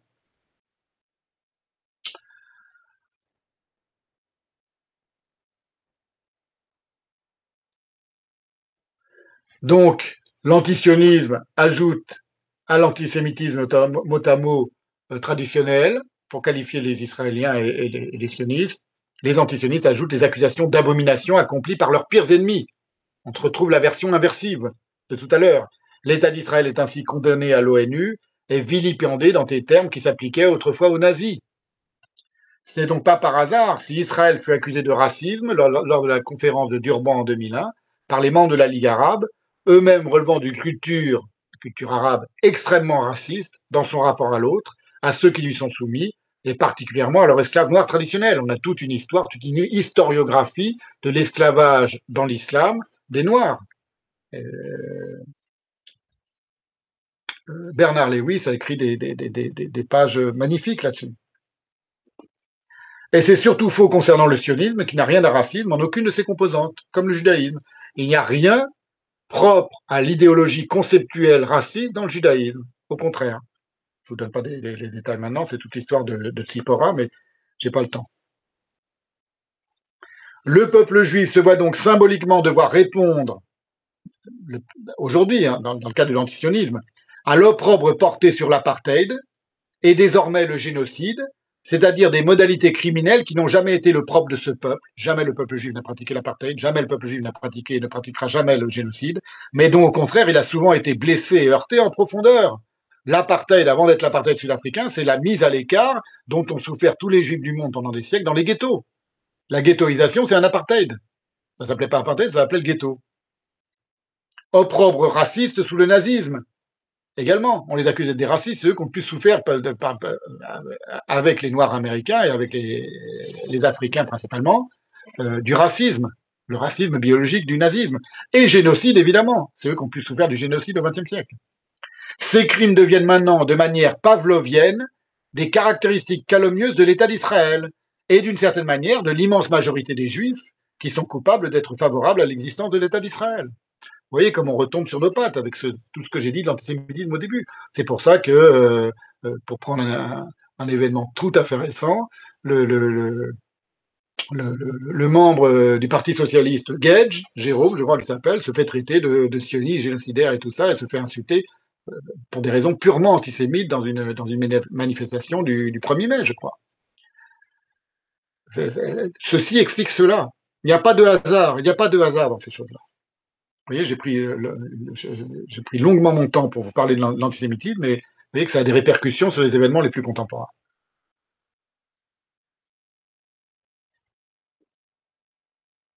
Il y avait un autre antisionisme juif dont j'ai pas encore parlé, c'était celui du Bund, donc des juifs socialistes et internationalistes, mais pas sionistes, au début du XXe siècle, qui a été désavoué, lui, par la tentative d'extermination des juifs d'Europe. La tentative d'extermination des juifs d'Europe, la Shoah donc, a donné raison au pessimisme des sionistes, selon qui les juifs minoritaires, où que ce soit, ne seraient jamais en sécurité, tant qu'ils n'auraient pas leur lieu propre de défense, de refuge et de combat contre l'antisémitisme. C'était ça le sionisme. L'antisémitisme soviétique a corroboré encore cette réalité d'un impossible apaisement de l'animosité antisémite. Et j'ajouterais, dans le cas du Parti travailliste en Grande-Bretagne ou de la LFI en France, que l'antisémitisme de ces gens de gauche, avéré désormais, enfin, tout à fait manifesté à l'air libre, prouve l'impossible apaisement de l'animosité antisémite. Ce que le 7 octobre a révélé, c'est la communauté de destin extrêmement profonde entre le peuple juif historique et l'État d'Israël depuis sa naissance, assailli de tous les côtés par des ennemis qui manifestent de manière claire leur volonté de génocider et en tout cas de détruire cette entité, l'entité sioniste, c'est un mot, une expression qui revient en permanence chez les antisionistes, souvent arabes, dont ils ne daignent pas même prononcer le nom, Israël. Et voilà ce que nous apprend Nathan Weinstock, par exemple, à propos des catholiques palestiniens, parce qu'il y a aussi des catholiques parmi les Palestiniens. Les catholiques palestiniens cultivent l'autonégation et le rejet de la tâche d'origine, la souillure origine, entre guillemets, au point de falsifier le texte des psaumes au cours de leurs offices, en expurgeant le texte par le remplacement systématique du terme Israël par Immanuel. Emmanuel, Dieu est avec nous, qui est un des surnoms du Christ. Donc les Palestiniens catholiques, chrétiens, sont tellement antisémites, supportent si peu le nom propre Israël, qu'ils l'enlèvent des psaumes, alors qu'il est dans le texte des psaumes, évidemment, les psaumes c'est en hébreu, c'est un texte biblique, et qui remplacent partout Israël par Emmanuel. Tellement ils ont la haine d'Israël, à la fois l'État d'Israël et l'Israël biblique et l'Israël du peuple juif.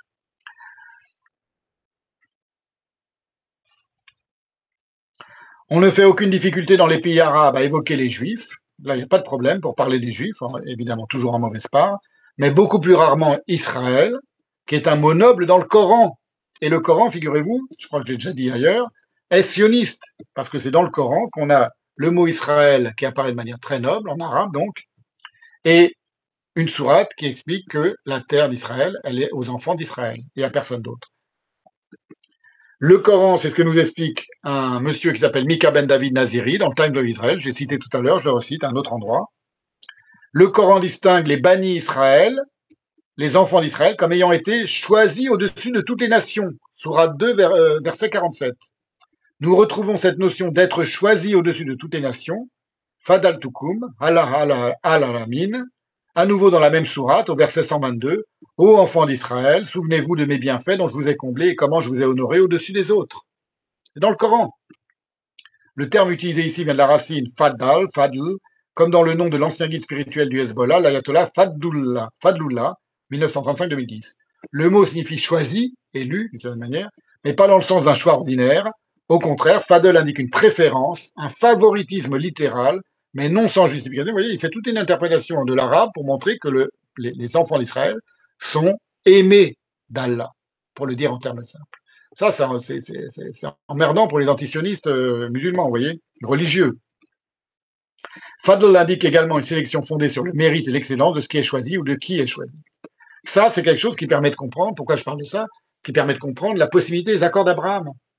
c'est qu'il y a toute une partie du monde arabe aussi, du monde musulman, ceux qui sont prêts à faire la paix avec Israël, qui vont puiser dans le Coran et dans la tradition musulmane toute une bénévolence positive à l'égard des enfants d'Israël. C'est tout simple. Il suffit de choisir quelle partie de l'évangile vous voulez pour aimer ou ne pas aimer les juifs. Il suffit de choisir quelle part du Coran vous aimez, fût-elle très minoritaire, pour décider d'aimer les juifs et que ce sont vos frères. C'est aussi simple que ça. C'est la paix entre les Israéliens et les Palestiniens, je vais le dire autrement, elle ne se fera que sur des bases théologiques apaisées par les musulmans. Les juifs n'ont pas besoin, il n'y a pas d'animosité à l'égard des musulmans dans le judaïsme. Mais de la part des musulmans, oui. Et il faut que ce soit théologique, il faut que ce soit théologiquement soutenu. Dans une société arabe, traditionnelle, ou que ce soit dans le monde, aujourd'hui, dans une société musulmane, vous apaiserez rien si vous outrepassez le texte coranique. Il n'y a pas de séparation entre l'Église et l'État dans les pays arabes. Donc il faut en passer par le Coran. Mais il y a des éléments. Il y a des éléments pour faire la paix. Le Coran ne pourrait pas être plus clair, continue-t-il. Les enfants d'Israël ont été choisis comme les favoris d'Allah en raison de leur excellence par rapport aux autres nations. Alors que la Torah dit que cette préférence est par rapport aux autres nations de la terre, c'est-à-dire de la région, le Coran va beaucoup plus loin, il dit les autres nations du monde, etc.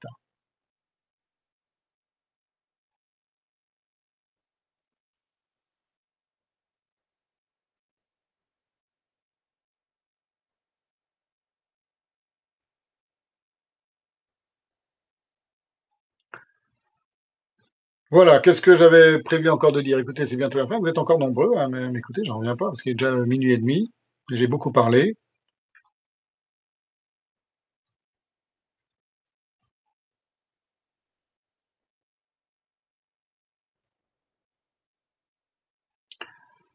Je vois que j'avais prévu.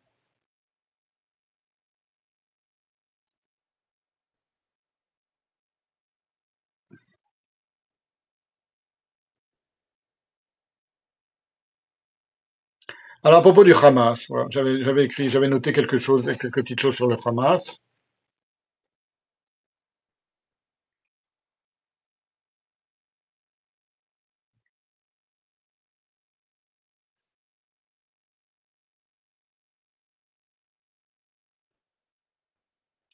Le fait qu'il y ait des antisionistes juifs, je termine avec ça, c'est simplement qu'ils sont extrêmement minoritaires aujourd'hui dans le monde juif. Ils ne sont devenus célèbres, si vous voulez, où on ne parle d'eux, on les évoque. Ils semblent avoir une voix qui porte, c'est simplement une illusion due à la possibilité de la technique, de ce qu'un tout petit groupuscule ou un simple publiciste puisse avoir une répercussion spectaculaire importante. C'est uniquement parce qu'il y a Internet aujourd'hui qu'on parle autant des antisionistes juifs, et qui s'expriment autant partout. En réalité, ils sont extrêmement minoritaires. Ils ne sont pas du tout représentatifs de ce que ressentent l'ensemble des juifs dans le monde, quels qu'ils soient ou de quelque origine qu'ils soient, c'est-à-dire un attachement profond chez l'immense majorité des juifs à la terre d'Israël et à l'État d'Israël et à l'existence et à la survie de cet État. Il y a une légitimation de la présence juive sur la terre d'Israël, c'est une première chose qui est admise par tous les juifs, mais par énormément de juifs, une légitimation de la manière dont Israël se défend contre les assaillants. C'est la raison pour laquelle, quelle que soit leur formation personnelle, une immense majorité des Juifs sont favorables au fait qu'Israël se soit défendu contre les attaques du Hamas. Ça ne choque personne qu'Israël se soit défendu contre le Hamas. Les modalités précises de cette défense peuvent être discutées et remises en question. Elles sont remises beaucoup en question, et principalement en ce moment en Israël par beaucoup d'Israéliens, mais c'est lié à la question des otages. C'est-à-dire qu'ils considèrent qu'on est en train de sacrifier les otages. Il y en a un certain nombre aussi qui sont contre le fait qu'on bombarde aussi violemment le Hamas et que ça fasse des morts parmi les civils palestiniens, mais ce n'est pas la majorité.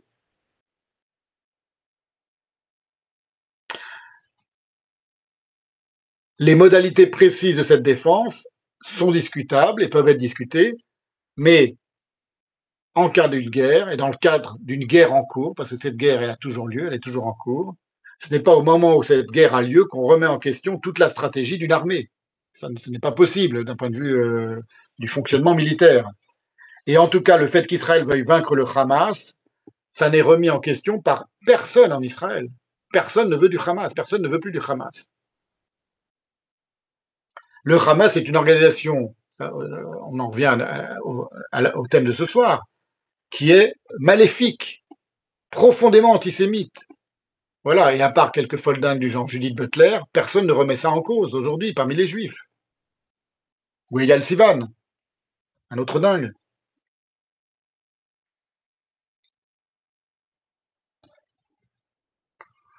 Alors, l'antisémitisme d'extrême gauche, pourquoi il ressurgit aujourd'hui, ou d'extrême gauche ou de gauche, comme dans le Parti travailliste anglais, je donne ces deux exemples, il y en a d'autres, hein, ou dans la LFI française, c'est qu'il y a évidemment une tradition très importante d'antisémitisme à gauche, qu'on retrouve déjà chez Toussenel, les Juifs rois de l'époque, chez Proudhon, un peu chez Marx, euh, qu'on voit réapparaître de manière un petit, vraiment sporadique dans le Capital,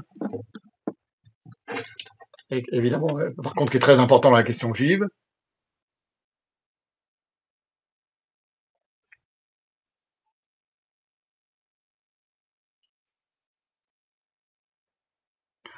Mais tout cela permet de comprendre, par exemple, cette longue tradition d'antisémitisme à gauche aussi, à droite aussi, bien sûr, que lorsqu'un Jean-Luc Mélenchon dérape sur les Juifs, c'est pas lui qui parle, c'est quelque chose qui parle à travers lui et qui vient, je vous l'ai dit tout à l'heure, je vous le redis, qui vient de très loin, de plusieurs siècles, dont il n'a pas la maîtrise, qui ne domine pas, et ce qui explique qu'il se met en fureur dès qu'il est accusé d'antisémitisme, parce que lui-même ne se perçoit pas comme un antisémite, ce qui est le cas de nombreux antisémites.